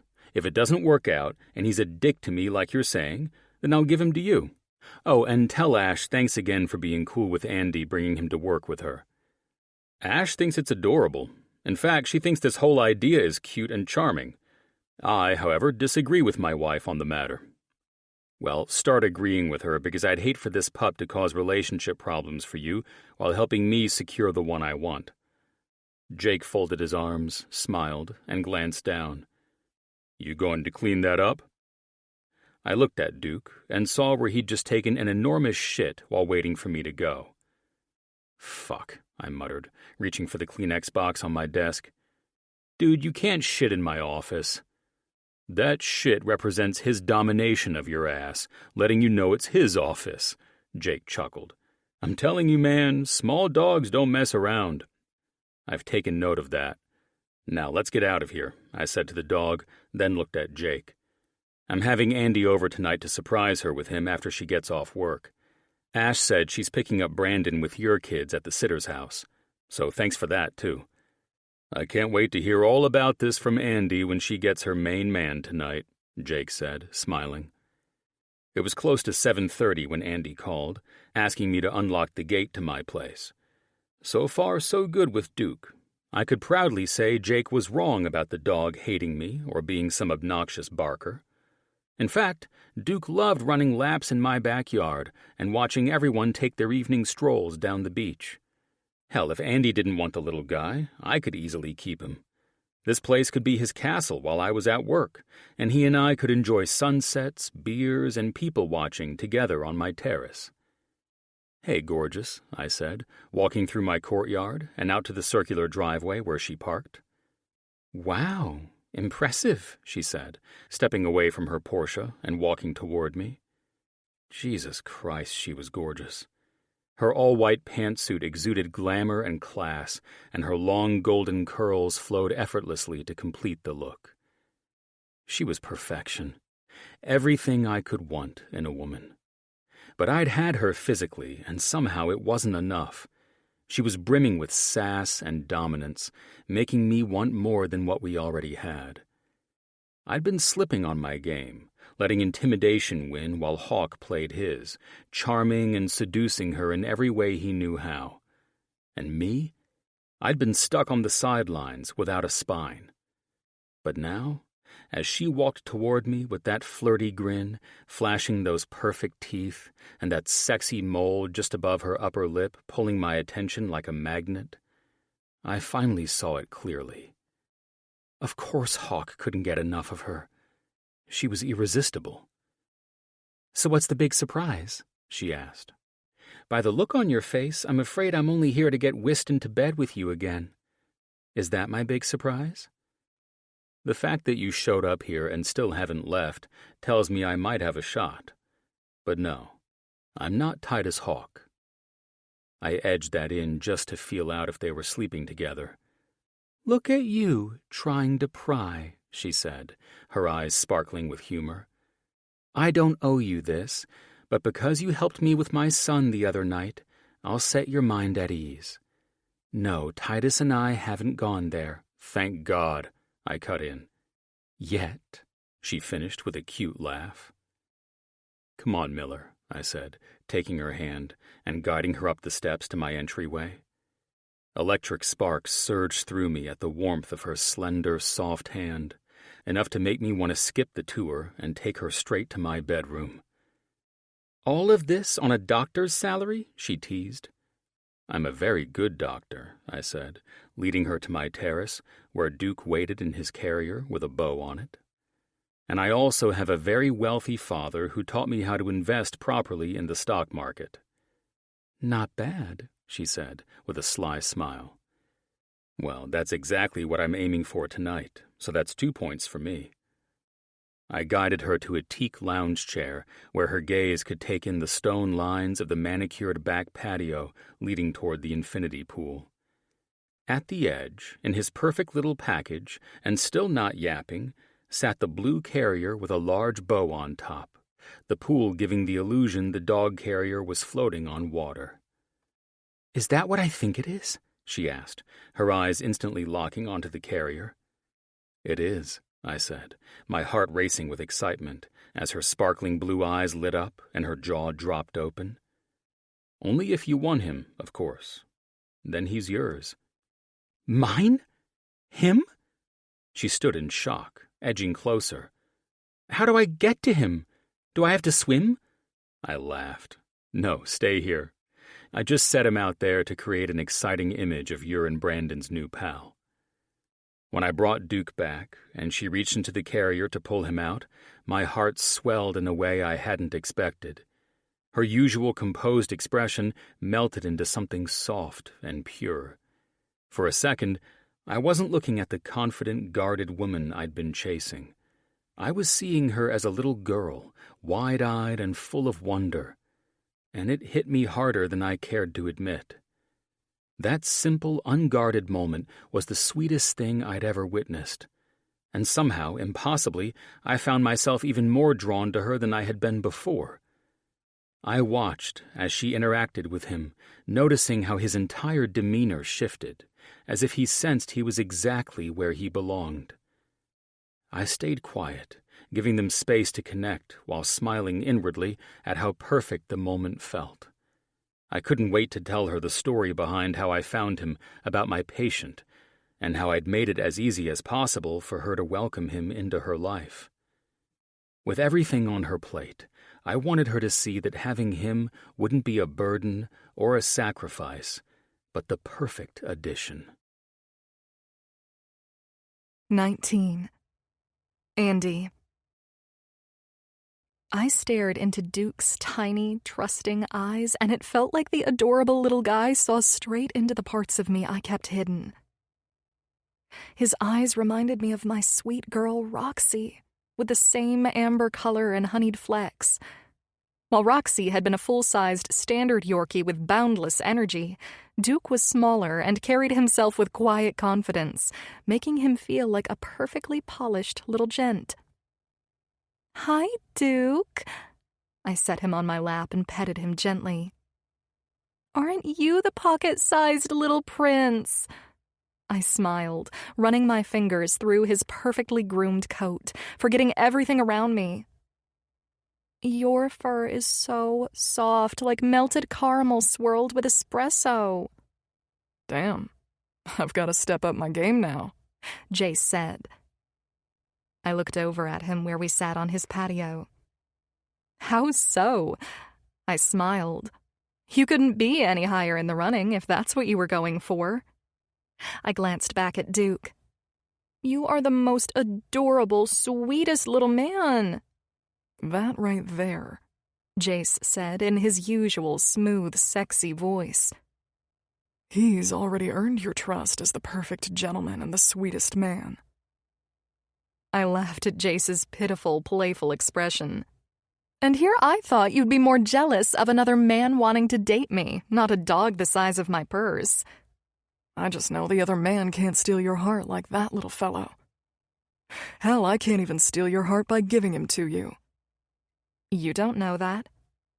I arched an eyebrow at him. His eyes locked with mine, and my breath caught. How many times that night had I gotten lost in those blue eyes, spellbound as he groaned and moved inside me, dragging out every last wave of pleasure while easing us both down from yet another orgasm. "What are you thinking about right now?" he asked, his voice a low whisper. I shook the thoughts and heat out of my head. "The dog," I lied, smiling at him. "No," he said, his voice filled with the same hunger it carried that night. "You're lying to me."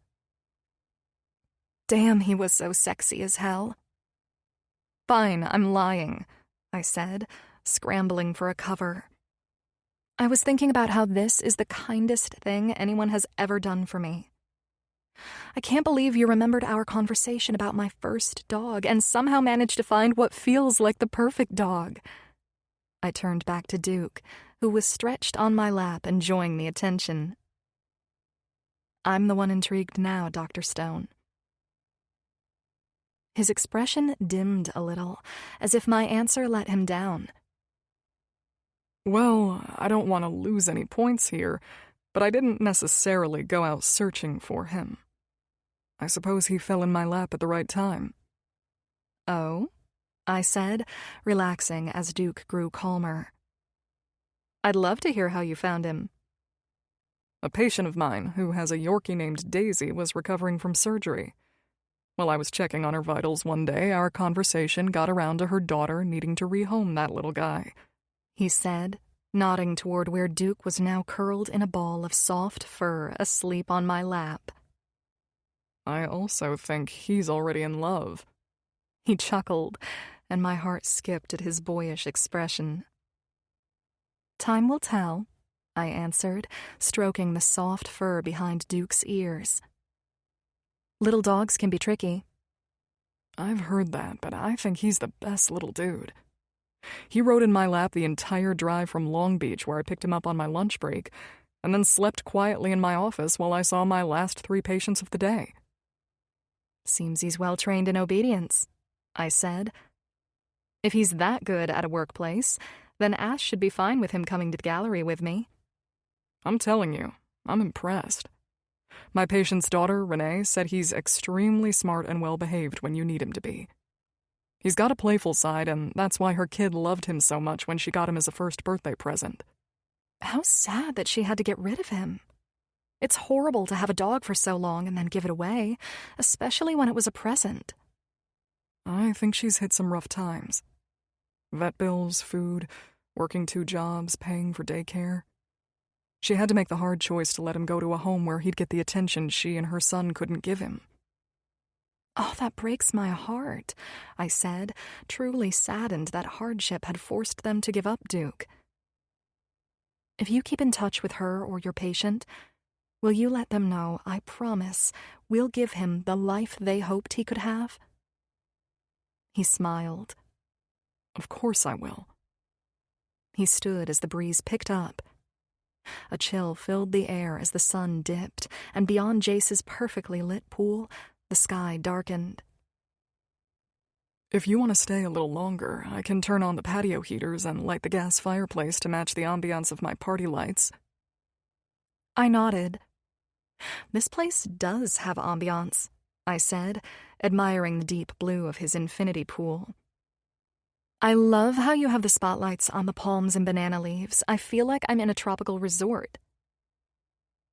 I pinched my lips to keep from smiling wider when Jace's jaw tightened and his eyes stayed locked on mine. "Wouldn't be anything like what Titus Hawk demands his tropical resorts look like at night, would it?" I decided to play along, glancing up at the swaying party lights.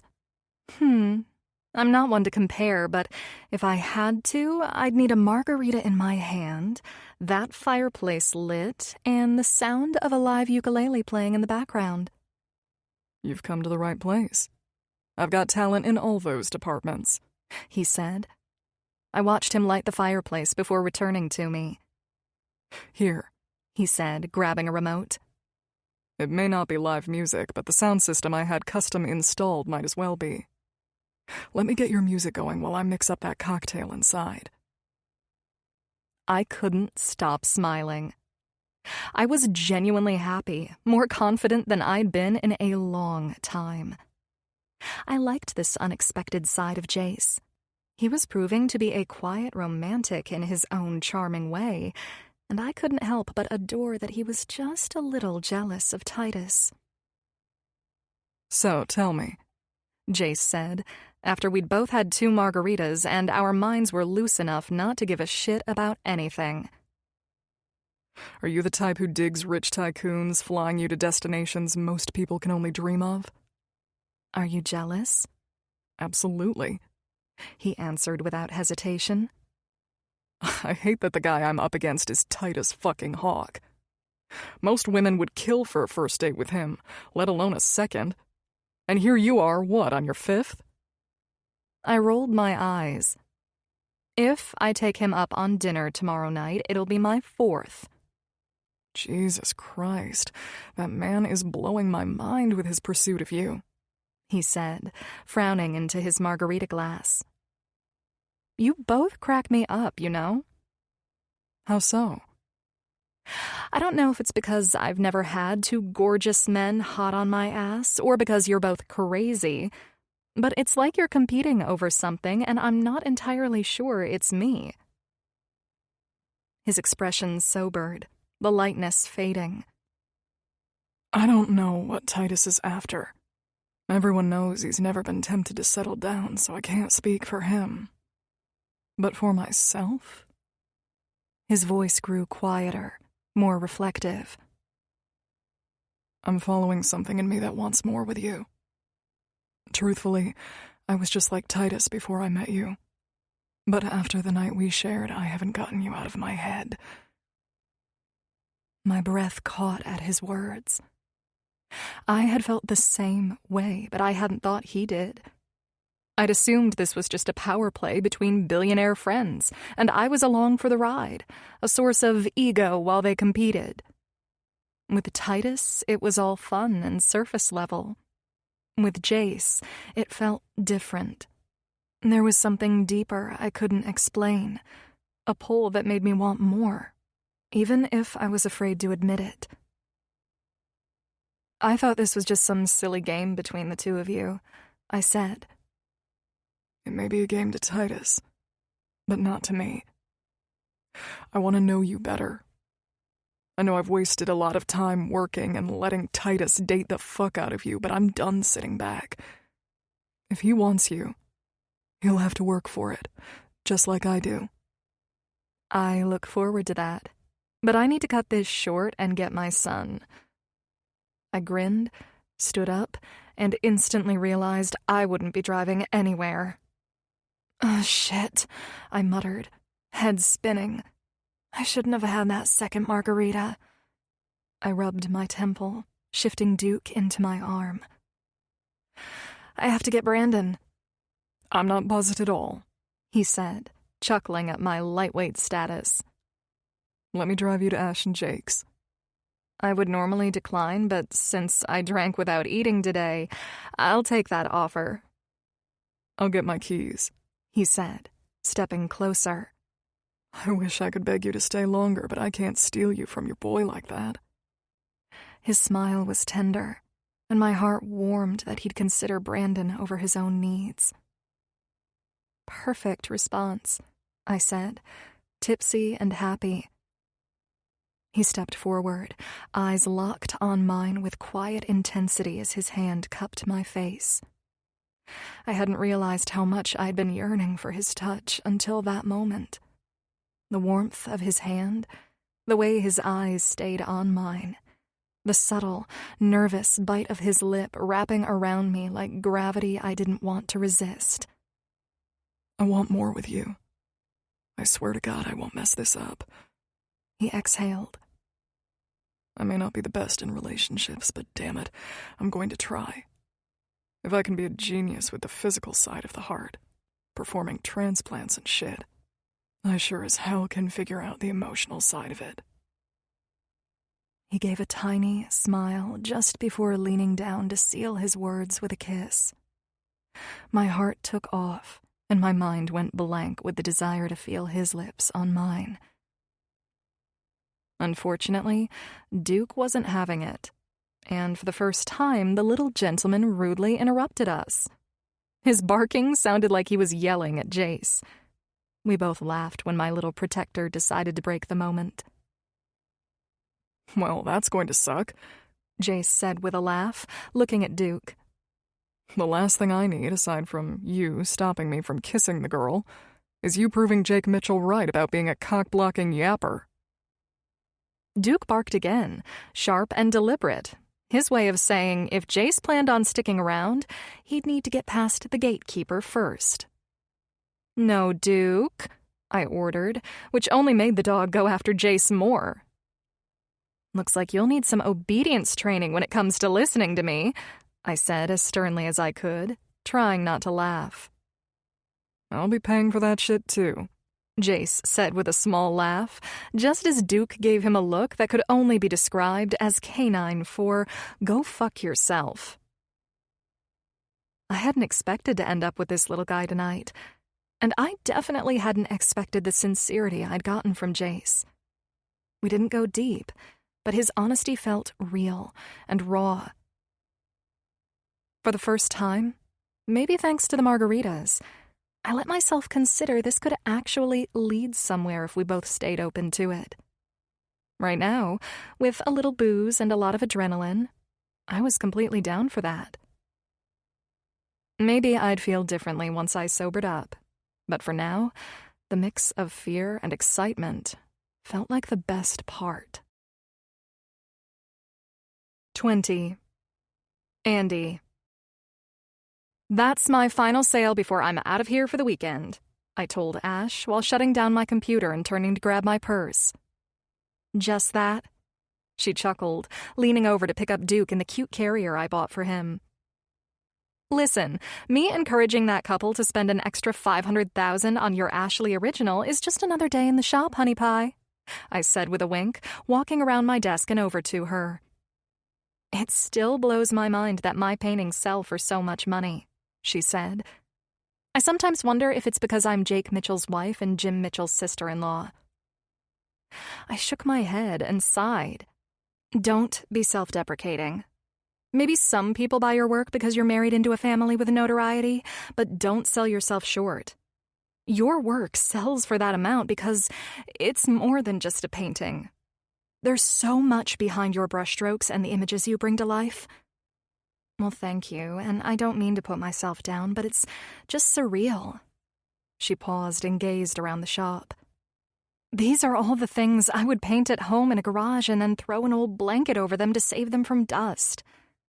And that's why you can't understand why your talents are worth what they're worth," I responded. "You're too close to your work to see what everyone else sees and feels." "You're probably right." She laughed. "Okay, enough about that. You need to get out of here. When does Titus plan to leave?" "Before we get into Titus," I interrupted, "I have to tell you, after a week of Duke settling in and basically becoming the man of the house, he's picked up one habit I can't seem to break." "Oh? What's that?" "He's obsessed with stealing Brandon's favorite toy, this little plush airplane. He doesn't chew it up or anything. He just runs around the house like it's a game. I'm pretty sure he's trying to get Brandon to chase him, but obviously that isn't going to happen." I glanced down at Duke and his carrier, looking like a guilty little culprit. The worst part is it turns into a full-blown drama. Brandon gets mad, Duke barks at him, and I end up taking the toy away from both of them just to stop the chaos. "I'll keep an eye on that." She glanced into the carrier.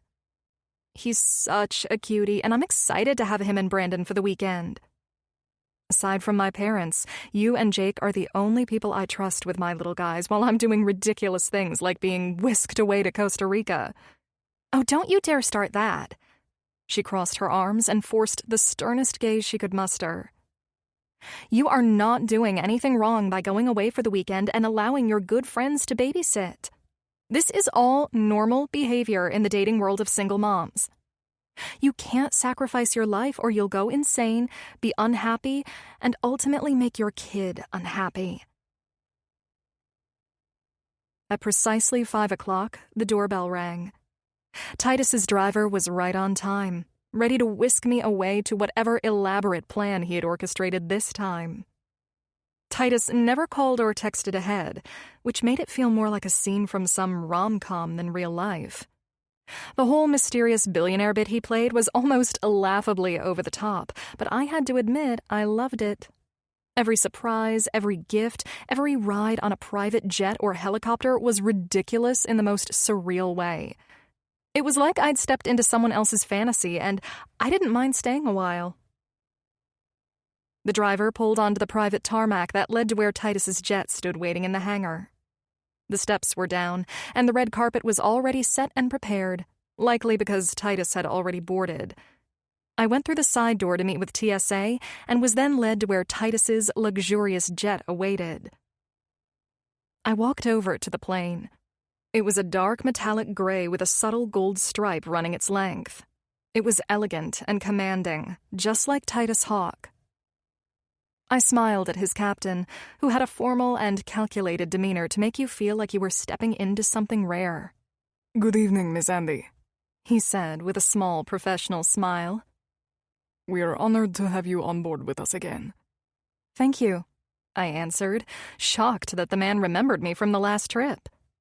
Then again, I'm sure Titus demanded that from everyone in his flight crew. Before I could take the first step up the staircase, Titus appeared through the doorway of the jet. He was devastatingly handsome in his black open-collar shirt and tailored slacks. The breeze caught the edge of his jacket, and for a moment he looked like something out of a dream that belonged to someone wealthier, bolder, and far more reckless than me. I had to push those thoughts away like Ash advised so that I wouldn't feel like an imposter and would be able to enjoy myself. But seriously, this was insanity. As I walked up, Titus descended the steps to meet me halfway. "You came," he said, a smile tugging at the corner of his mouth. "Well, you did send a driver and a jet," I replied, raising an eyebrow. I figured saying no would have been rude.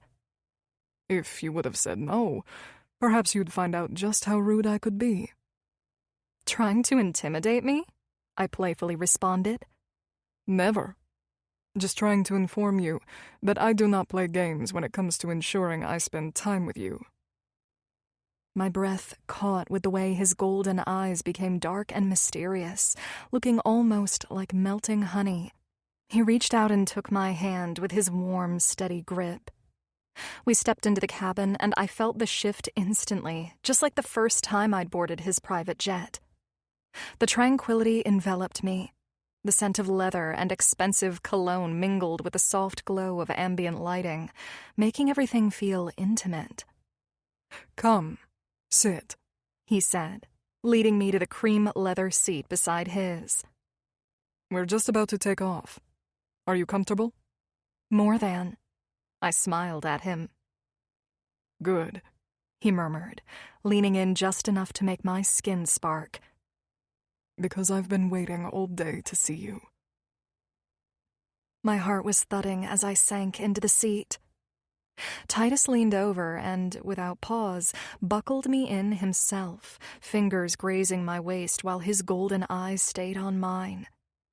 Even when we first started dating, it seemed like I was constantly trying to catch my breath and work through my nerves around him. It got to the point that I thought about rejecting future dates with the man because it was exhausting, like running a goddamn marathon. Now I was much better.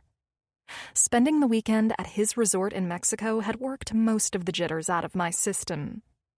Still, I couldn't ignore everything, especially when he loved to turn up the heat with that low, smooth voice and those subtle brushes of skin against mine. Just enough to stir a longing for more, but never quite enough to cross the line. Just as Titus finished buckling me in, the cockpit door opened with a soft click. "Mr. Hawk?" the captain greeted, before he stepped into the cabin with the kind of quiet authority that came from flying royalty, dignitaries, and men who owned their own islands. We're cleared for takeoff on runway 2. The weather is smooth all the way to Costa Rica, and the estimated flight time is 5 hours, 21 minutes. Titus gave him a nod. Thank you, Grant. The captain turned to acknowledge me politely. Again, it's a pleasure to have you on board, Ms. Miller, he said with a faint smile, then looked back at Titus. The cabin has been prepared as requested. Let us know if you need anything before takeoff. Splendid, Titus replied, his hand resting casually on the armrest between us, fingers brushing mine. Let Sandy know that once we're in the air, we would like champagne service, and have the chef begin preparing the meal I requested right away. Other than that, we're ready whenever you're cleared for takeoff. The captain gave a nod and disappeared into the cockpit, the door quietly shutting behind him. Once we were at cruising altitude, the cabin shifted from a subtle vibration to a smooth, floating silence. Titus unbuckled my belt and stood, offering his hand like he was inviting me to dance instead of dine. Follow me, he said. I'm sure you remember the food will be better than anything you've had on land. Of course, I chuckled, happy he was done with whatever business had interrupted him after the captain left us and the plane took off. He led me to a small dining nook by the expansive, tinted windows. The table was already set. Champagne poured into crystal goblets beside silver chargers, while a bottle that looked older than I was rested, perfectly chilled, in a bucket of ice. Forgive my lack of manners earlier. I did not intend to ignore you and stare at an unwelcomed email from the moment we took off until now, he said, somewhat annoyed. Oh, please, it was fine. I brushed off his apology and sipped my champagne. It was not fine, he answered. I give my attention to business only when intended and scheduled. I do not believe in wasting time, mine or anyone else's. So when work attempts to interfere with my personal life, I see it as an inconvenience and a lack of respect for something I value deeply. Ah. I smiled at him, watching his perfectly full lips take a sip of his champagne with his natural air of supreme confidence. Well, if your time is more important than what keeps this beautiful plane in the air and us on it, how could you view that as a waste? Touché, he said, with his cocky yet flirty grin. Though for me, I live a very structured and balanced life. I never allow my work to interfere with enjoying the fruits of my labor. And you, beautiful, are indeed one of those fruits. I chuckled. You are too much sometimes, I responded, as the flight attendant entered the dining area. She approached the table, wearing a sleek black pantsuit, and served us without a word, placing 2 plates of something impossibly delicate and fragrant in front of us before disappearing quieter than a mouse. Chilean sea bass, white truffle risotto, and grilled peach, Titus said, glancing at my plate, then up at me. Unless you'd rather have something else. I laughed. No, this will do. But next time I'll have to request a pizza or something. Why's that? He smirked as we started eating the mouth-watering meal. Because, quite honestly, I would love to see you eat the same food as all of us regular humans. And if I had the chance to watch you partake in such a meal, I'd like to see it happen on this luxurious jet. I pointed back toward where the flight attendant walked in. Brought out by her and set on these silver plates. He chuckled. I do have a very casual side as well, Andy, he said, then blotted the napkin to the corners of his mouth.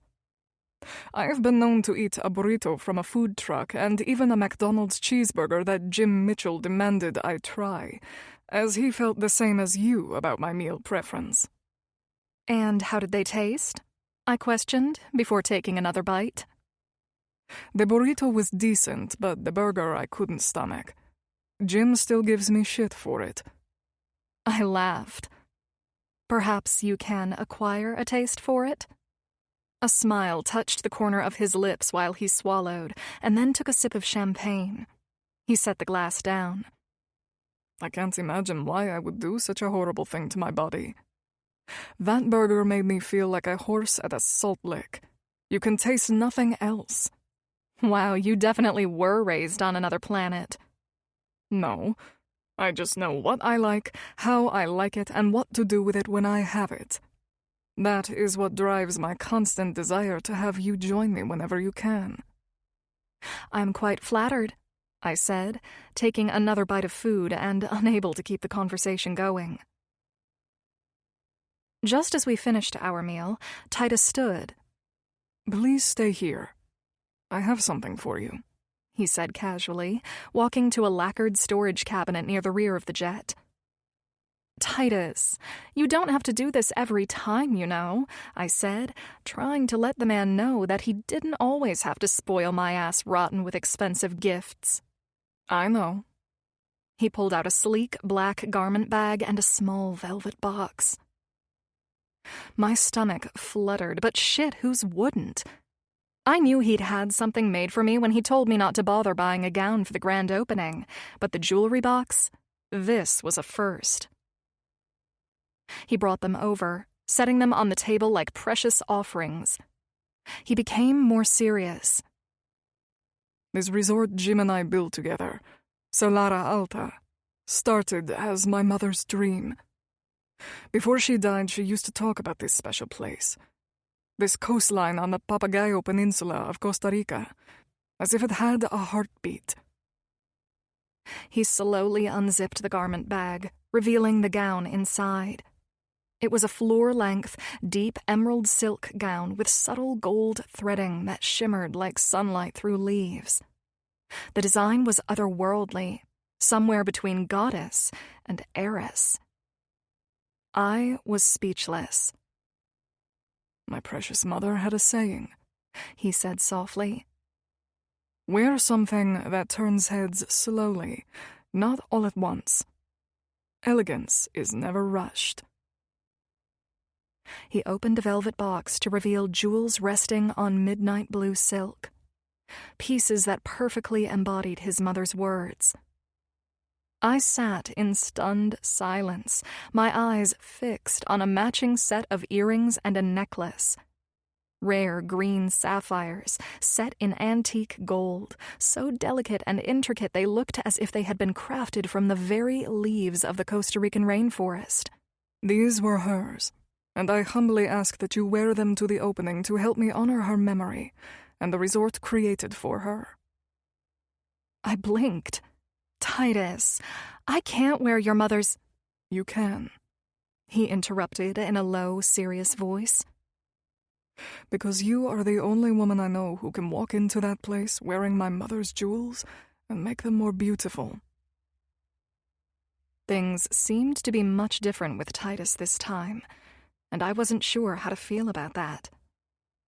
Titus stepped closer, brushing my hair behind my ear as if he had already imagined putting the earrings on himself. Instead of pushing him away, I welcomed the warmth of his gentle touch and the way he treated me as if I were as important as the gown and jewelry. Allow me to spoil you tonight and this weekend, Andy, he whispered.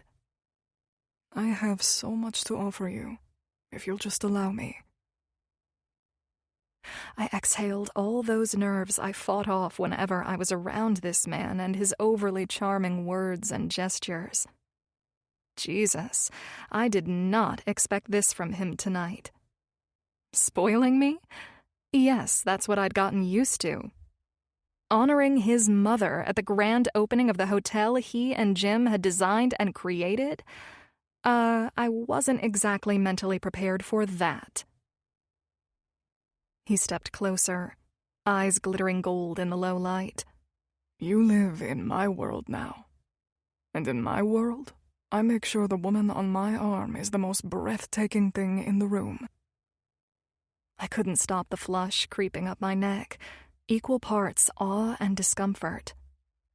Because part of me wanted to revel in this. The gowns, The attention, the sheer devotion in his gaze. But another part whispered that I would have been just as floored if Jace had shown up with a simple bouquet of grocery store daisies.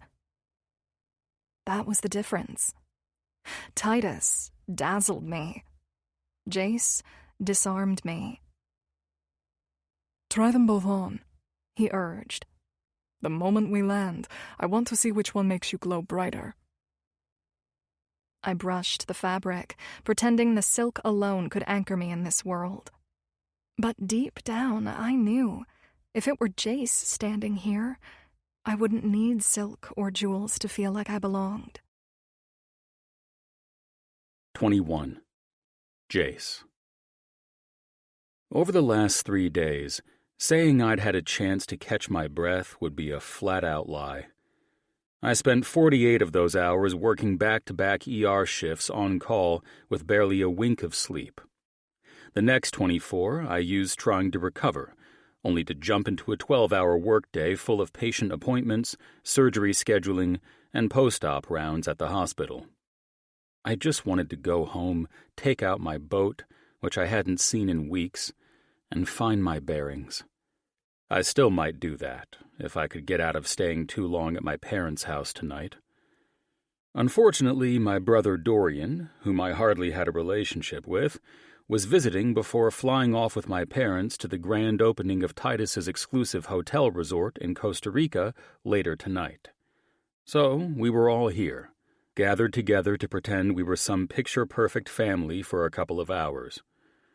Typically, I could handle these kinds of dysfunctional get-togethers without breaking a sweat, but with exhaustion from work and thinking about my girl flying off on Titus's private jet as his guest of honor, my patience and mood were shot to hell. God only knew what tonight would bring. The iron gates opened with quiet precision, revealing the sun-kissed sprawl of my parents' Montecito estate.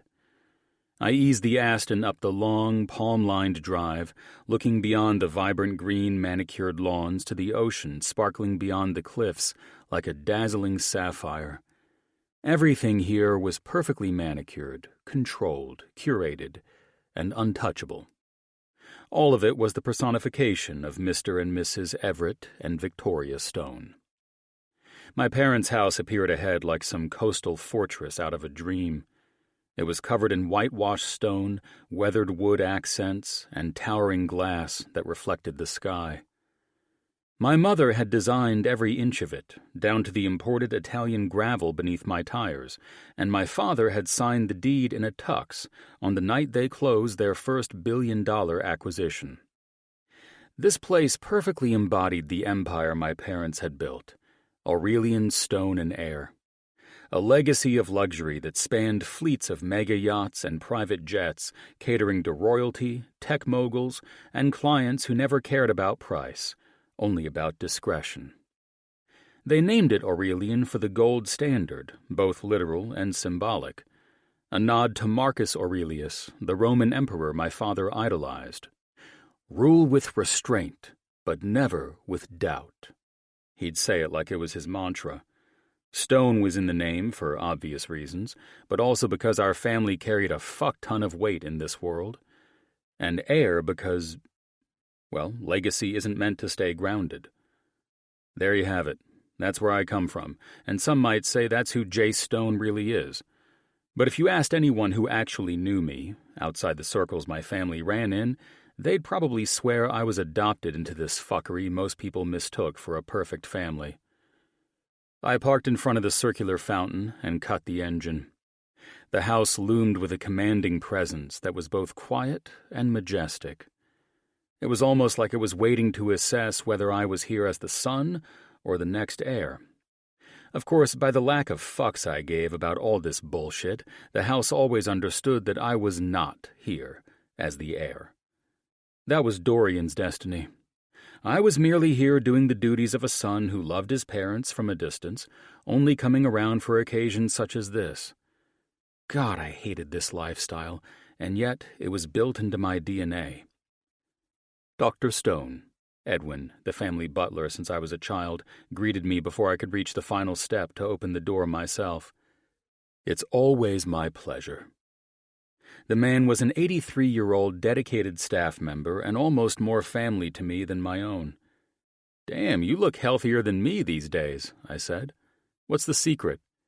"Diet and exercise always, young man," he said with a smile, becoming more casual. "By the looks of it, you are exhausted." "It's been a week, for sure," I shrugged. "It's pretty bad when the heart surgeon isn't as healthy as the man who could be his father."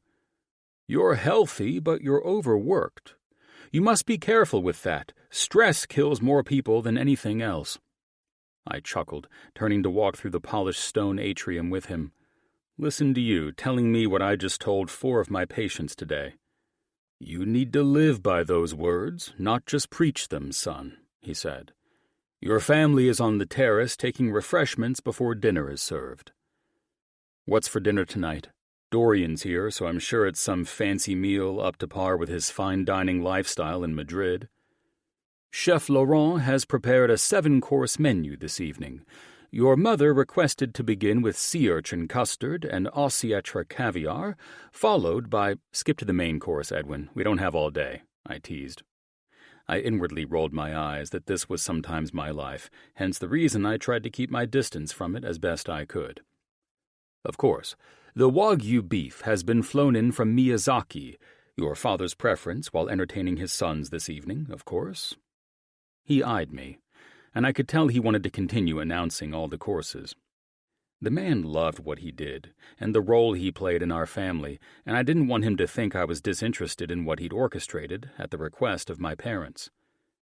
"Go on," I urged him. "Without going further into the menu, as I know it is not your primary concern, I will convey one last thing. Your mother requested that you dress appropriately." I inhaled, trying to contain my irritation. "I know, Edwin." I clapped him on the arm. "She always does, and that's why I had my clothes pressed and delivered this afternoon." "Excellent, sir," he said with a nod. "I'll run up and change for fear that I might dare insult the family and staff." I winked, then jogged up the marble staircase to my old room, which took up most of the 2nd floor. I stepped into the familiar space, smiling at how it managed to be both a museum of opulence and a slice of comfort.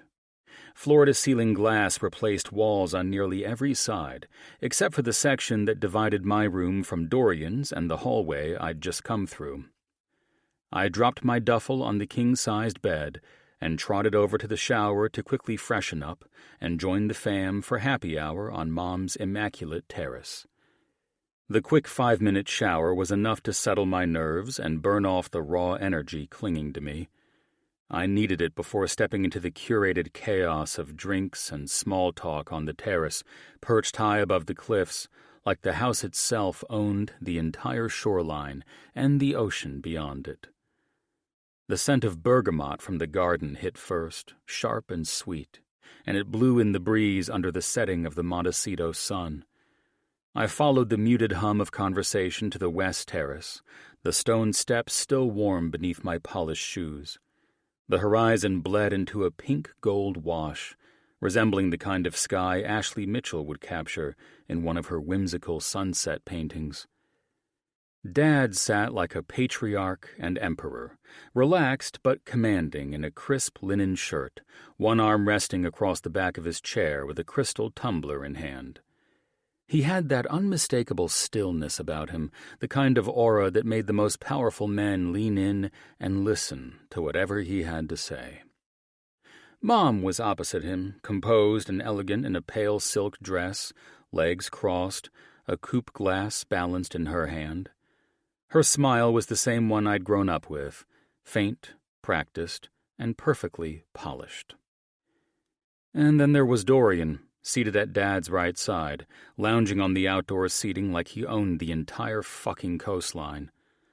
He was my younger brother by a handful of years, but anyone who didn't know him would think he was the elder child because of his posture and attitude. "We were just taking bets on whether or not you'd show," Dorian said, raising his glass lazily. "Looks like you lost, buddy," I said, sitting down to my mother's right and joining the family. "I would advise you not to bet on me not showing up. You know I'll let your smug ass down every time." "That'll be enough of childish talk, sons," my mother interjected, smartly not allowing us to escalate our nitpicking. "How were things at the office today, darling?" Mom said, sipping her drink. "Nice. I'm exhausted, but nice." "I had them make your drink," Dorian said. "Mezcal old-fashioned, heavy orange peel, 1 block. That's still your poison, right? Or did that Southern California hospital finally have its way with you?" "Just because I didn't run off to Madrid to take on the Aurelian signature line doesn't mean I'm easily persuaded to find a new favorite drink, my man," I said, laughing and taking a sip. "Dorian was just telling me that Titus has ordered more jets from Aurelian Iberia to add to his fleet," my dad said. I allowed the liquor to slowly burn down my throat to prevent any sudden irritation about our longtime family friend, Titus Hawk.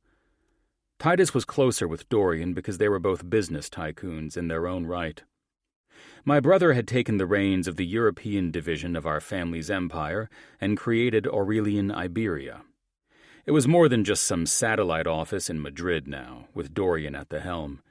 He'd turned it into the crown jewel of our father's empire, overseeing an operation that oversaw the bespoke aviation sector, catering to the ultra-wealthy across Europe, the Middle East, and North Africa. "Not surprising," I finally said. "He's purchasing a collection of Gulfstream jets with Hermes interiors and custom onboard suites," my brother added. "Of course, one for each continent where he regularly touches down," I said. "Which Andy will most likely be enjoying if I manage to lose her to this man." "You seem upset about that," my mother said, most likely catching my irritation at Titus's name. "No," I shook it off. "I'm happy for you, Dorian. You finally got Hawk in with the family's gold." My dad's lips curved slightly. "Dorian handled the negotiations personally, wrapping them up and shaking hands over Vega Sicilia wine in a private hangar outside Barcelona." Dorian's ego was the size of Everest, nodding as if he were in the room with 100 global elites, and they were eating out of his hand. "By the time we'd finished," Dorian said after a sip of his drink, "I'd given Titus not just a new fleet of private jets, but the ability to disappear and reappear in any part of the world, faster and quieter than anyone else."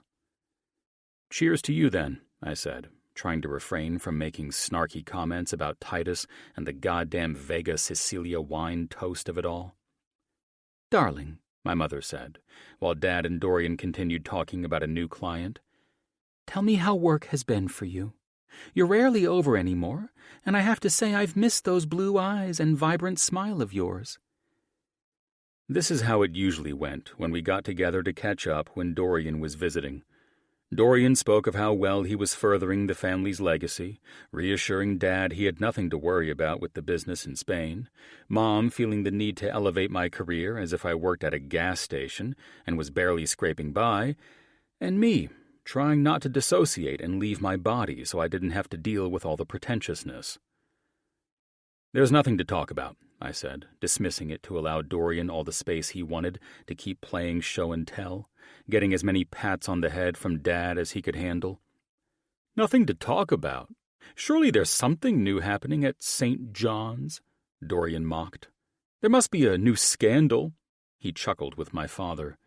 "I believe it was Jake Mitchell who I saw last in the tabloids, or was it his friend, Colin Brooks?" "Dorian."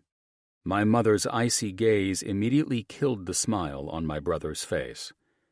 "It is positively rude to insult those men and your brother."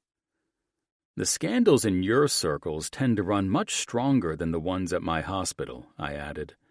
"If you must know, though, unlike you and me, who will probably never find love or even a stable relationship, both men can look back on their scandals with relief now that they're both happily married and settled down." Dorian's gaze narrowed at my jab. His relationship with the heiress to a Spanish luxury conglomerate had gone up in flames, and not the kind that left any room for a second chance. He'd fucked it up, plain and simple. The sad part was that I think he loved her, but cheating on someone like her wasn't just reckless. It was self-sabotage. At least Jake and Colin, for all their legendary antics, never crossed that line. They weren't cheating on anyone when they were out being wild, chasing the next thrill, loving women briefly, and leaving them just as fast. They were idiots, sure, but they weren't liars. "I see your point," Dorian shot back, our dad staring at us, waiting for our bickering to be over. "Tell us, how is this wonderful hospital life going for you?" "I know you think what I do is a joke, but to me it isn't. I couldn't expect you to understand the feeling of saving lives or losing one you couldn't save. When you deal with life and death and the families that go..." As this quiet moment unfolds, let the soft music guide your thoughts into a calmer space before the story returns.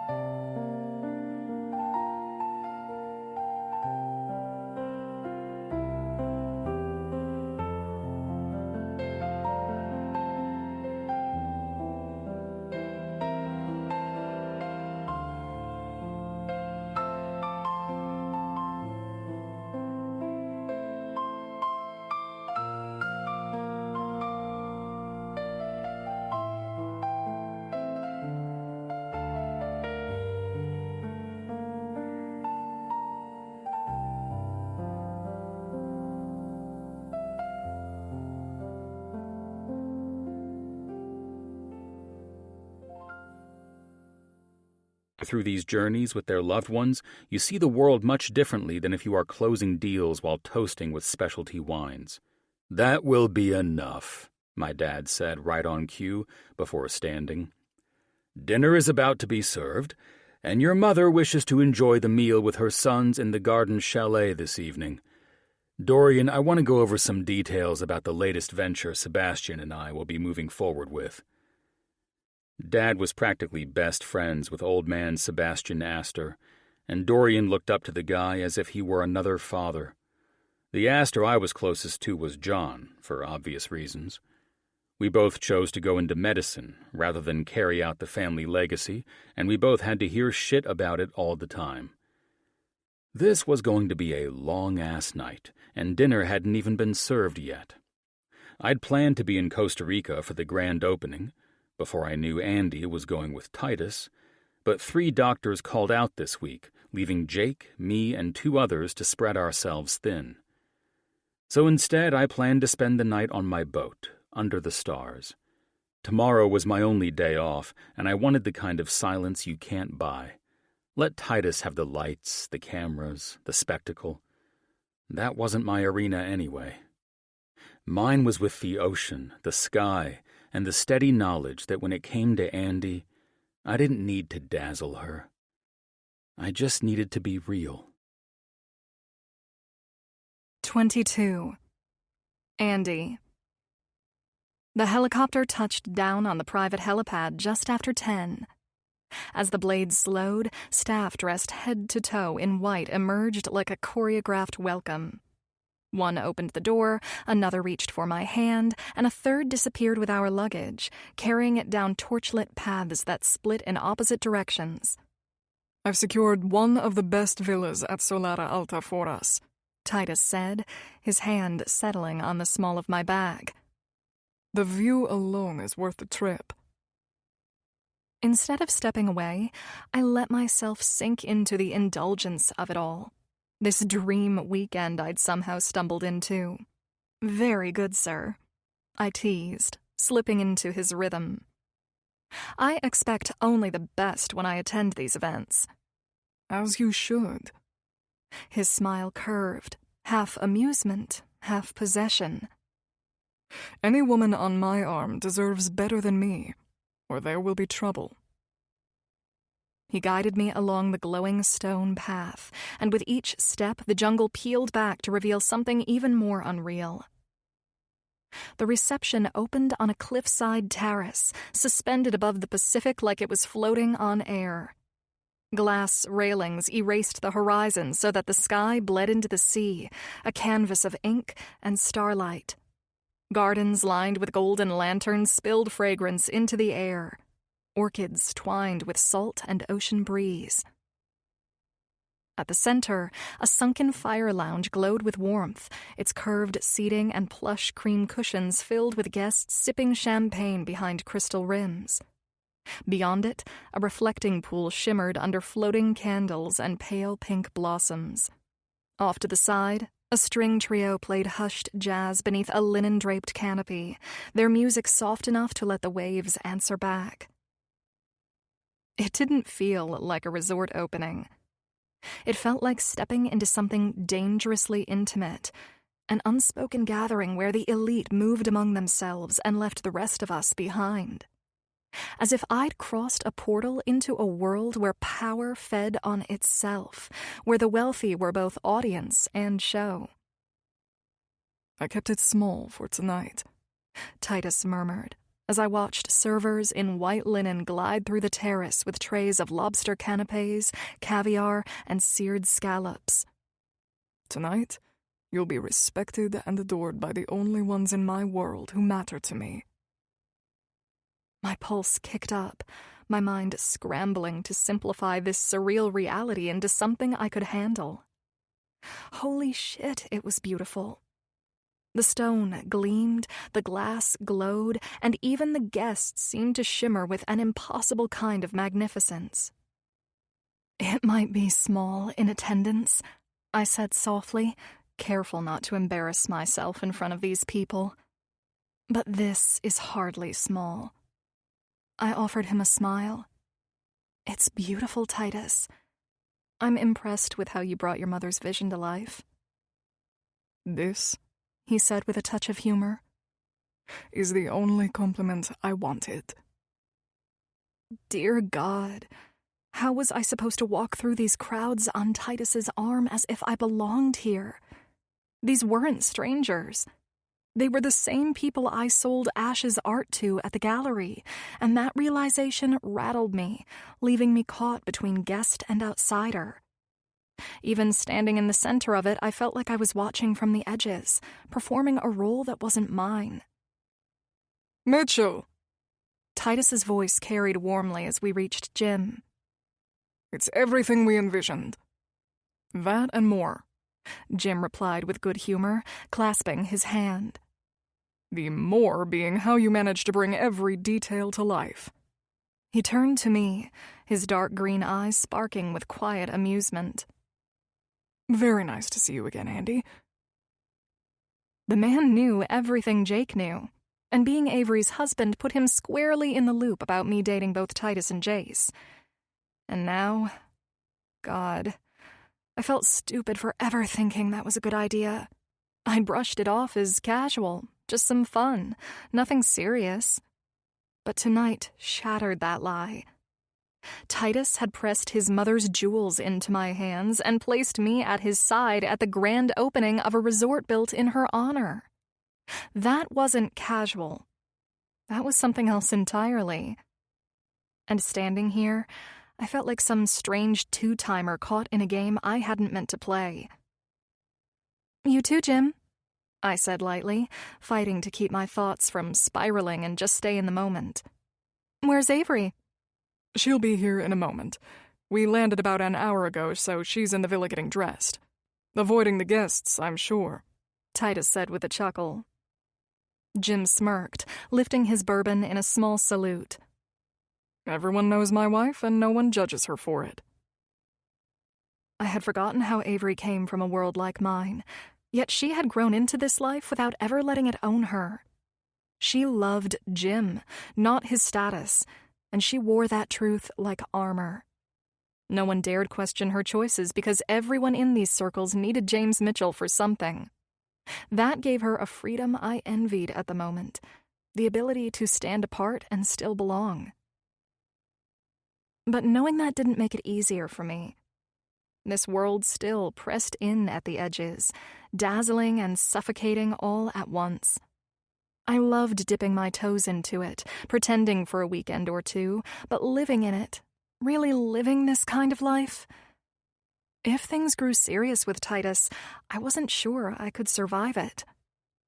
And in that moment, with Jules at my throat and the weight of his world closing in, my mind betrayed me.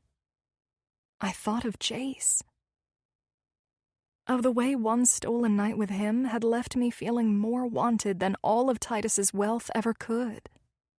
Of how he'd carried my son into the ER, steady and strong when I was unraveling.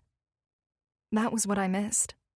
Not the grandeur, not the glamour, but the man who made me feel safe and seen in the simplest, most impossible ways. "Speaking of the lady of the hour," Jim said, nodding past me, "you can finally exhale, Andy. Your friend has arrived." I turned just in time to see Avery walking toward me, her confidence like a lifeline. Relief washed through me. I wasn't alone in this glittering, impossible world.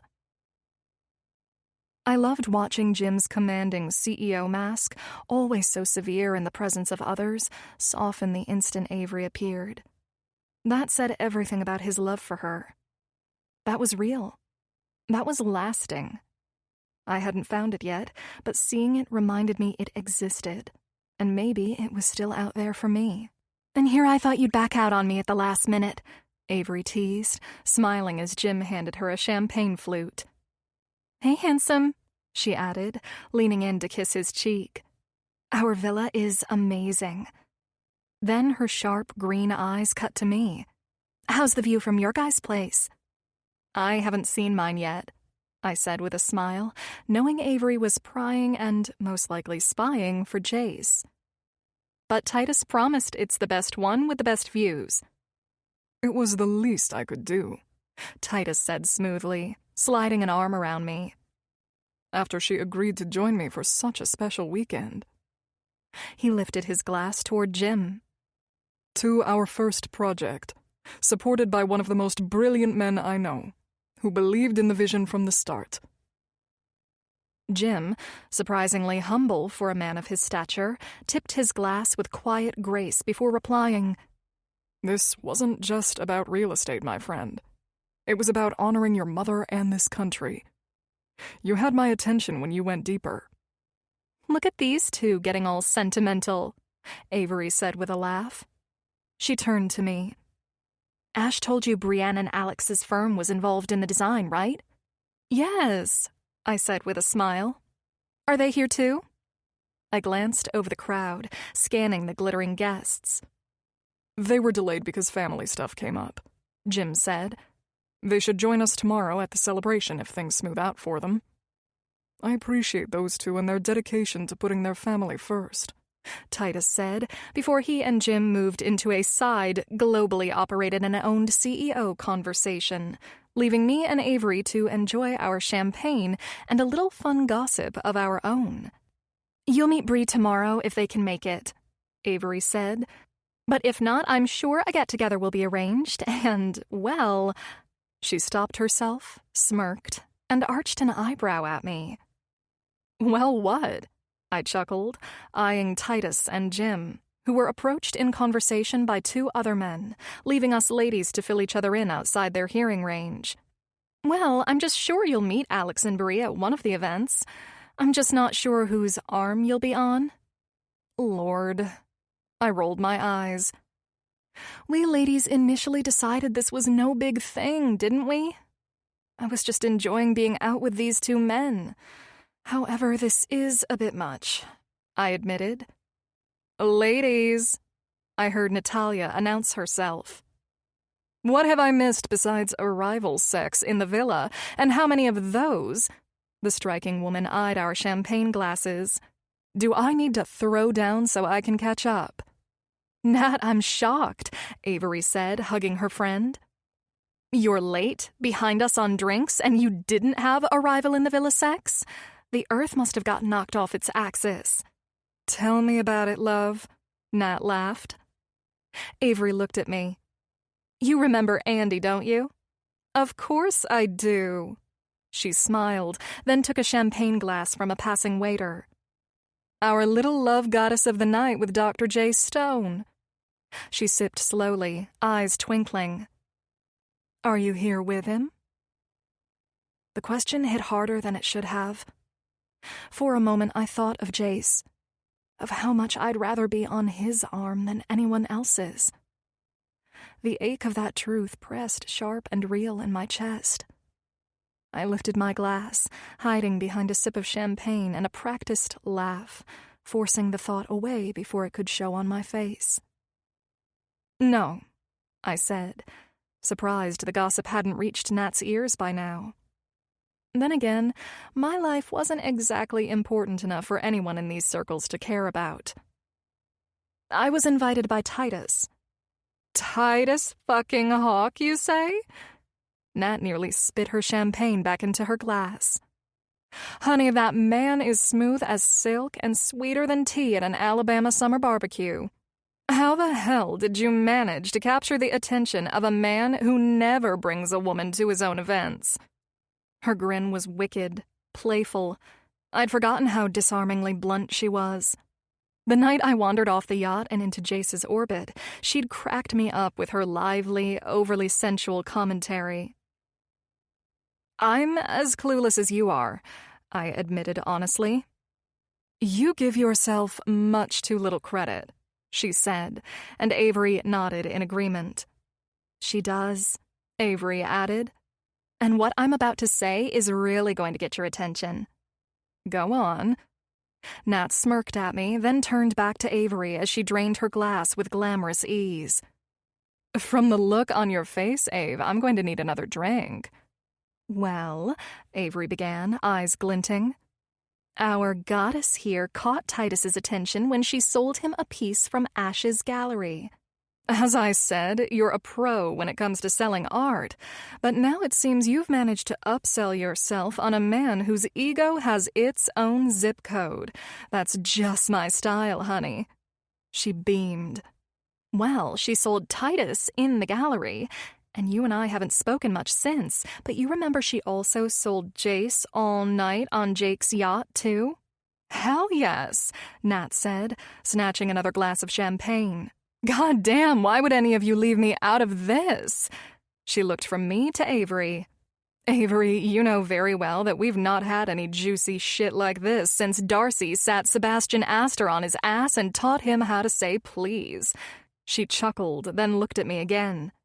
And you, sister? Damn. You have no idea how many vicious bitches would dream to be in your shoes. That's the thing. I cringed. I didn't really plan this. Well, if you didn't, and it all found you, then you're just brilliant. Jace motherfucking Stone and Titus holy fuck Hawk. She smiled. Baby, what a pleasurable experience you've embarked on with those two deliciously gorgeous delights. Again, I'm just sort of seeing them. Titus and I haven't even... I paused, wondering if this was really the conversation for tonight. Don't you dare start with modesty because we're surrounded by people who have committed worse scandals than you could ever dream, Nat said. Go on. Well, we haven't been intimate yet, and since that night on the yacht, neither have Jace and I. Nat's eyes narrowed at me. You seem to be apprehensive about this, she said. But why wouldn't you want to fuck around and soak up all the glorious joy? You're single, babe. Single with two hot men who seem to be competing for you. Jace is in it to win it for sure, Avery said when I had no response. Titus, well, we're waiting to see what the hell that man's up to. We? Nat arched a brow. We as in who all knows about this shit. It's not exactly public, for Andy's sake, Avery said smoothly. But Jim and I know more than we should thanks to Ash and Jake, and before your blunt mouth barged in, she added with a teasing smile, I was about to get the inside scoop on how these two are stacking up while they compete for our sexy mama here. Nat grinned like Christmas came early. Sounds like I'm caught up. Except we still haven't settled whether the rumors are true and Jay Stone is as hot in bed as a 5-alarm fire. We'll circle back. Right now, I need details. How do these two compare in this delicious little love triangle I apparently missed the memo on? I have no idea, I lied, lifting my glass to cover the hitch in my chest. Shit. Just hearing Jace's name kept tripping my pulse, butterflies colliding in my stomach. God, I didn't need this shit right now. Not when I was already battling my own damn thoughts. Oh, you have an idea? Nat chimed, wagging her glass. So how long has this circus been running? Close to a month, maybe? I don't know, I've lost track. Then let's map it out, Nat said, clapping her hands like a teacher with homework. We don't need answers tonight. Avery chuckled, trying to redirect. The hell we don't. Nat shot Avery a look, then turned back to me with a grin that promised trouble. Tell me, what's Captain Smooth over there doing besides hauling you to events that scare off half the female population? Has he given you anything real? Something that doesn't come wrapped in 5-star service and a champagne tower? I let out a shaky laugh, though my stomach was in knots. I didn't need this shit right now, not when my mind was already a war zone of Jace versus Titus. Our first date was just dinner, I said. Then a few more nights out. He even flew me to one of his resorts in Mexico for the weekend, but nothing like this. I waved vaguely at the sparkle and excess surrounding us. Not a grand opening built in his mother's honor. Where? Nat leaned in, eyes glittering. At Solara, Avery answered with a grin, clearly enjoying this. Nat's whistle was low and filthy. Baby girl, if you're into the luxe life, Titus might just edge out our sexy Dr. Stone. But, she tipped her glass my way, I'm betting the good doctor's the one who actually keeps you up at night. She wasn't wrong. And that truth made me want to drain my champagne in one gulp. You're being honest with yourself and very wise, Nat said, angling her champagne flute toward me like a dare. Now tell me, how's Stone doing in the dating department? He's different. I adjusted the glass in my hand, trying not to fidget. He helped me take my sick kid to the ER to see his pediatrician friend, and he remembered I once told him about my favorite childhood pet. When someone needed a Yorkie rehomed, he adopted him for me. Nat's brows shot up. The woman who thrived on diamonds and gossip actually pressed a hand to her heart. Jace did that? The playboy who usually treats remorse like a 4-letter word? That man went sentimental and adorable. It caught me off guard, too, I admitted, while Avery's knowing smile stretched wider, like she'd been waiting for me to slip. Honey, this is simple math, Nat declared, swirling her glass before pointing it across the room toward Titus. On one side, you've got Captain Smooth. Yachts, private chefs, diamonds, red carpets, the whole glittering circus. He'll spoil you rotten, and I'd bet money the sex is a religious experience. She leaned closer, voice dropping to a conspiratorial murmur. And then you've got Jace Stone. World class in the bedroom. Don't even deny it. Your eyes light up at the sound of his name. She chuckled when my pulse betrayed me. But he's also spoiling you emotionally, sweetheart. That's bigger than money, especially from a man who's got more of it than most countries combined. I exhaled, the weight of her words sinking in, squeezing something tight in my chest. Right. Nat tilted her glass at me like she'd just solved a riddle. Face it, Jace already has your heart. Titus is a fairy tale you're sampling. But Jace is the real thing, standing right behind your ribcage whether you admit it or not. Her grin curved slow and wicked. And from where I'm standing, game over.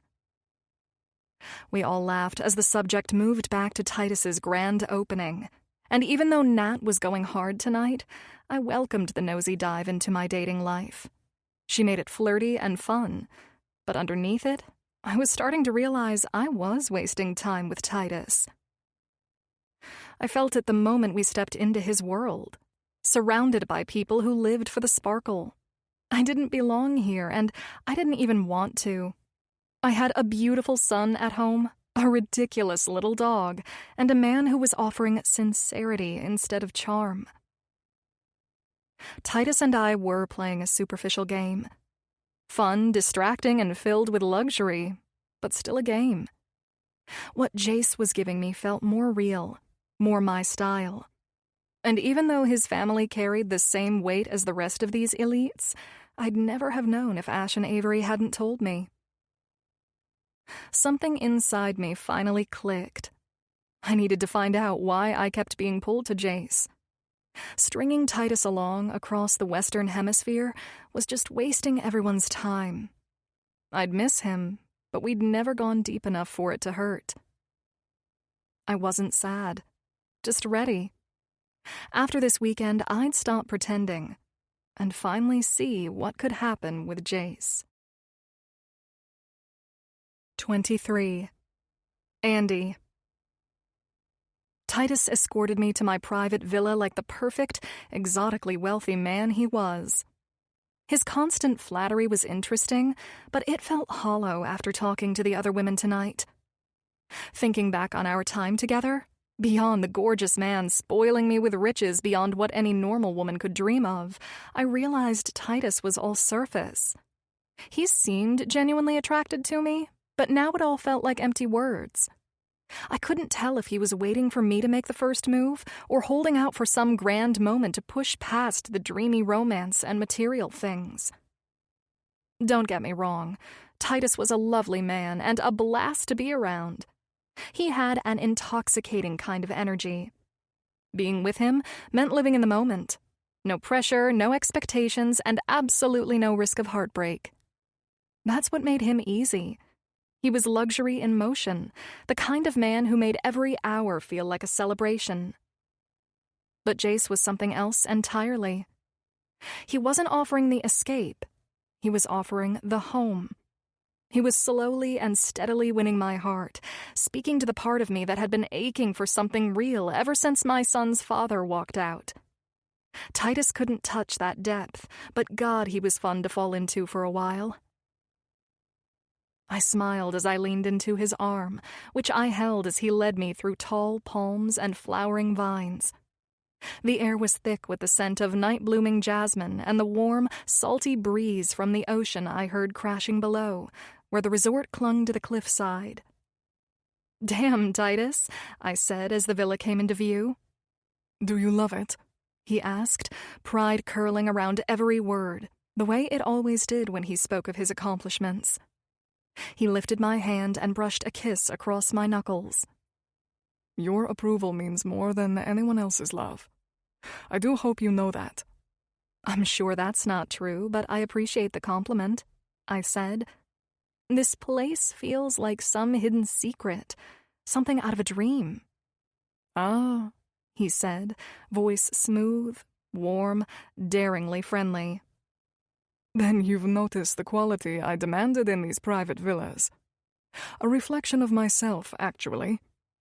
"The fact that you're a mysterious secret who only exists in dreams?" I teased. "Something like that."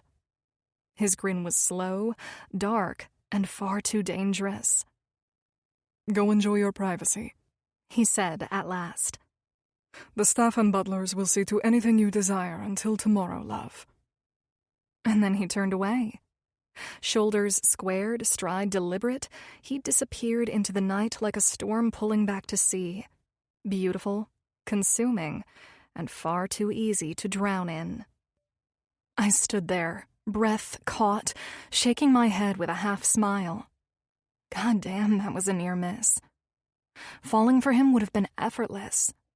That man was a dangerous temptation, the kind you chased even knowing the ground would give way beneath you. And I could already imagine the crash when he decided to take his light with him. That kind of low would have gutted me. Relief settled in, sharp and steady, as I realized I wouldn't have to survive it. I walked up the limestone steps, past the flickering lanterns, opened the curved door, and stepped into heaven. This villa looked like it had been pulled from the pages of a luxury design magazine, but it was warmer and felt more personal. The moment I stepped inside, I was welcomed with tranquility and wrapped in indulgence. Every inch of this place dripped with old-world romance, highlighted with sleek, modern lines. The floors were smooth, cool limestone laid in a herringbone pattern. Tall, arched windows were framed by creamy plaster walls that were softened with framed coastal artwork that appeared to be from a local artist. I looked to my left and saw a curved ivory sofa positioned perfectly in front of the stone fireplace, with a quiet flame flickering to add to the ambiance of the room. All the unnecessary walls had been replaced with windows, designed to frame what I knew would be a mind-blowing view of the Pacific once the sun rose. Just beyond the living area, an expansive terrace stretched out. I stepped onto it, the sound of the ocean immediately wrapping around me. The coastline ran along the entire front of the villa. A heated infinity pool shimmered under the deep blue lighting, surrounded by teak furniture and clusters of palms. Everything glowed in soft amber, perfectly complementing the moody blue color of the pool. It reminded me of Jace's place, though at that moment I couldn't help but think his was sexier, even nicer. Objectively, it wasn't, but apparently my heart had made its choice. I was clearly biased at this point. I walked into my room, and as expected, it was nothing less than breathtaking. A grand canopy bed dominated the space, draped in flowing white linen and piled with cream and slate blue plush pillows. The headboard was carved from reclaimed wood, giving it a rustic vibe to contrast the white bedding. The bathroom looked like a spa, with stone sinks and a freestanding stone tub to offset the creamy marble floors. This place was above and beyond, and very much what I would classify as all Titus. I walked over to the enormous soaking tub and trailed my fingers over the tray beside it, admiring the neatly arranged salts, oils, and the single white orchid in its slender glass vase, when my phone rang, shattering the quiet moment.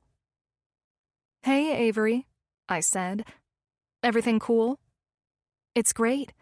I meant to tell you that while the gents are doing their business mingling tomorrow, we gals are meeting at the spa for breakfast to get our zen on before we're forced into the company of all those crazy characters tomorrow night." "Sounds great." Titus apologized earlier for leaving me until the grand opening celebration, but promised to make it up to me. Avery chuckled. "Oh, you better make sure he does. What would you have done if Nat and I weren't there? Wander the damn place alone?" "Pretty much," I laughed. "Trust me, I'm easily entertained, especially in this villa." "Yeah, I told Jim he did well to invest with someone like Titus. That man has a gift from the gods when it comes to bringing luxury to life." "I know what you're talking about," I laughed. "Okay, I think I might take an evening swim. Then I'll call you in the morning to set up a time and figure out where the spa is."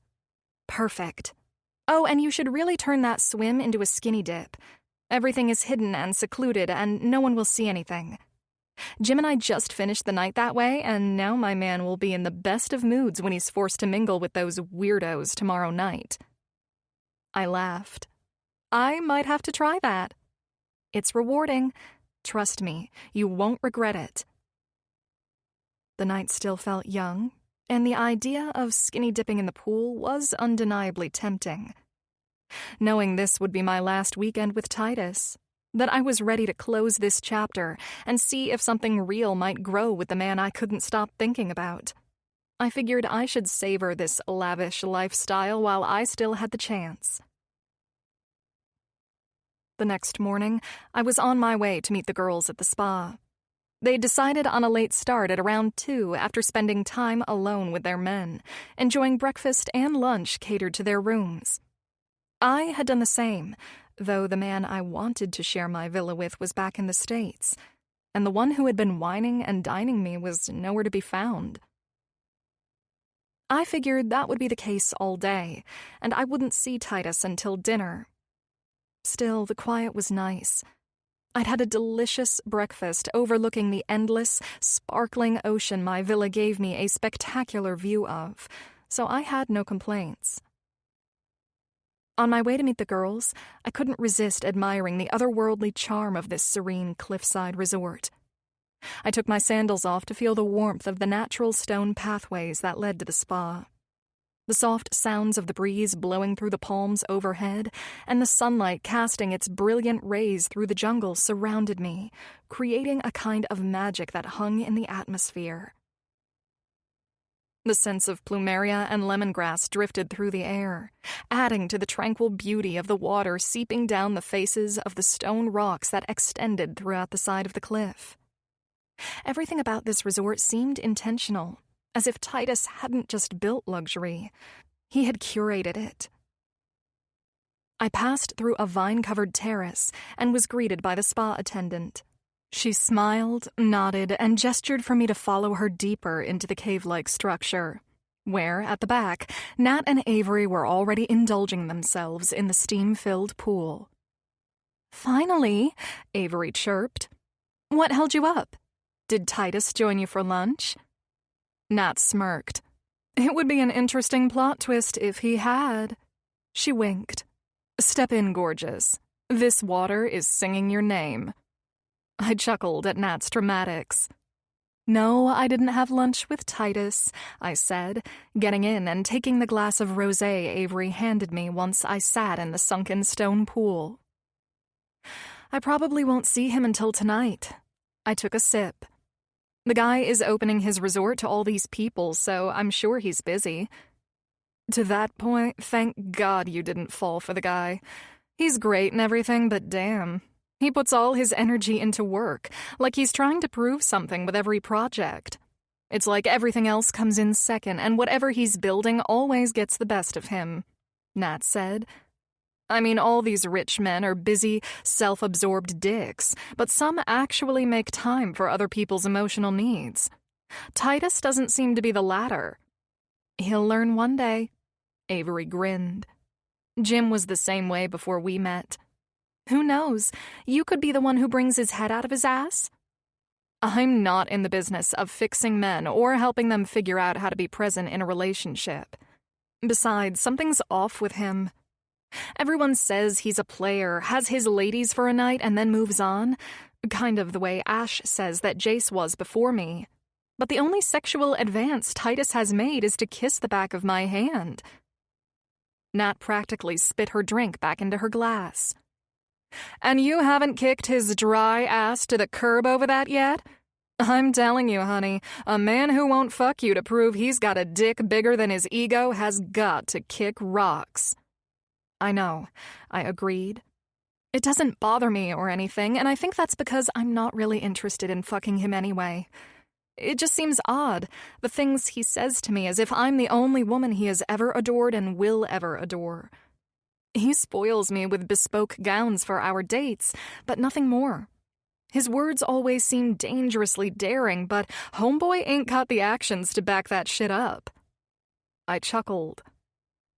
Both women stared at me blankly before Avery spoke. "This is very interesting," she said. "Because you're right, Titus will fuck any woman he wants whenever he wants. In fact, if the rumors are true, he's enjoyed the billionaire playboy life with more than one or two ladies at once, so he's living his dream." She arched an eyebrow. "Well, that's nowhere near the man I've come to know," I answered. "I think he's terrified," Nat said bluntly. "He's scared of your hot ass hurting him. If he fucks you, he'll grow even more attached than he already is and truly not be able to let you go." She sat up straighter. "And get a load of this shit? Spence told me last night that he already knew you've got Jace on the sidelines waiting for when Titus frees up your time. Gotta love that my husband knew about this shit this entire time while I was in the fucking dark until last night. The treachery. That's just because Spence knows exactly how you'd be about it," Avery chuckled. What, by calling shit exactly as I see it? Nat shot back. Then she turned to me, wagging a finger. Doesn't matter. Bottom line, Titus is being a chicken shit, robbing you of endless orgasms and glorious pleasure. Which means, naturally, your mind drifts back to Jace, who already delivered. And now, voila. You've realized you're wasting time with Titus when you could be thoroughly fucked by that hot snack of a doctor waiting for you back home. I grinned. Well, I don't want Titus to get hurt. That's not something I want for either man. Someone's going to get hurt. Shit like that always happens when you're dating and one person falls first. It's fine. Avery shrugged, sipping her wine. Titus will cry into his cashmere handkerchief, then hop on the next flight to Madrid to buy another boy toy jet from Jace's baby brother. I'm sorry, what? I said, still surprised that Jace's family was like Titus's. Yeah, it's the gem of the family business, Nat said. Everyone who's anyone overseas will purchase their luxury yachts and jets from Dorian Stone. And you'll probably meet him tonight, too, Avery said. All of the Stones plan to be here to celebrate Titus's tribute to his late mother and their friend. This will be very interesting, I said, a ripple of nerves tightening in my chest at the thought that I might meet Jace's family before he ever got the chance to introduce me himself. Unfortunately, Jace knows Titus brought you here for this, Avery said. He'd planned on joining the family for the event, most likely so he would have the chance to introduce you to his family instead of Titus getting to do the honors. Sadly, the hospital is understaffed this week and he couldn't break away. Wow, I said. What the hell had I gotten myself into? This was supposed to be a fun, carefree weekend, not a crash course in how tangled things were between Titus, Jace, and their families. Now I was suddenly on the verge of meeting Jace's family without Jace at an event hosted by Titus, and it was all starting to feel way too complicated.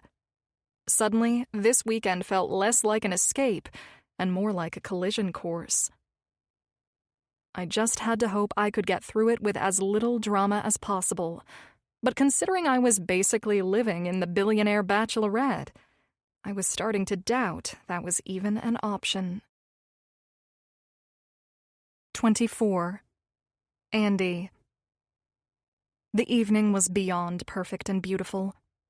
The setting for the grand opening felt like we were deep in the heart of a Costa Rican rainforest. Tall palms and thick greenery formed a canopy overhead, with large golden lanterns hanging throughout. The sound of water trickling down the rock walls surrounding us gave the space an intimate, soothing feel, blending perfectly with the soft string symphony playing by the glowing pool next to our table. It all felt serene, like a hidden secret in the jungle, the kind of place you'd never know existed unless you were part of this lifestyle. My parents grew up very wealthy, in finances and in love, but their wealth didn't come close to what I was witnessing and who I was surrounded by. It was overwhelming, and quite comical that I was even here to indulge in any of it. So, Nat said, sitting to my right with Spencer. Does this make you wish you were still writing those billionaire gossip columns? She asked Darcy, Sebastian's fiancé, seated on Spencer's other side. Darcy had this fiery California girl energy, proudly proclaiming how much she loved a simple life and wasn't impressed by wealth or extravagance. Yet somehow she'd captured the heart of the oldest Astor son. The Astors practically owned this world of high society, but after chatting with her earlier, I realized she was more like me when it came to these events. A bit intimidated, slightly out of place. Only Sebastian seemed to anchor her here. That, and love, of course. As I glanced around our VIP table, Jim, Avery, Alex, Bree, Sebastian, Darcy, Spencer, and Nat, I noticed how every woman had found her way to live inside this lifestyle. Every woman except Nat. She didn't adapt, she dominated it. Fashion, conversation, confidence. It made me wonder, If Titus really wanted more with me, would I ever want this? The truth was, I doubted it. I hadn't seen or heard from him all day. What kind of life was that? Being married to a man defined by everything but you. Maybe there was someone who could thrive with that, who wouldn't mind being ghosted whenever his projects called. But that woman wasn't me. I shook off the thought and pulled myself back into the conversation. My lady would have an injunction slapped on our asses by Titus if she whispered a peep of any of this to anyone, Sebastian said, flashing Darcy a smile over some private joke. Perhaps I'll give up my surf shop in Huntington Beach and return to writing those articles just to get Titus's attention, Darcy teased with a laugh. Where the hell is that clown? Alex asked Jim. Alex Grayson could have been a young Johnny Depp's doppelganger. The poor man clearly hated the comparison, but it was impossible not to see.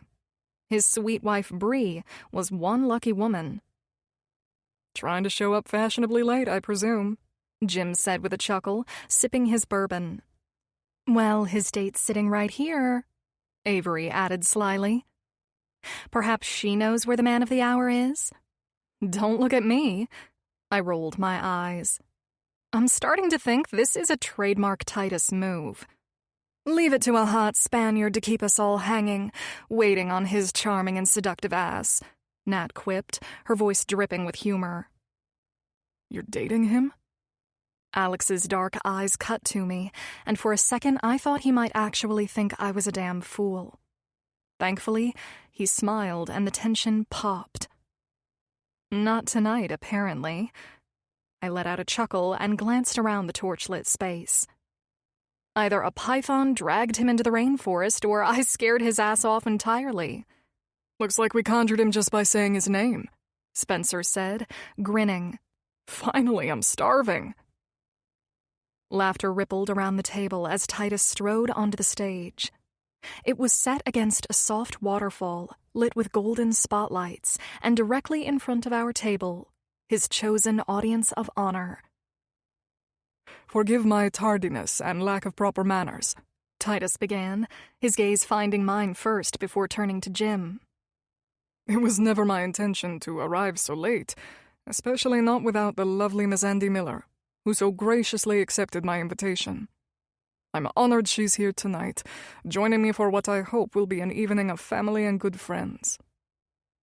A low purr of voices rippled through the space, and suddenly every gaze cut to me. Perfect. I was trying to stay low-key, blend into the backdrop of golden lanterns and string music, and instead I'd been folded into Titus's grand entrance apology. I forced myself not to squirm, shifting my focus away from the curious stares and locking on Titus alone. He resumed speaking, dressed in his signature bespoke suit. Only tonight, the tie was gone, his collar undone, his hair wind-tousled as if he'd actually lived a day instead of gliding through it. This wasn't the polished billionaire I'd met before. This version looked rawer, more human, more dangerous in a way that had nothing to do with money. This, Titus said, holding up a weathered leather journal, its edges frayed and worn, is the heart and soul of my mother as it relates to the resort you're sitting in tonight. Before she passed, before a single stone was laid on this land she cherished, everything you see here was imagined and recorded in this book. It was stolen from my family during a time of grief. Tonight, my aunt has chosen to reconcile her unhappiness and return it to me. He turned his gaze toward Bree. Brianne Grayson, you are one hell of an architect. I gave you only the fragments of my mother's vision, and you built it as though you already had her map, her heart, her soul. From the lanterns and pools to the meticulously planted gardens, you brought her dream to life. He shifted toward Jim. And for that, I'm grateful to James Mitchell for recommending you for something so deeply personal. You delivered beyond expectation. The applause that followed rolled like a tide, filling the air around our table. I'll leave the journal with my security," Titus continued. "If you'd like to see the true foundation of this resort, you're welcome to honor my mother by viewing her sketches and feeling the devotion that runs deeper than just creating a luxury retreat to hide away in." Another pause for applause. I had an entirely different speech prepared for tonight, but after dealing with family matters that led to my aunt returning my mother's journal, things changed. Regardless, James, my co-owner, who worked to streamline everything and get this resort opened ahead of schedule, has a few words. The room applauded again as Titus stepped aside, yielding the podium to Jim. Jim clasped his hand in a firm shake, then turned to us with a warm grin.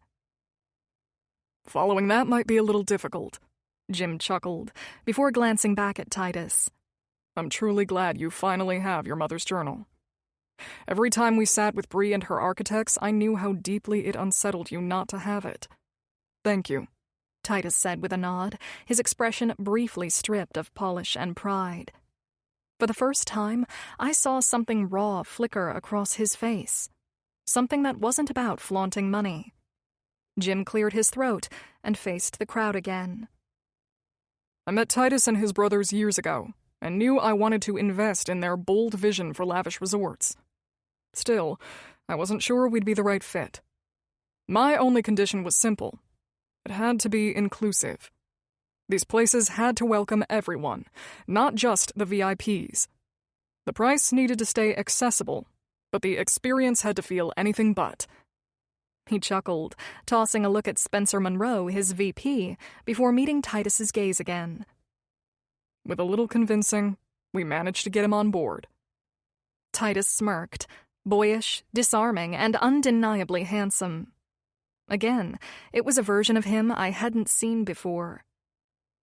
"Anyway," Jim continued, "the beauty of it all, and all of this first resort Titus and I invested in together, is that his mother happened to believe the same thing I do. That solitude, luxury, and wonder shouldn't be reserved for the wealthy alone. So we built this place to welcome people from all walks of life.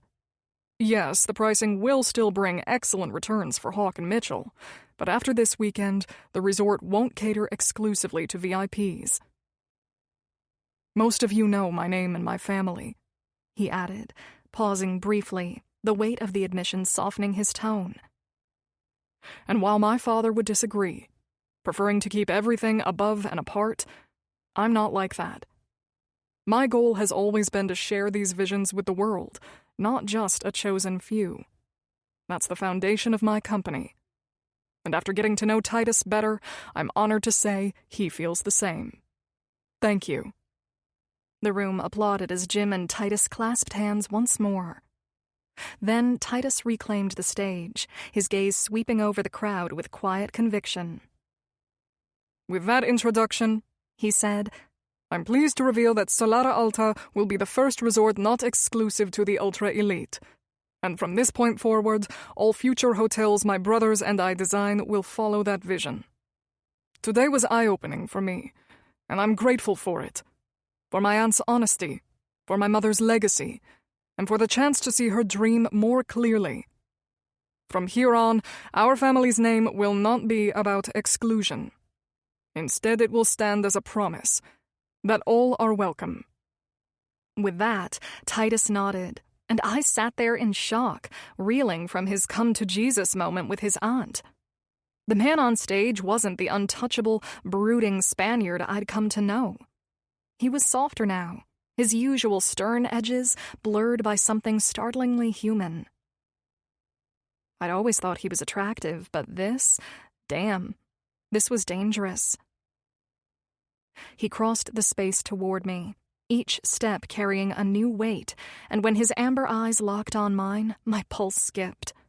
His smile, rare, disarming, lit something in me I hadn't been prepared for. Then he settled into the empty chair at my side, devastatingly handsome in a way that defied words. Well, this night had just taken a turn. Because here I was, planning to end things with him for all the reasons that had just unraveled in his speech. 25. Andy. Forgive me for stealing my date away, Titus announced to the table while extending his hand to mine. Would you mind joining me on a walk before the staff serves dinner? I rose, seeing sincerity in this man's expression and eyes, more than just flirtatious words. I placed my hand in his while he nodded toward guests who watched us with curiosity from surrounding tables. As we moved through the area and down toward a lantern-lit stone path, Titus pulled my hand up into the bend of his arm. I must beg your forgiveness for insulting you, he said, leading me out to a curved stone terrace that overlooked the glowing hues of the ocean below the cliff we were on. Insulting me? Never. I smiled at his concerned expression, his dark, thick eyebrows pulled in tightly with severe focus. I couldn't resist but to reach up and gently run my hands over the strong lines of stress covering his handsome face. You're acting like you have been visited by 3 ghosts, Ebenezer Scrooge. Titus turned his lips into my palm, gently kissing it. Perhaps I have, he said with a tender smile. I find myself in awe tonight of everything I am so fortunate to have, and most importantly, I am fortunate that you've tolerated my nonsense. Titus, you've done nothing but spoil my ass rotten since meeting you. This gown? I stepped back and did a fancy spin. This is the latest couture that you had fashioned for me to wear tonight. I held my wrist up, the bracelet shimmering in gold and green tones under the brilliant moonlight. You even provided a priceless bracelet that matches the silk fabric of my dress. So yeah, I'll say you've made me as happy as the next woman by novelties. He smiled and then cocked his head, his eyes studying mine. He framed my face with his powerful hands. The bracelet and dress merely match the beauty I found in your eyes and the way they change color. He brought his hands down and held mine. The way they never let me look away. The stones in the bracelet are made of green chrysoberyl, gems that sparkle with gold and green, and your eyes echo in the same manner when the sunlight hits them. Wow, I said, feeling my heart swell that he recognized my green eyes had a hazel glow when the light hit them a certain way.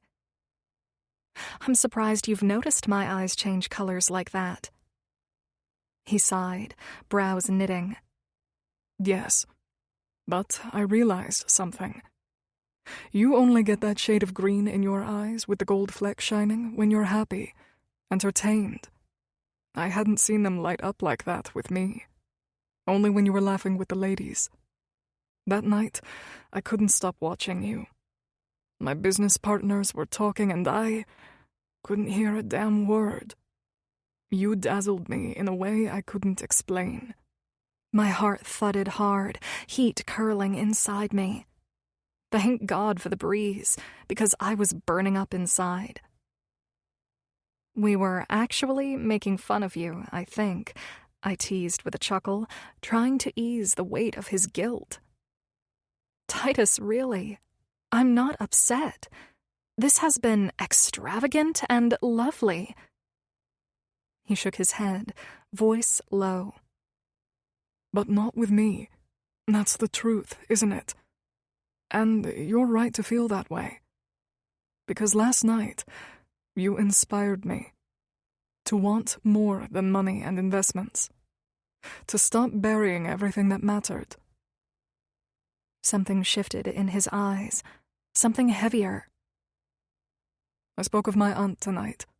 Mariana. A name I haven't uttered since she stole my mother's most personal possessions. She claimed it was for safekeeping, that her family would honor them better than mine. I didn't fight it. I buried it. I touched his hand. Damn. I'm so sorry you had to deal with that. Never apologize, love, he murmured, smirking faintly, though his eyes stayed stormy. I don't need sympathy. I was a fool. I only cared about carrying my father's legacy forward, about making the Hawk name bigger. But today, sitting with Mariana, I learned my mother's truth. She lived a lonely life. She told my aunt she wanted to run away from him, from his greed, his obsession with being the best. All she wanted was something simple, a beach in Spain, salt water and freedom. Wow, was all I could say when I saw his eyes turn glassy. My father adored my mother until the day he died. And she loved him too, I know she did. But she was lonely, miserably so. Surrounded by wealth, but starved for connection. When he passed, she inherited everything. And I turned it into the empire you see today. I brushed off her vision for this resort like it was a child's fantasy. But tonight, I finally understood. She wanted this place to remind people what being alive truly means. To matter. To give back. I never saw it until now. His hand slid over my collarbone, warm knuckles trailing to my shoulders. My breath caught. After Mexico, I was mesmerized by you, Andy, he said, and the sound of my name on his lips nearly undid me. From the moment you stepped off my jet, I saw it. You weren't impressed. Not by the driver, not by the champagne, not by the resort. None of it lit you up. And it hit me. That was my mother. My father gave her everything except the one thing she wanted most. His undivided smile. A lump thickened in my throat. I'm glad you're beginning to recognize this, I managed. Because I was worried. Worried success might keep you company, but not give you love, or intimacy, or peace. I won't let that happen. Not anymore. His voice roughened, desperate. I want more than another deal, another hotel. I want to feel what I saw in you last night, Andy. Laughing, alive, untouchable. I want that. Oh, shit. Well, my smile wavered, heart pounding with guilt. How do I tell him my heart is already with someone else, while I'm standing here with him? Your thoughts are with him even now, aren't they? I know that you know about Jace, I said. And I want you to know that I'm not trying to play any games here. Or maybe I foolishly was. Listen, I said, flustered at this sudden turn of emotional events. I was just enjoying the company of two cool, fascinating gentlemen. I guess Jace and I sort of have... Hell, how do I tell him what I want to tell him? Or do I? While my thoughts shuffled in my head, my eyes turned to find the answers out in the sea beyond where Titus stood in front of me. But it was only a moment before I was in the man's arms. He pulled me firmly into him, kissing me with a veracity that erased any thoughts from my mind about him being uninterested in me romantically. His kiss was raw, urgent, and as powerful as he looked in every room he walked into. Titus kissed like it was the only language he spoke. The moment his mouth met mine, everything else vanished.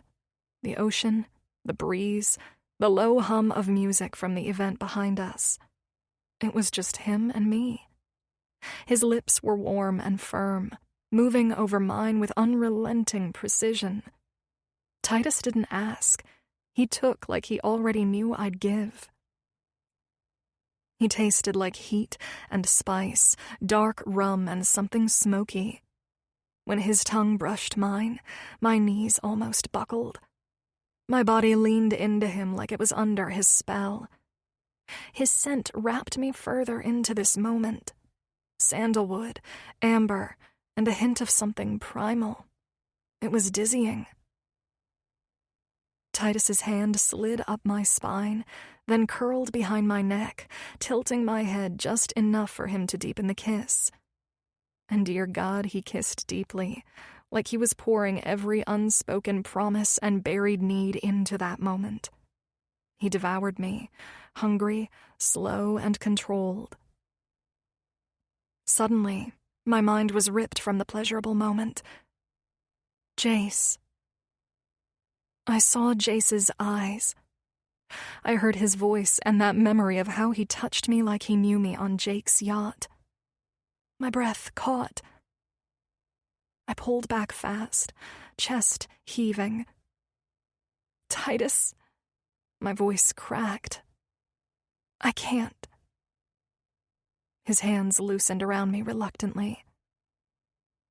I gently pulled away and offered the man a smile of gratitude and happiness. I really messed it up, he said. No, I smiled faintly. That was unforgettable. You kiss like a man who doesn't leave women standing. A low, humorless chuckle left him. Not that, love, he said, sadness crossing over his features. His voice softened. The kiss told me everything. It wasn't mine.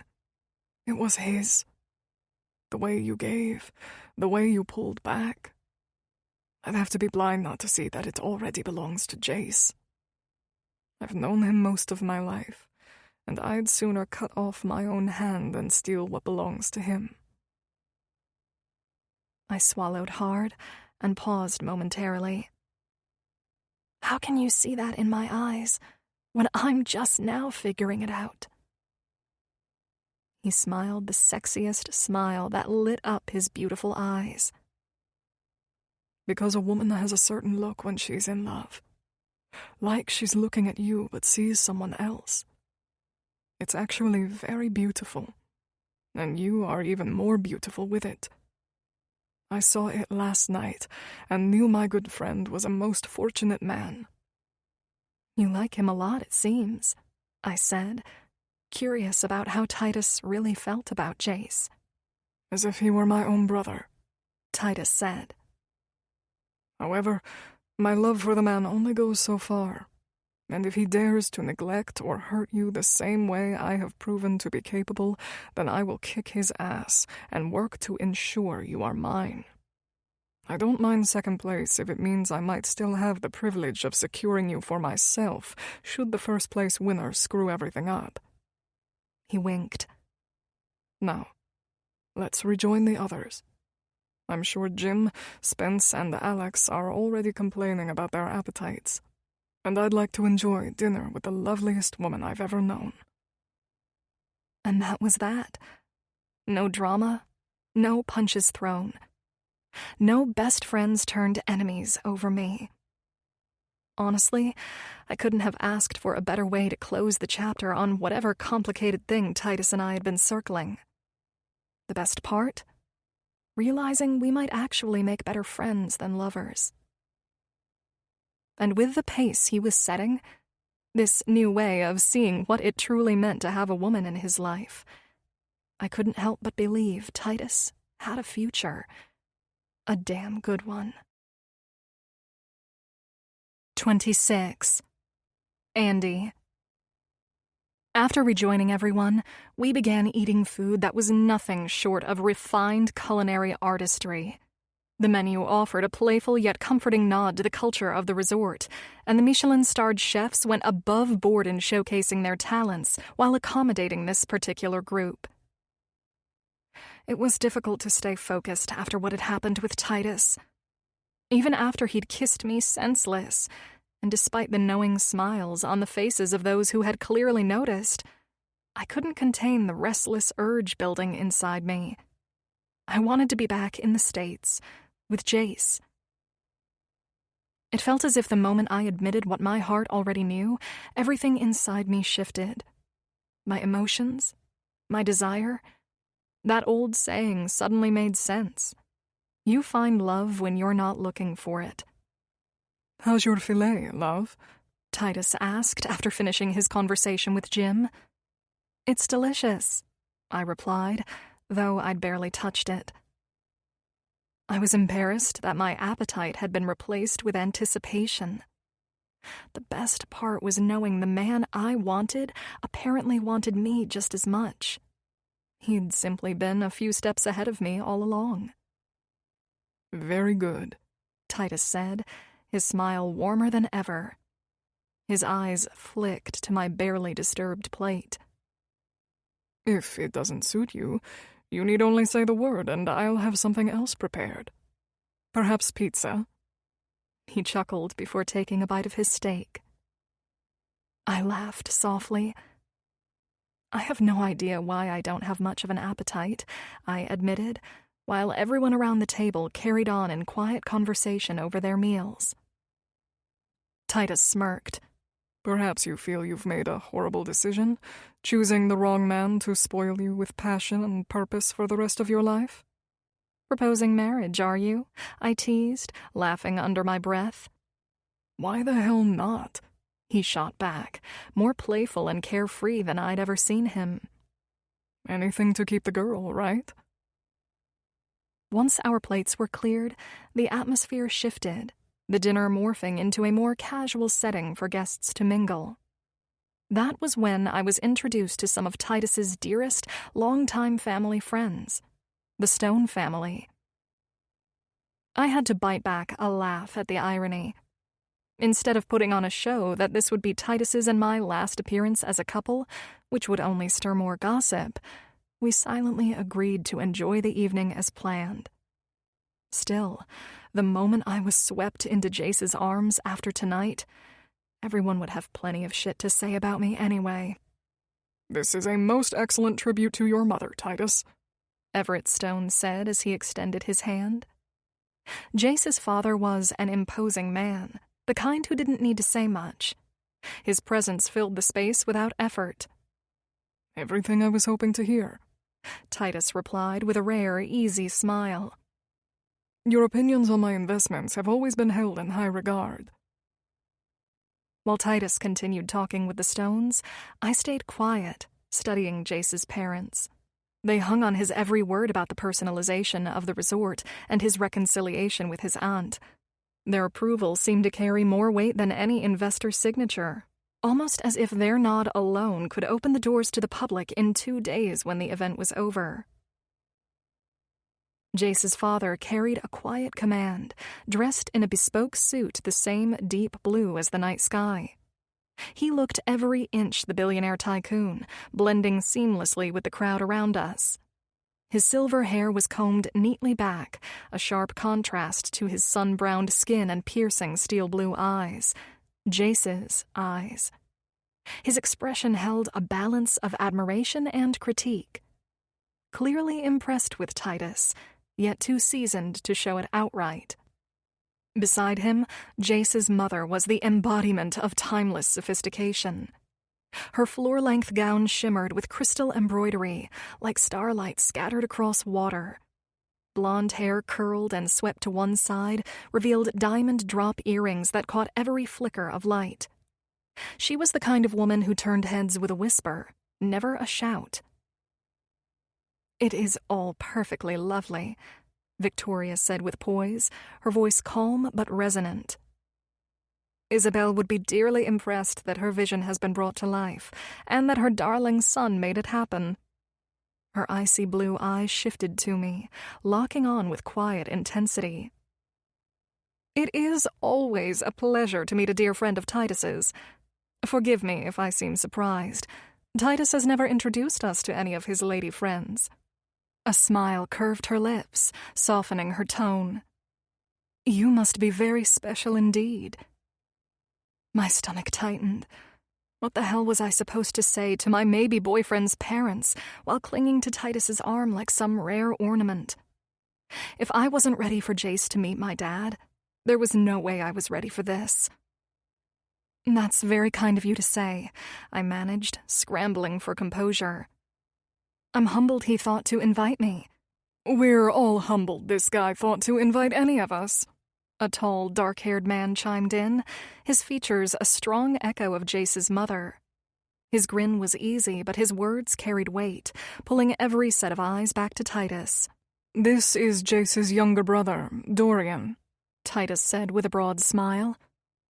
It's a good thing he lives in Madrid, because if Jace and his brother were ever in the same place, hearts would be shattered night and day. You're one to talk, my man, Dorian replied, his amused eyes flicking toward me.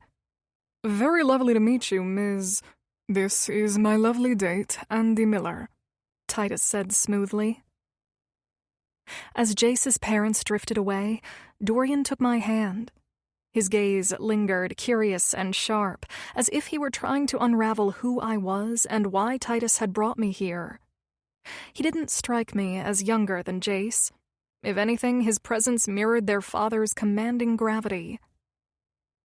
It was surreal, realizing the Jace I knew belonged to this family. I never would have guessed Dr. Jace Stone had grown up surrounded by this much privilege and power. Somehow it only deepened my admiration for him, that he chose medicine, chose saving lives, instead of drowning in the extravagance around him. It's very nice to meet you, I said politely. I have to know. Dorian leaned in slightly, lowering his voice. What everyone here has been whispering tonight. He paused deliberately, waiting for me to fill the silence. Which is? I asked, though my stomach nodded. His eyes darted toward Titus, then back to me. How the hell you managed the impossible with that man? We're just very good friends, I answered honestly, the words out before I could second-guess them. I had no idea if Jace and his brother were close, or if their family carried the usual tangle of drama and secrets that came with this kind of wealth. But one thing was certain. I wasn't about to let anyone believe I was Titus's girl, when my heart already belonged elsewhere. That's what they all dream to say, sweetheart, Dorian teased. But if Titus decides to act like the Titus we all know and love, hit me up. He winked, then turned his attention to 3 beautiful women who had just approached. I'll help mend the broken heart. That won't be necessary, I replied, shutting his bullshit down immediately. Trust me. As the women clustered around Dorian, Titus returned, sliding his hand into mine with quiet authority. Come. He gave Dorian a nod, his voice warm but firm. We'll talk later, hermano. Then, with a polite glance at the women, ladies, enjoy yourselves.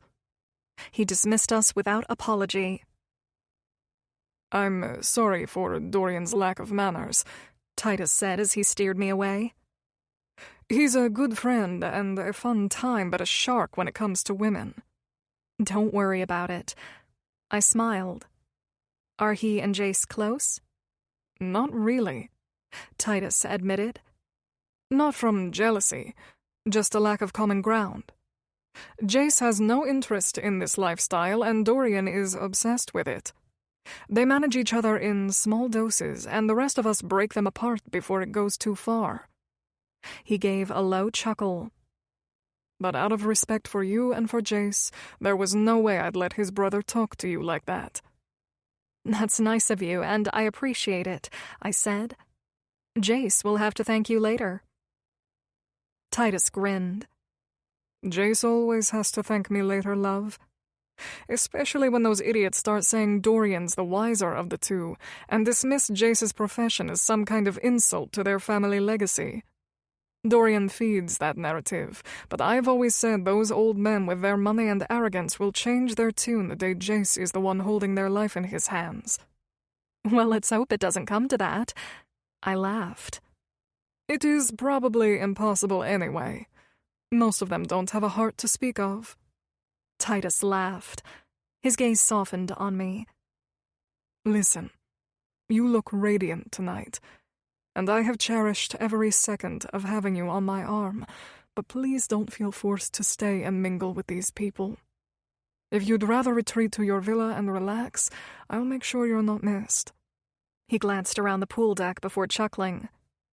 I would suggest you rejoin your friends, but it looks like every last one of them had better plans with their spouses. Well, at least they're not wasting their time. I laughed at how quickly they'd vanished. I don't want to leave you, though. If you need me out here, I'm all in. If not, I'd be just as happy soaking in the last of this night in my villa. You're a beautiful soul, Andy, Titus said, eyes softening. Then his smile curved into something wry. Jace is one lucky bastard. If he doesn't know it now, he'll learn soon enough. I grinned, tilting my head. Oh, he'll learn. I'm a very patient teacher, but not that patient. Titus chuckled, shaking his head. God help the man if he's slow. The night had been more eye-opening than I expected, and maybe I needed that. Seeing this world Jace came from only made me admire him more. For walking away from it, for choosing to save lives instead of chasing legacies and money. Somehow, it made me feel even luckier that after just one night, he still wanted something real with me. But right now, time dragged. I missed my son and my dog, and most of all, I ached for Jace, aching for the chance to see where this thing between us could go. 27. Jace. A high-speed ride up the coast was exactly what this doctor needed after a long-ass weekend on call. Saturday, my so-called day off, hadn't been nearly enough to recover. By Monday evening, Jake, Colin, John, and I decided to burn out the stress the only way we knew how. Aggressive throttle therapy on our Ducati bikes. After a brutal stretch of hospital chaos, the open road was the cure. Poor Cam Brandt wanted in, but the unlucky bastard was stuck on call for 3 straight nights in pediatrics. As always, whoever got left behind just had to settle for our stories later. John was the luckiest of us. With his wife also working OB, she could cover his shifts without breaking stride. The rest of us? We'd been ground down to the bone and nerve. The engines growled as we carved the last bend of Pacific Coast Highway, the ocean flashing like molten gold in our mirrors. The 4 of us rode in perfect formation, a familiar rhythm since leaving the city behind. When we finally pulled into the Sunset, that laid-back spot just outside Zuma, it felt like the best damn idea we'd had in months. For a few precious miles, the bikes had burned the weight off our shoulders, leaving our heads clear, our bodies humming from adrenaline. We rolled to the curb, parked side by side, and I killed the engine. Silence crashed in. I yanked off my helmet, and the salty air hit, warm and wild, blowing through my hair like freedom itself. "Fuck, I feel alive again," Colin said, his voice muffled by the helmet until he flipped up the visor. His blue eyes were sparking like he'd just come off an adrenaline high. "You look like it, too," I chuckled, swinging off my bike and steadying it on the kickstand. "He looks like a man who just got laid," John Astor added, already striding toward the entrance like the man never ran out of energy. Jake smirked, falling in beside me. "Nah, Colin's got a whole different face when that happens." "You wish you knew the look," Colin fired back with a wink, finally tugging off his helmet and mussing his already wrecked hair. "Quit trying to stay in the closet," I teased. "Jake brags about it at work all the time." Colin gave him a friendly jab. "Glad my reputation made it to the cardiac wing, lover." The banter carried us up the steps, but it died the moment we stepped inside. The Sunset always had a good vibe. String lights, fire pits, the terrace stretching right into the ocean view.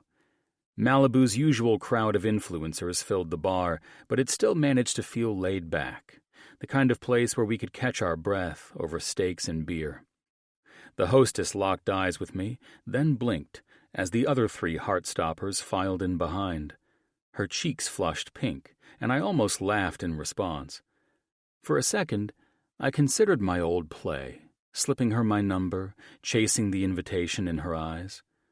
It would have been easy. It always was. But that wasn't me anymore. Because, damn, I was caught up with Andy.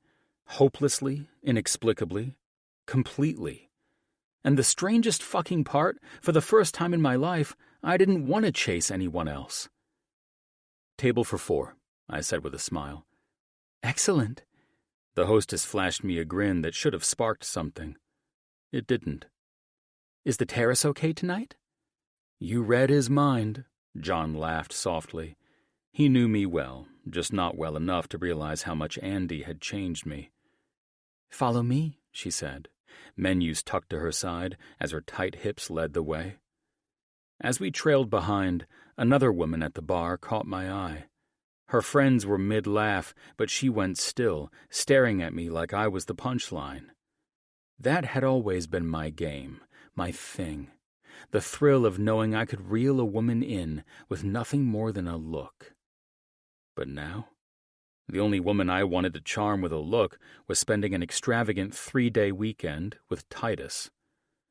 I'd done well avoiding the thought of them, trying not to stew over how the hell I could outmaneuver that bastard and move things forward with Andy. But with my head finally free from the hospital grind, distraction was impossible. Gorgeous women practically begging me to notice them weren't enough.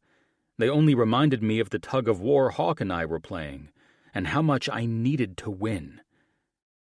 "The waiter will be with you shortly," the hostess said, with a final flirty glance before disappearing back inside. We shrugged off our leather jackets and draped them over our chairs, the terrace lights glowing warm against glass walls that blocked the ocean wind. Fire pits flickered, torches crackled, the place hummed with laid-back luxury. All I wanted now was a cold beer and a mountain of truffle fries.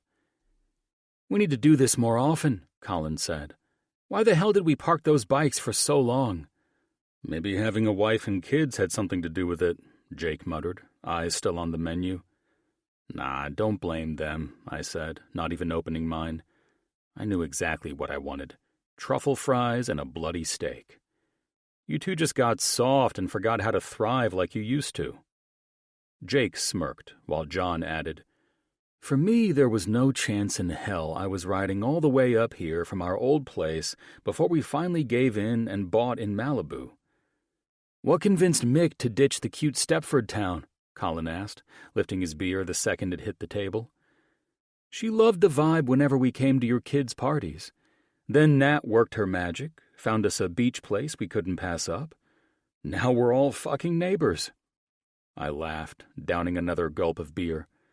Who'd have thought you and Sebastian would end up not just on the same shoreline, but the same zip code? I'd known the brothers long enough to know no one had seen that coming. Jake chuckled. "You think that's a leap for the Astors?"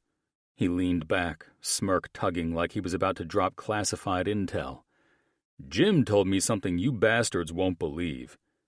And right on cue, like they trained servers to wait until the exact wrong moment, ours swooped in to take our order.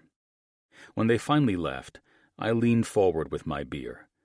"All right, Jake, what bomb were you about to drop before we got ambushed?" "Mom and Pop Astor are moving to the 90210. Jake lifted his glass toward John, smirking. "Either they've finally unclenched and decided the West Coast life is better, or they've just upped the ante on their 2 rebellious trust fund babies." John barked out a laugh, while my jaw damn near hit the table. "You're joking, right? Your parents giving up their East Coast throne for Malibu?" "Not permanently," Jake said, glancing between us. "They'll keep the Park Avenue penthouses and the Hamptons estate. That's still the mothership for their lifestyle, and for everyone who worships the ground they walk on." I shook my head, laughing. "This is the craziest shit I've ever heard. My dad's been trying to drag yours out here for, what, decades?" "Since we could talk," John said, after a long sip of beer. "But the Stone and Astor names never landed on the same coast because God forbid their competition for value fucked up the friendship." Colin chuckled. "So now they've strolled straight into Jim Mitchell's territory. That teddy bear knows when to use his claws." "It's respect," Jake said. "Jim's not close with them, but he's always kept enough distance to be useful, never a threat." "True," I agreed. "My old man knows exactly where to keep Jim, close enough for leverage, far enough not to spar. But your dad, I pointed to John. Old man Astor doesn't give a damn about lines. John leaned back, shaking his head. Things are different now. Honestly, I think Mark gave our dad a nervous breakdown. Suddenly, he's actually playing nice with Jim. Our food arrived and shut down the banter. We all dug into our meals, something I'd been looking forward to all day at work, and the reason I nearly forgot to change out of my scrubs and into my riding gear. So, John said, in a way that got our attention, what the hell is wrong with you these days?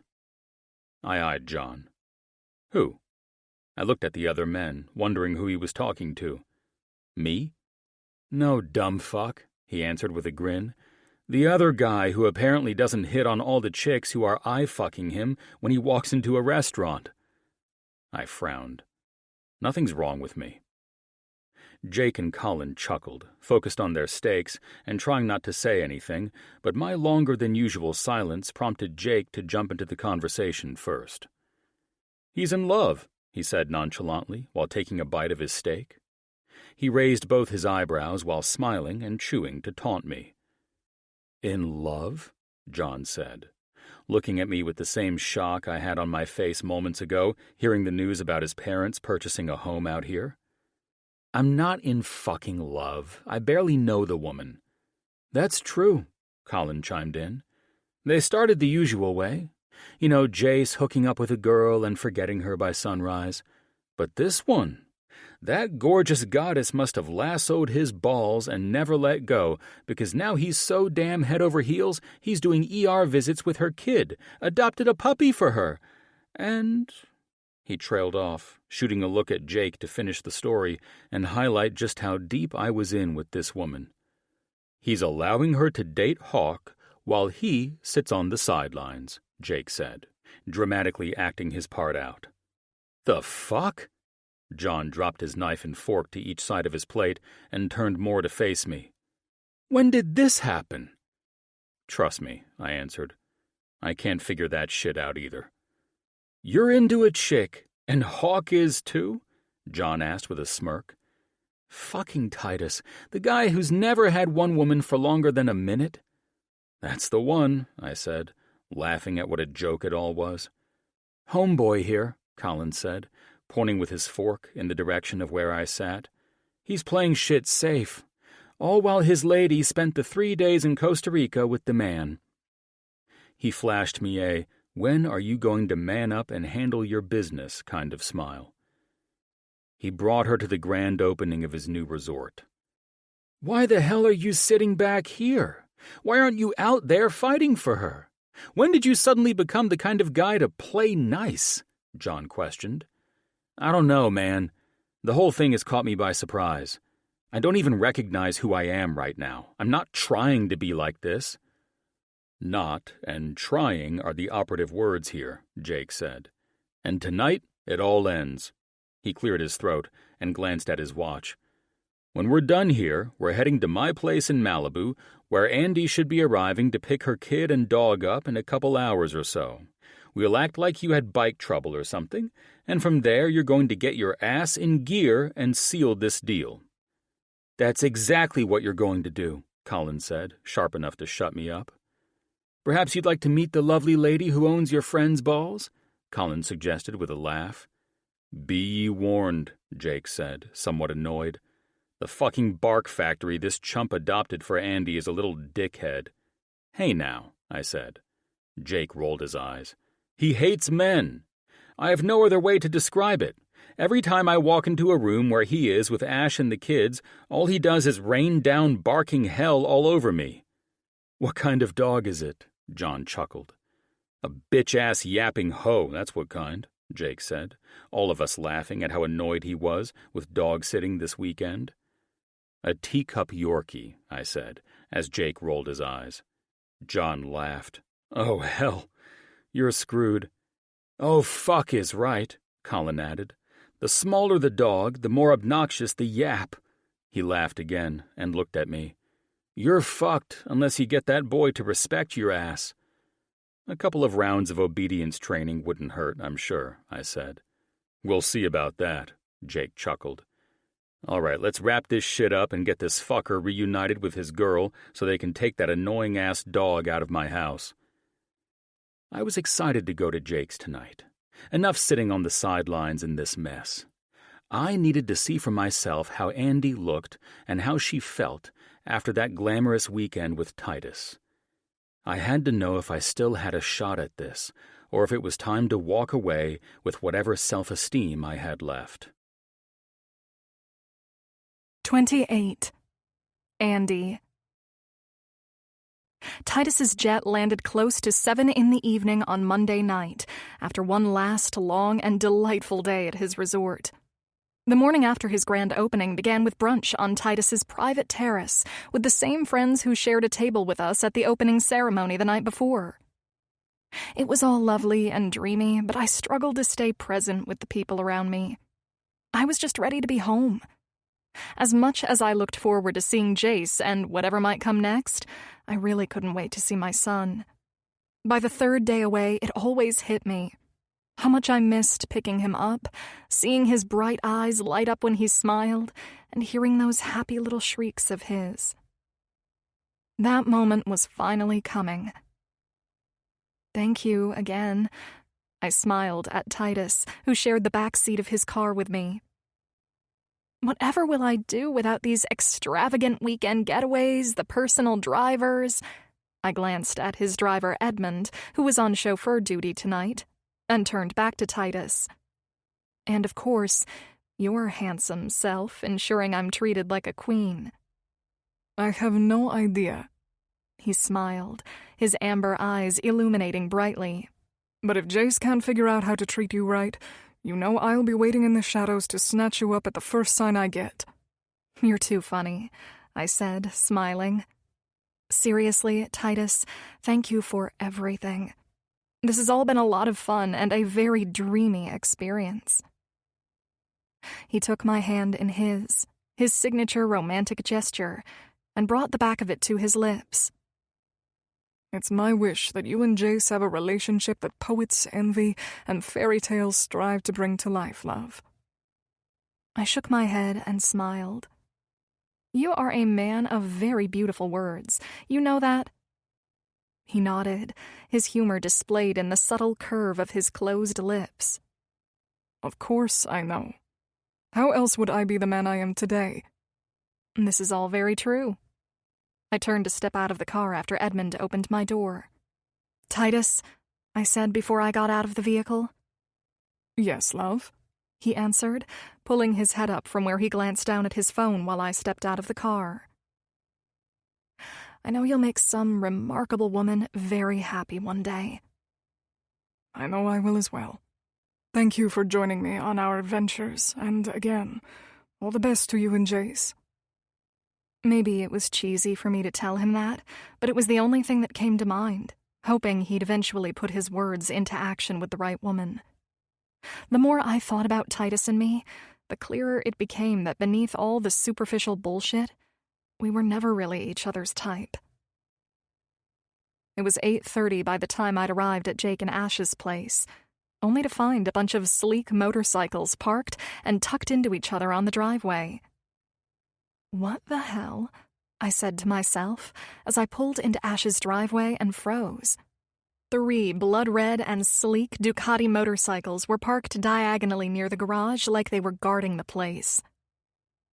Not exactly your average babysitter crowd, I thought, as I inched past the bikes, careful not to brush against their gleaming chrome. I parked just beyond the bikes where Jake and Ash's usual clean line of cars sat behind one of the doors. Confused, yet humored by what guests Jake and Ash had over, I walked up the steps to the private entrance of their Malibu beachfront mansion. Ash had the door unlocked since I arrived at their private gate and entered my code, which always alerted Ash through text that I was here. God, I loved this house. Glass walls open to the ocean, wood beams, Ash's paintings splashing warmth against the concrete, rugs softening the edges. Modern, but lived in. A place with a soul. Then, I saw them. 4 men outside on the terrace around the fire pit, and my breath stalled on one. Jace. Wind-swept hair, black t-shirt clinging to every muscle. That grin. Boyish, cocky, familiar. Beer dangling from his hand. He looked sexier than I remembered. And I remembered plenty. "Andy," I heard Ash say quietly. "The kids are all asleep." "Good," I whispered back, covering my gawking. "Because I've apparently stumbled into your Sons of Anarchy phase." Ash smirked. "Please, they're all more like the sons of bitches." I burst out laughing, hugging her. "I'll just sneak Brandon and Duke out of your hair." "Thank you again. Were they okay?" "Jake loves Duke," she said with far too much humor. "I'm shocked he hasn't run in here to beg you to leave him with us." "Was Duke a little shit?" I questioned with a laugh, knowing that Ash was being sarcastic. "Here," she said, eyes probing out to her terrace while taking my arm to guide me toward the living room sofas. "Let's just say that if Jace is trying to get close to you, he'll regret giving you Duke. But if it's Titus who's trying, and Duke's there to block it, Jace will be grateful he gave you the dog." "Oh, shit." I covered my mouth. "He's possessive?" "You could say that." She chuckled as we sat on the sofa. "Well, Titus and I realized we're never going to be more than fun and games. I've been excited to see where Jace and I could go." I chuckled when Ash's eyes widened. "But after what you just told me about my dog, I think I'm up for a whole different challenge." "We'll just babysit on the nights he comes over to be with you," Ash said. I laughed. So every time I have Jace over, you're going to take my dog." "Shit," she sighed. "Oh, who cares? You two can work this out of him. He was probably just being possessive because he was hungry, and Jake was taking my attention away from him," she answered. "Now, tell me everything before the guys walk in. Or do you want to talk to Jace? He's right outside. Jace and I will talk soon. I'm not going to interrupt him when he's with the guys. I need to get Brandon and Duke home anyway so I can be ready for work in the morning." I stood up and smiled. "I'll fill you in on everything at work tomorrow if Avery doesn't beat me to it." "Sounds like a plan." She smiled, stood up, and turned to follow me down to the room where Brandon stayed when he was here so he wouldn't disturb their kids, Kaylee and John, with his early bedtime. Well. Jake hung on to that last well a little too long.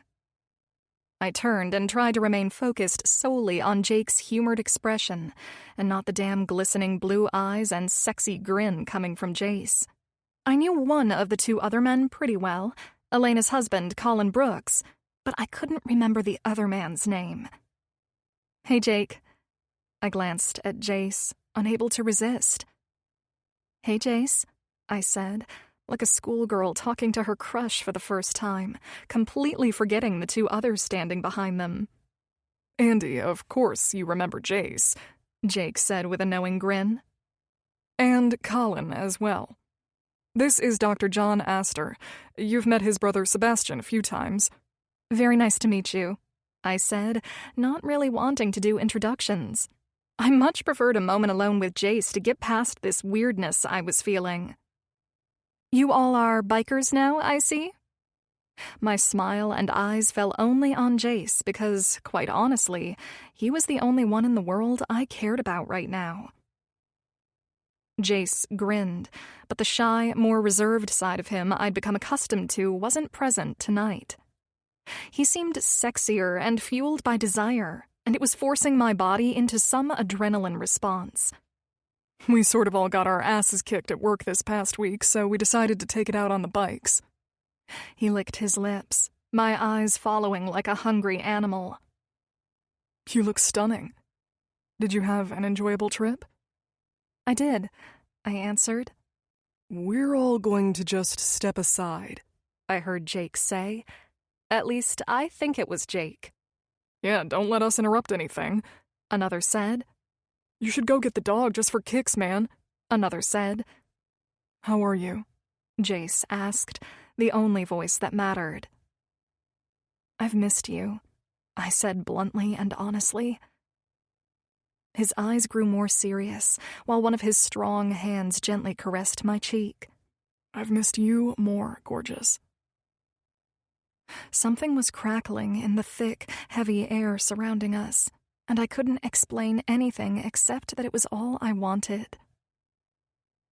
I smiled into his probing eyes.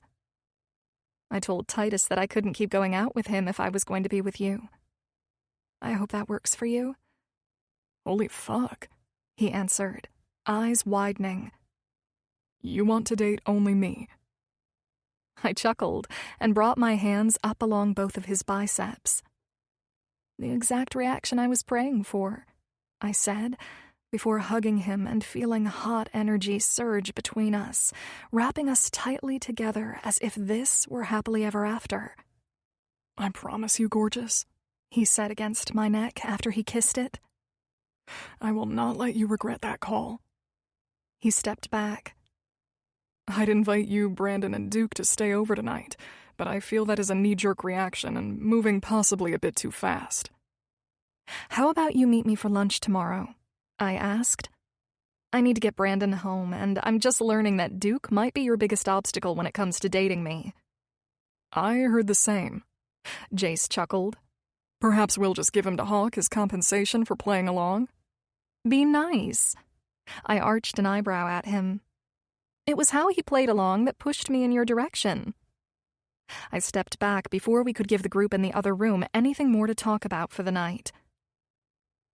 I'm sorry I can't stay and meet your friends, but I do look forward to seeing you tomorrow.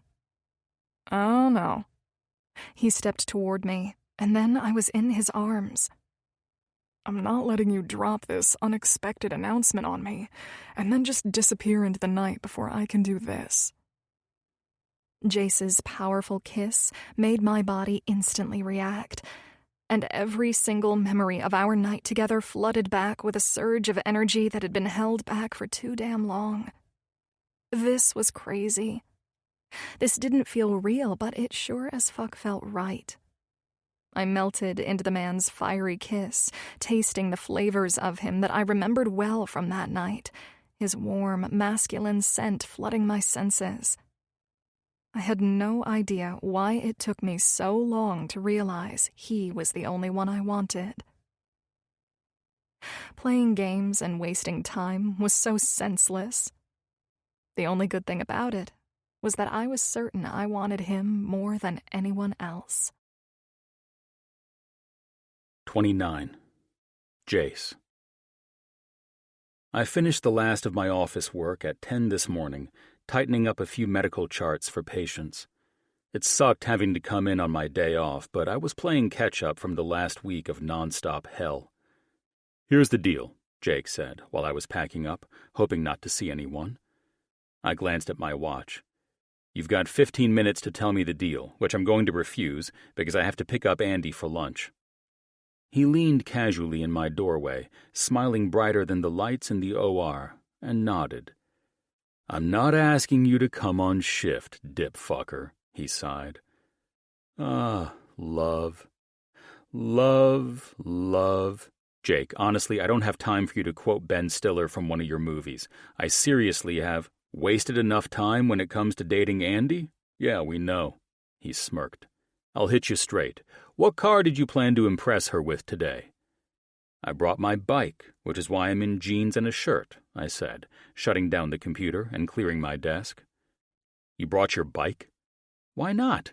Your first date with Ash was on yours. I nudged him, trying to get past. Worked out well for you in the end. His eyes narrowed. Champion move, pal. Following me for inspiration. I'm not following you for shit. I'm just shutting you up so I can get out of here. Damn, this is nice, you know that? Jake said, trailing after me. What's nice, me being a total dick to you right now? I asked, stepping onto the bridge toward the parking garage. The fact that you're officially off the market. You just brushed off Steph again. You know that RN is about to corner you for ignoring her, right? She and I never were and never will be a thing, I muttered. She didn't know that, though, you casual flirt. He laughed. Seriously, it's nice not having you seduce every woman in this place anymore. Now maybe they can focus on bigger and better men. So is that what you needed to talk about? No more office drama for the chief? No, even better, he grinned. Because you've been dragging your ass, Ash and I decided to give you and Andy a little push. You're welcome. How so? He glanced at my bike. You thought of it all, huh? Yep, I said, grinning as my adrenaline surged the second my bike growled to life. Except I don't see a helmet for Andy. Shit! I knew I'd screw something up by trying too hard. Jake chuckled. Good thing Ash's helmet is at the gallery for the romantic rides I take her on. Thank God, man. Just a heads up. Andy's probably arguing with Ash right now about us meddling. You might want to work that bike a little harder to unwind her nerves. What are you talking about? You'll see, he smirked. Dinner at Darcy's tomorrow. You're buying. I always am, I said, pulling on my helmet and taking off with 2 minutes to spare. The 40-minute ride down PCH helped. By the time I pulled into the gallery in Malibu, I felt more in control, the nerves fading with each mile. I wanted to know the real Andy, her favorite color, food, the shows she binged when no one was watching. Did she like books, music? I didn't know, but I wanted to, needed to. It wasn't just that night in bed, though damn, that had been unforgettable. This pull toward her was something else entirely, and I couldn't shake it. Hey, gorgeous, I said. Ready for lunch? Apparently we have the rest of the day and evening, too. Should you want to spend more time with me? She said. You seem annoyed by that? I'm not. I just feel like I'm the worst mom in the world if I let Ash pick Brandon up from the sitter again so she can watch him for us. I stepped closer, smiling when she rolled her eyes. How about this? After lunch, I'll bring you back here so you can grab your car. If you want more time after you get Brandon, I'll invite you to my place. Or I'll hang at yours. She blinked, like I'd surprised her. I'd like that, she said softly, then pulled back, almost as if she'd felt the same pulse of energy crackle between us. You sure?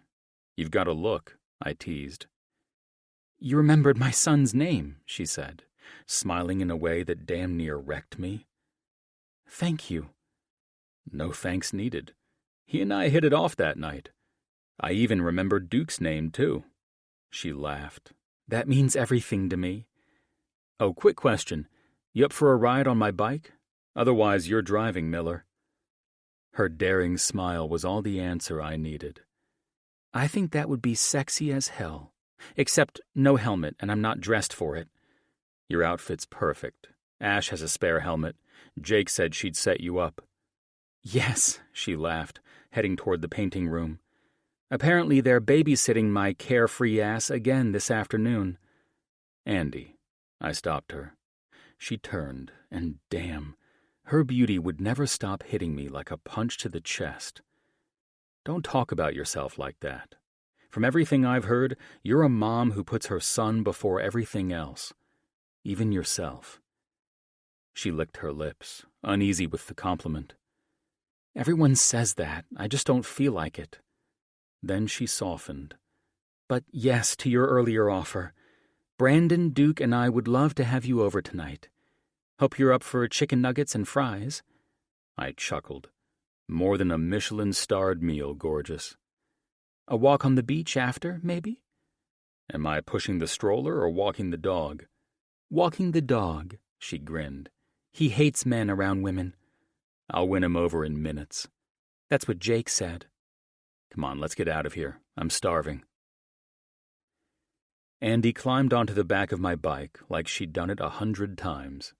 Her hands slipped around my waist, her body molded to mine, and heat pulsed through me so sharp I almost ditched lunch altogether. The engine rumbled beneath us as I pulled onto the highway, ocean glittering to our left. It was magic. But all I could focus on was her, the way her tailored slacks hugged her body, the way her grip tightened on me every time I shifted gears. The ride was quiet, but the tension was loud, screaming everything we weren't saying, everything we were about to finally give in to.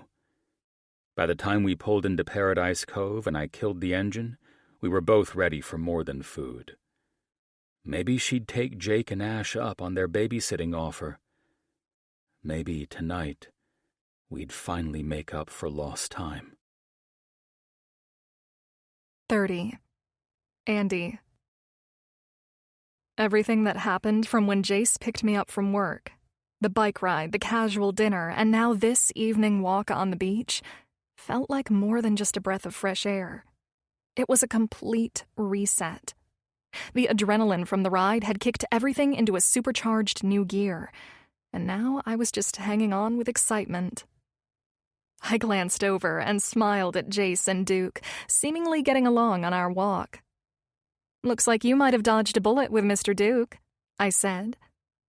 Jace smiled over at me, his silver Ray-Bans reflecting the golden sheen covering the ocean. I had a feeling Jake was being melodramatic about having a small dog around the house. He glanced down to where Duke proudly trotted next to the jogging stroller I was pushing Brandon in. "Cute handkerchief," he said, looking at me. "It looks like you couldn't resist dressing him like John Wayne, eh?" "He's got to live up to his namesake," I teased. It's funny because ever since we brought him home, it seems his straight-shooter personality has really blossomed, I said as Jace laughed. Even out here on our sunset walks, just look at him. It's like he owns the beach and is just allowing us to join him on it. "I'm really glad he's worked out for you two," he said. Brandon squealed when Duke got ahead of the stroller, urging me not to let the dog beat him. "So far, so good is what I'm thinking," I said. "The competition between Brandon and Duke is another thing to keep an eye on." "Oh?" he answered curiously. He loves to take Brandon's favorite toy and run around the house with it, almost like a game of keep-away, which sometimes gets out of hand. It's only when Duke's barking and Brandon's babble-hollering happens simultaneously that it turns into chaos. "I guess taking the toy away would be the easiest solution," he said casually. I turned the stroller to head back to the house as we reached my usual endpoint on the wet sand of the beach. I've tried, but their yelling and barking at each other just turns up at that point. I chuckled. He laughed. "Well, if it gets to be too much, we're practically beachfront neighbors. I can just jog up the shoreline and pick up Duke on the crazy nights when you're not in the mood for his bullshit." Unexpectedly, Duke barked a couple of times, as if he understood what Jace had said.